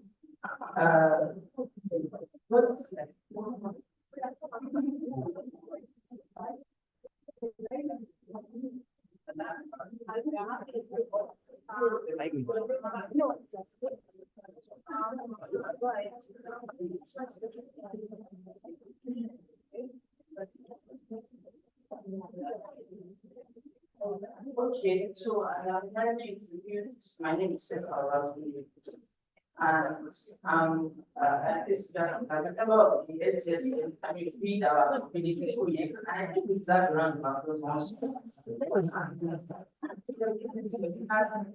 The ones are now with the so I'm representing my network. I'm referring to SSN with Nigeria as the leader of the African region and the state committee of UCAN. So UCAN is UNESCO's climate action network. So that's the big arm of UNESCO that assists with climate action. Next slide, please. So what is UCAN? Because the slides and practices are just read from our system. So UNESCO is climate action network and is a platform that connects these climate networks worldwide to strengthen cooperation, foster multidisciplinary youth-led climate action and research through 4 cross-cutting thematic areas. So these are the UNESCO areas of the continent: agriculture, education, sciences, and information. So the role of UNESCO, if it's we might want to listen of this one house, because this is the youth aspect of it when you talk about youth in climate action. So the role of UCAN is to bridge the gap between on ground. Please, audience, my valets, please run out. So Don't worry, we don't have that. You can do it. it's a bridge, to bridge the gap between youth and UNESCO. So to propose actions that really respond to local challenges and needs. So when we talk about solving the problem of Africa, we say that one to Africa's million to needs, like instead of the solution of the problems that we have in Africa. So which is what we can is literally about. So we also spend to use capacities and allow us, not even them, and allow us to actively contribute to creation of knowledge and solutions as full actors. When we go for clubs and COYEC, we talk about being involved, like when decisions are being made, not just reading them in papers or documents. So not just as beneficiaries, but full actors. So was launched at COP25 in Madrid in 2019, and we have 28 street member networks as we speak. With capacity of more than 105,000 young people worldwide, being inclusive and every SCSC in Nigeria network members. And we have the market network from South Africa, we have the Inspire, STUs, and also a diverse young profile from scientists, experts, educators, researchers, health practitioners, and what have you. Next slide, please. Okay. So as I said earlier, you can establish the gap between UNESCO and in between here. So it's not just to duplicate existing action. No, we have a couple of networks actually. So we're not here to duplicate existing actions and networks, but rather to capitalize and leverage our skills and expertise and to increase our ambition and impact, most importantly. So to this end, you can bridge the gap, like I said, between UNESCO and young people. So to create new ideas. In between industrial action, we have UNESCO and we have the UNESCO climate action network. So we can look at networks on ground, we can express our needs. We currently have a couple of initiatives. So when I speak, I use the networks with 28 member networks of the UCAN. We express a need to propose projects to UNESCO regarding climate action and youth development and solutions to all of this. And they take it on, or UNESCO also reach out to us as UCAN to come together and implement projects with UCAN and its network. So the networks mean that, especially the member of UCAN, Africa looks like Caribbean and all of them. So we all develop and implement projects. And like I said earlier, we have a project proposed by UCAN network on Africa Youth challenge on climate change. So more information about that will be coming up, and it was jointly proposed by the UCAN network, and it is currently UCAN network and UNESCO. So next slide, please. So over time, we have recognized some that are under and that needs to develop more between 2024 and 2025. And these are one we have the cultural heritage. Climate literacy is super important. Water management, disaster risk resilience, ocean protection, as like water is protein, preservation of biodiversity, new technologies, sustainability, start with AI, and issue of gender. That is one of the NESCO's priorities. So these groups are very diverse, and UCAN has contributed to different publications. We have a couple of them online. We are just getting, so we have a lecture side event tomorrow. I'll copy this reports and paste the link by 2 p.m. tomorrow, so you can put them up online and get more insights. We have the UNESCO global report on the impact of climate change and displacement on right to education, and water protection for okay, I will send it to the party so you can have them up tomorrow. And also the UNESCO guide on the speaker site for PhD. So next slide is UCAN in action. So we participate in high-level international events to amplify the work and voice of the youth, such as the Conference of Parties, Conference of Youth, and all of that, but we are also expanding our community. So the membership of UCAN was opened during the exit from last year in Caribbean. And November 2023, and in the first phase, we have received more than 50 applications, and this makes us to soon become official members of UCAN. So I will share more information about how, because I think a lot of us would say you want NGOs also, so how your NGO can also apply to be part of the UCAN like this in Nigeria. So this will expand our community to more than 10 million young youth workers. So these are some of the ideal professions between UNFCCC, COYEC, EcoSoc from Real Water Conference, what to make sure that it's easy. Next slide, please. Okay, so like I said earlier, UCAN is a network of networks. So the underlying principle is that they leveraged on all of the youth worldwide that in networks doing something related to climate, just as SDSM I represent on the theory. So now we have 5 representations from different regions: Africa, Arab states, Asia and the Pacific, Europe and North America, Latin America and the Caribbean. So there are 3 network representatives per region, and therefore the African region is considered there as well. So represented is Sustainable Development Solution Network in Nigeria, and that's natural result from South Africa and all of the other from other regions of the world. So our community mandate is 3 years, and the next is 5, and but then other networks can also apply to be part and to lead the UCAN. So next slide, please. Let me talk to you about our network. So United Nations Sustainable Development Solutions Network in Nigeria. You are not all, everyone is not essentially SDSM.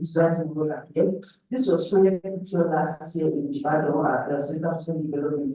And so we facilitate implementation of sustainable development goals and encourage agreement engagements that we have. We have representation from the government, ASEPA, 01, ASEPA, this year, from academia to businesses. I get one from Barco, so that was here. All of this to foster sustainable growth and environmental conservation in Nigeria. So we have a couple of initiatives at NSC. We have this program, we have the climate action status program, we talking about how. And we also have other ones like that in the pipeline that we also have ACC Connect and webinars, all of this to ensure that we promote climate resilience and youth engagement in Nigeria and in the African region. So, for example, representing the network on the steering committee, we have been consulted by UNESCO for development of policy brief on climate over data. And so, through my participation, I've shared vision and insights from my network to UNESCO, and this is what we can allow. So, this is my last slide. Next slide, please. So, we have a couple of UCAN networks in Nigeria. That's SDSA in Nigeria. You can click the link to join. And we have Africa Upcycle. Africa Upcycle is from the previous steering committee, and they are also in Nigeria. So if you want to engage with us with this field, you can click scan the link to join the UCAN, so that if you are part of the UCAN organization, I use the life engineering benefits, climate action and so on, this can be called and applied for the next round of applications. So the ones that have applied, we are here very soon officially on board. So finally, I would like to challenge as groups. I mean, we've had so many insightful engagements from previous speakers, panelists, and we need not to say no more that our time is now as youth. And I will encourage all of us to continue to build capacity, to learn more, to seek more wisdom, to cultivate resilience. You know, Africa is really rich in culture, diversity and natural resources, which we use that we have sound minds. So, and we are ready to shape the future. I mean, that's you and I believe we are all ready to shape the future. So, please make positive impacts in your own to be your sphere of influence to make the world a more innovative one, sustainable industry. So, this is brief introduction for UCAN. So, I have questions for you about UCAN accessibility. Feel free to reach out to me. Thank you so much. Thank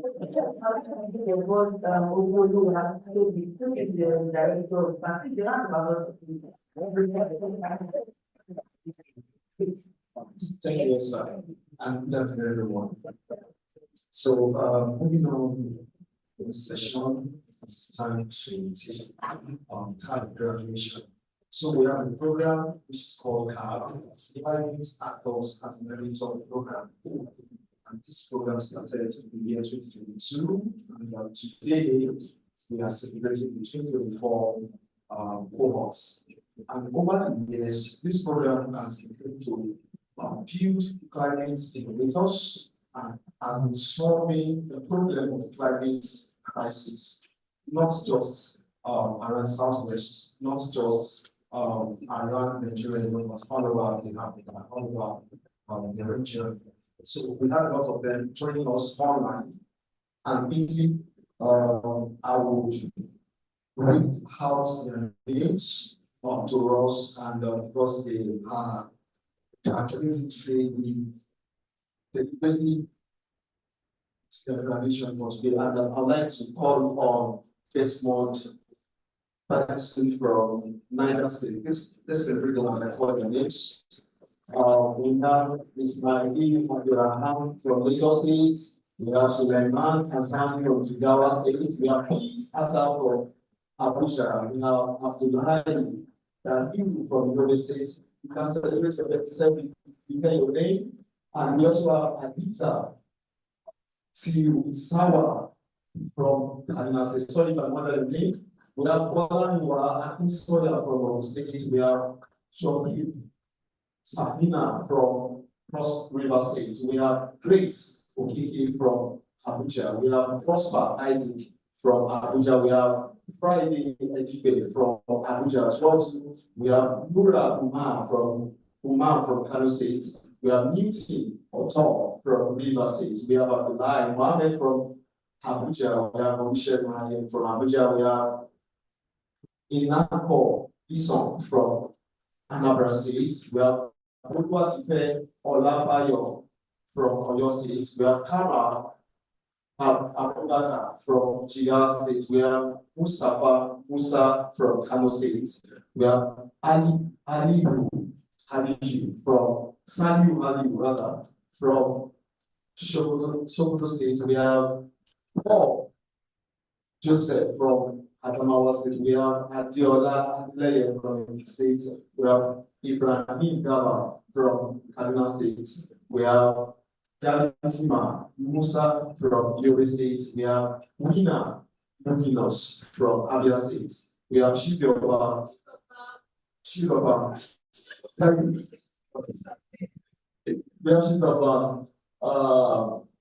Ajoku from Lagos. I think let's celebrate that.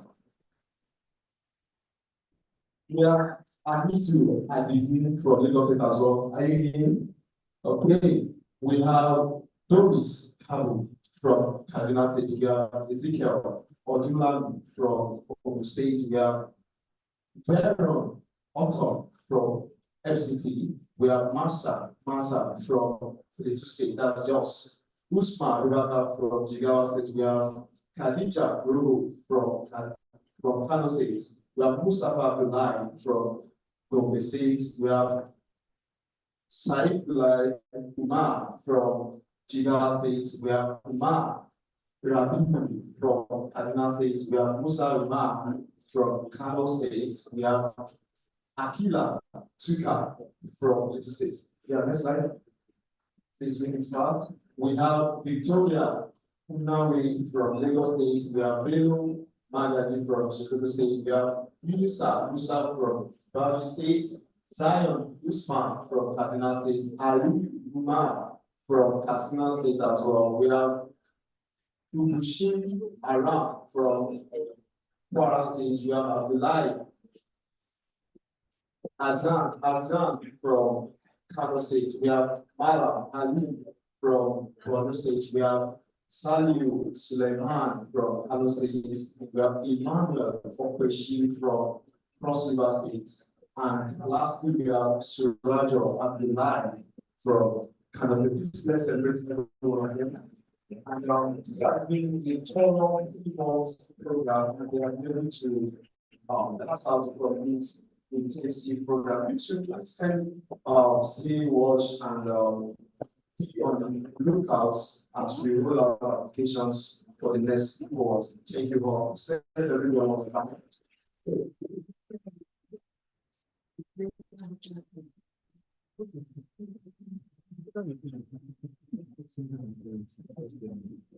Okay, so the best way to end is to start. It's very young, vibrant in the rank of love. So you can see, thank you very much and how important doing. Okay, so we're about to draw the curtain, but because of the weather, traffic, and all the other issues we encounter, and which you agree is part of the climate issue we're talking about, right? When I was young, we used to calculate, you know, when to be big and sunny, then Amatan is coming. What's does the Amatan? Start solving the pattern of this man's clothes. But no, it doesn't work that way. We'd like to invite from Environmental Sustainability Department, Masepa.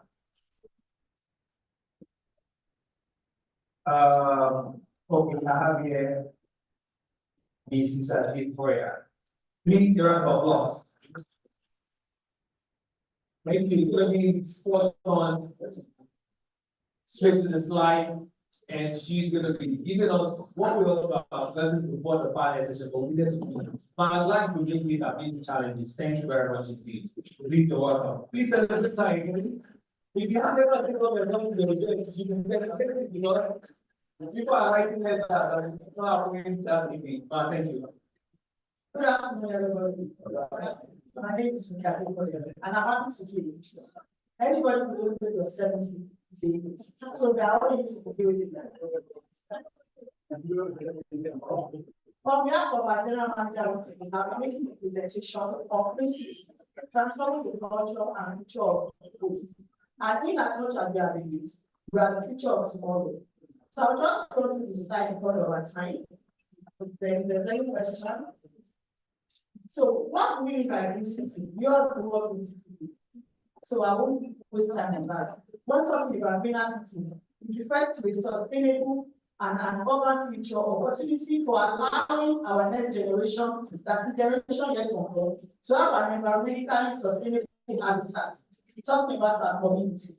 In 2023, the Economic Intelligence Unit ranked Lagos as the fourth institute out of 173, were the fourth of the bottom. So it shows that in Lagos State, we still have a very long way to go. So, which the work actually depends on you and I. So, what we are looking at is we looked at why going green. That's what we just looked at. Now, what we are looking at having the green city, we are talking about maybe the traditional waste disposal method that we are presently using to a more sustainable pattern. And what do we mean by more sustainable pattern? Talking about recycling, composting, and reducing waste, even right from the source. How do we sort our waste at all? Do we manage the soil just not everything together? But there are some waste that are done to nature, which ordinarily should not even get to the landfill. When we are talking about circular economy, 10% are started in the house. So why make a green city? Let's look at that. Why are we talking about having a green city? The green city concept. We're talking about sorry. Why make a green city? Green city, the number one is that it is designed with consideration for social, economic, environmental impact, and a resilient habitat for existing population without compromising the ability of future generation to experience the same. So what we are experiencing, what we experienced in the past, just like the MC said, that when it was raining, you could actually predict when it's going to rain and when it's going to be sunny. But these days, I mean, due to climate change, which we are all trying to tackle, even when the meteorologists, when they give you, prediction, weather prediction, at times doubt, because at the end of the day, it might not happen the way it was predicted. Look at what happened in Dubai. So I think last month, so a couple of months. Some people said due to sleeping, but people were different concepts, but it's just making us realize that climate change is real and we have to manage it. Another, let's focus. We cities focus on reducing pollution. Pollution is a major problem which we have to tackle, enhancing green spaces and promoting eco-friendly practices. And the third one, green cities aim to minimize their environmental footprint, conserve resources, and create an area more livable urban environments. Now, what makes a city great? Let's look at some of them. If not for time, I want to make it more engaging to act and respond. But going that way now, like we spend lots of time. So what makes a city green? Number one is green energy. What do we mean by green energy? Can anybody help us out? Thank you so much. Thank you, sir. Renewable energy. We have efficient public transportation. Do we have that in Lagos? It's not public. We are not there. It's not a total yet. It's still not public. We are not there because we care about yellow bodies that are not really renewable energy. Then we have green building. I mean, in our home, what type of bulb do we use? I will see of generator, urban green spaces. How many do we have in Lagos? When I was people, you see our from back. Thank God for Fashola that we suspected the system. Then we have our waste management. How do we manage our waste? Do we sort from source or we just monitor everything together? Then water conservation. Do we actually manage water? Or because we don't pay water conservation, just put it anyhow. That's a very long way to go in Nigeria. Yes, we are getting there, rather than getting it. Why do we need green city concept? We need it because air pollution, noise pollution, and climate change, they are becoming a menace. If care is not taken, in future generation, we don't have anything good to it. Therefore, the quality of life in cities, they are deteriorating rapidly. Lagos State currently has over 25 million population, and this translates to increase in waste generation, which will lead to pollution if not properly managed. Therefore, some green campaigns are much needed with the aim of improving the quality of life for all habitats through sensible measures. So we are still going to get some of the sensible measures. Benefits of a green city. We are all talking green city. What benefits are we actually going to derive if you have a green city? Number one, not all, just from this time, you have just one. Improve air quality. I mean, breathing, our atmosphere is better, which at the end is going to combat climate change and even ozone layer depletion. And that's quality of life. We need, our quality of life. If you have parks, you can post at home. Let me just take my kids, or let me move and relax my brain at the park. Economic growth. When we are talking of, circular economy, that's where economic growth comes in. You have the economy will grow, there won't be growth, everything will be from credit to grade, there won't be fully from credit to grade.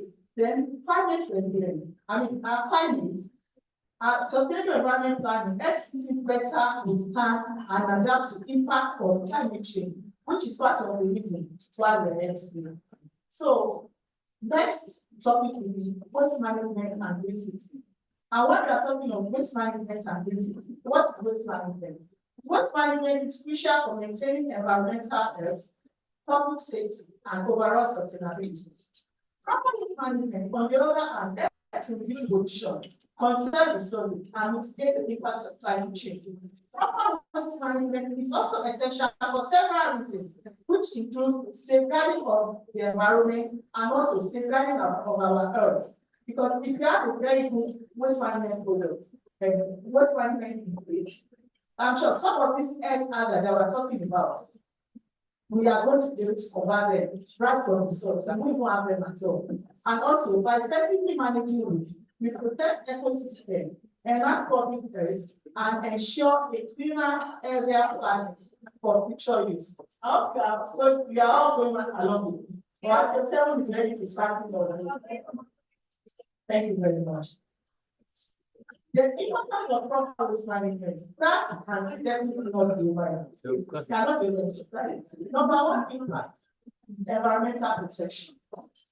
Number two, our health, public health, our health is being guided. Then we conserve our resources, economic benefits, and of course, our aesthetic and community benefit a lot from this.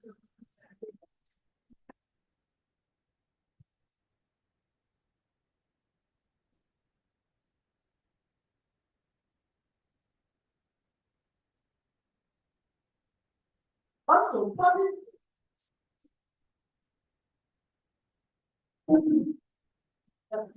management.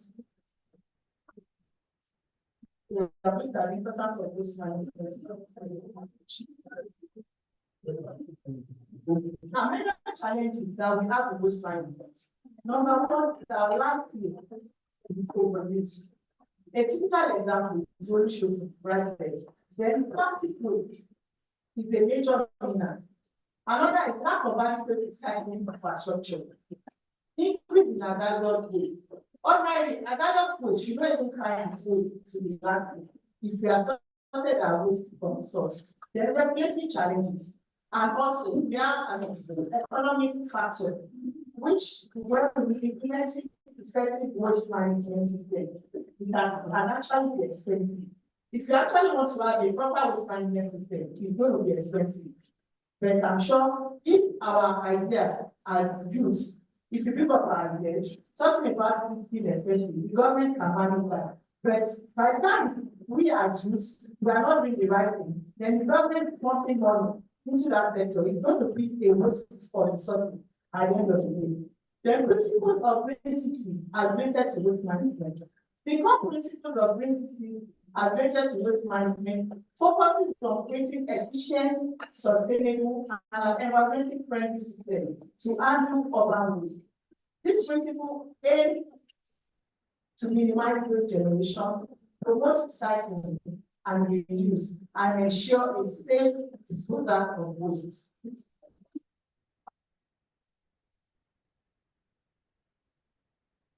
And some of the principles, we have waste reduction and resource, reuse and recycling, composting and organic waste management, circular economy, innovative waste management, then also extended waste producers' responsibility, which I can see representative. I can see my sister from Keynote. So what we look at, so how do we manage our waste in a very sustainable way? That's the next thing I should be looking at. Sustainable waste management requires strategy and practices designed to handle in ways that minimize environmental impacts, promote resource conservation, and support a long-term ecological balance. It also involves a holistic approach to managing waste, aiming to reduce waste generation, enhance recycling, and composting, and also ensure that the disposal of waste is conducted in an environmental friendly manner. We have to look at talk about the economic, the ecological system, and even the social system. So that can actually employ to manage our waste using sustainability. Number one, you want to R. Some say 3 hours, others say 5 hours, some say 7 hours. But here we just talk of the R. Reduce, reuse, recycle, and recover. Then we also have landfill diversion, innovation and technology, community involvement and education, legislation and policy, change in lifestyle design, pollution prevention. No, talking about innovation and technology now. I'm actually, I know Roma at the presentation that was presented. So this set of data that they are making now actually have like this type of sensor that it will let them not if it's full, it's going to allow them at the office if it is not done when you get it. So I mean that's talking about improvement in our technology. So for my brother that was asking the question about Roma not picking up and we can actually look for that kind of thing. So that once it's finished, they get an alert.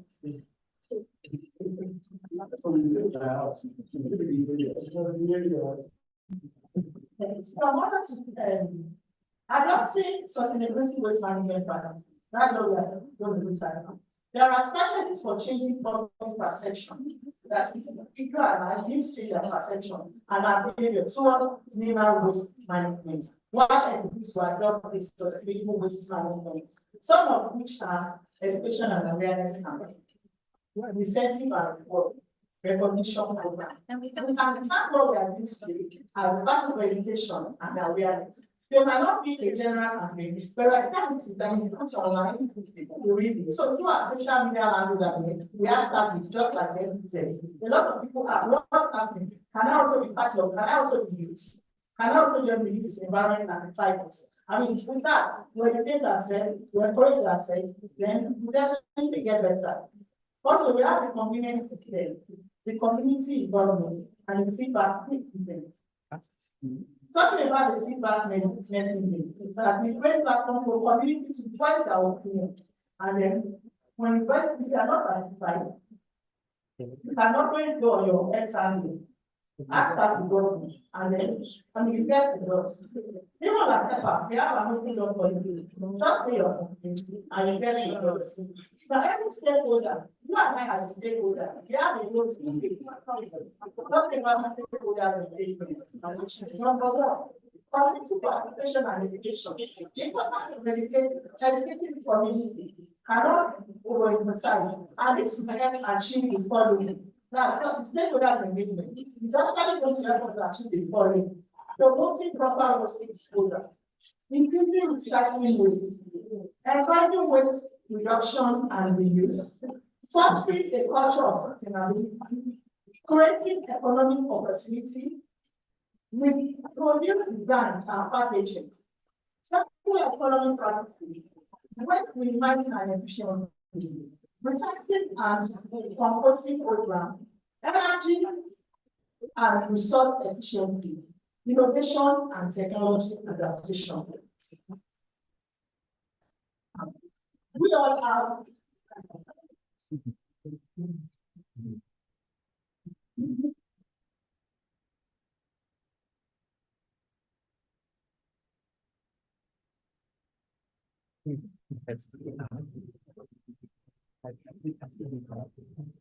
so we just look at some innovative waste management practices that have been done by ITM, which is our paper. Number one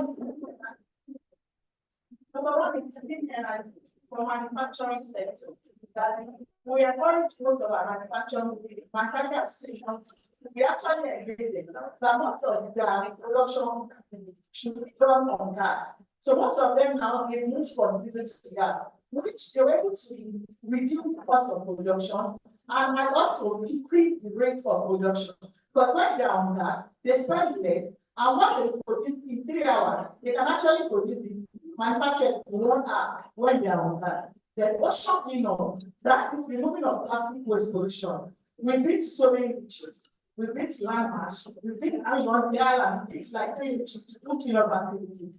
We normally map in what the ocean, one ocean way, cleanup pollution, which we should usually engage at it. We go there to the plastic and then we give it back to the recycler. Also, cash for trash. We don't cash for trash. No, we've not started it since the second term of our government. I'm sure I think on the top of the city. Whereby we go on jingles. So we go to community, we went to Tedo, we started with Tedo. We went somewhere, I can't remember the name now, around around that went to the boats, but I can't remember the name of that. But okay, thank you. We went to Lagos Salad, we went to Alimosho. What do we do there? When we take out your trash, we're going to community. Anything that you need to trash, please bring it. When they bring it out, we weigh it. What can we do there? We can monetize it for them. After we just pack it for like maybe 2 kg of rice or garlic, we give it to them in a state. We even went ahead to even give this card for it was our card. We want to give our card. We also give health insurance for a whole year. Just to encourage them. So because they are calling it cash. There is not cash. It's actually a raw material for another set of production. There's also air quality monitoring station. Over the state now, we have quite a number of air monitoring stations that tell you the quality of air in your area. This is released every day on Facebook. You can go, if you don't get it on our website, if you don't know our website, just go on Facebook. You see the air quality on a daily basis. Also switch to gas from this or this energy. Even some of our vehicles now, you see energy gas. And if you don't know, we now have mobile alternative. That's the possible station we got this. That now selling CNG. So you can actually convert your car to gas instead of petrol, you can switch to gas, which is cheaper and also environmentally friendly.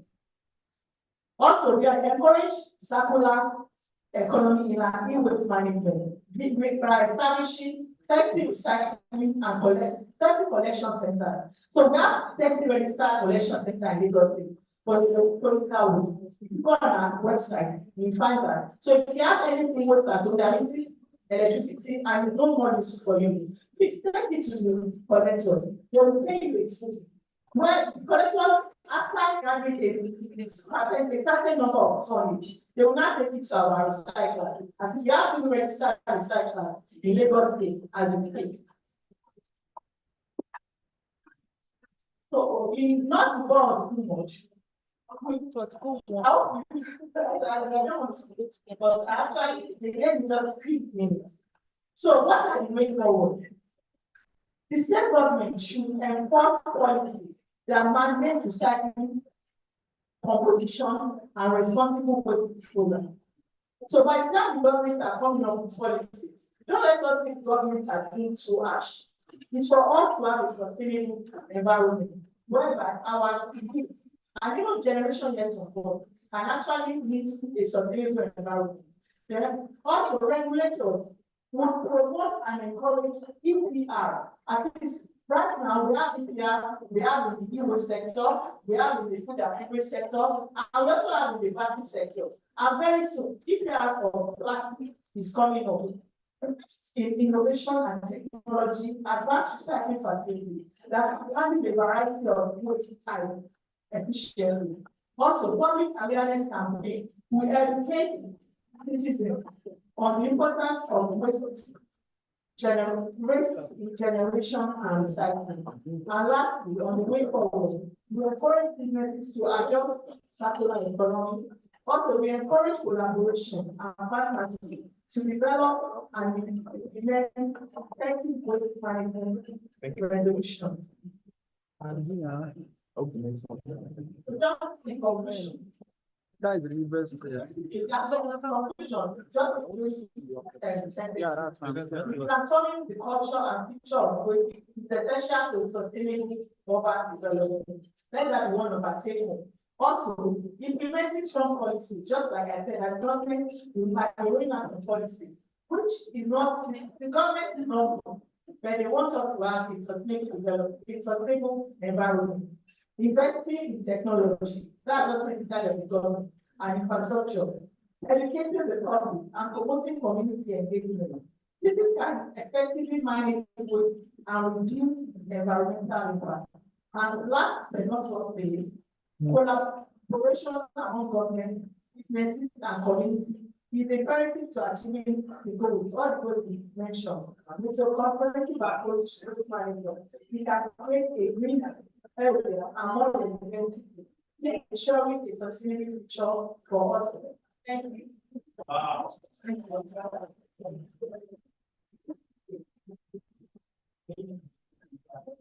Very try round of applause again. You know, they talk about something, have to deliver something, and you don't deliver. Man or glad. Thank you so much. So the English will give another round of applause and celebrate yourself. This is the time we've been waiting for. Somebody knows what me, the person was having a bad day, and as I was about to pass, my pocket was filled with the bag. He said, what's happening? Behold, my food that I brought from home for this food was sticking to his pocket. So I'm now getting to join you guys on the table. I want to thank everyone, our distinguished participants across the countries of Africa and around the world. Please enter any restaurant of your choice, eat whatever you like, but make sure you have your credit card to pay. because we're not there to take our responsibility. I want to thank you for your active participation, your questions, the discussion, and we hope to continue the conversation. I'd like to leave the platform for Emmanuel to come up now and give us his vote of thanks, of course, even as we're very and move into a better future. Ladies and gentlemen, please, the convener for COYEC 2024. Round of applause. Bye. Thank you very much, Chris. And wonderful and beautiful afternoon to each and everyone, and evening to those that are joining from other African countries, and so also to be here this evening. Thank you so much for attending today's event. Here, not to give the closing remarks for our session. Adebayo is the director of programs and application. With that, after we one of the events. But I'm here to announce the next event, which is going to be in 2025. I know that last year, events are in Ibadan for your states. And a lot of people came from Lagos and all of that foreign states are taught in Ibadan. But today, we brought events to Lagos. But by the grace of God, next year, we are taking into the northern region of Nigeria. And the venue is going to be disclosed as time goes on. And in the next 24 hours, definitely, we are going to be seeing the call for partners, because we need more partners, we need more organizations, we need more institutions to get support us and collaborate with us in achieving this. And we sincerely want to appreciate every organization that have supported us financially, technically, in every possible way which they be able to impact this event. And also, the next year project is going to be focusing on digital revolution for climate action and sustainable development. And we believe that we are going to be on top there towards advancing digital revolution in Nigeria, which is going to foster the activities of SDGs. Achieving the 2030 agenda requires it requires each and every one of us participation, contribution each and every day. And one thing which can also help to achieve this is this digital revolution, which we are going to see that is going to be unveiled in the next year conference. Once again, thank you for participating. Those of us joining on YouTube, Zoom, across all the social media platforms, thank you for participating. And I must not leave here without appreciating our network director, the person of Professor Labode Popola, and also Professor Ogo Jodiaka and Dr. Femi for their let's celebrate. Thank you very much for all the good work at FFN and the entire global team. Why I would like to bring up Mr. Adebayo to share the closing remarks for today's event while we enjoy the menu. Thank you very much for having us today. All right. You can also thank you for coming around. Thank you for one of the both the online and the outside. Thank you for coming. Thank you for giving opportunity. I need a environment for our time. Thank you once again. One thing I'm going to ask for the thank you for being here. We want to appreciate the transfer. Thank you. And yes, we'll bring the government there. Thank you and God bless you.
Is the meeting over?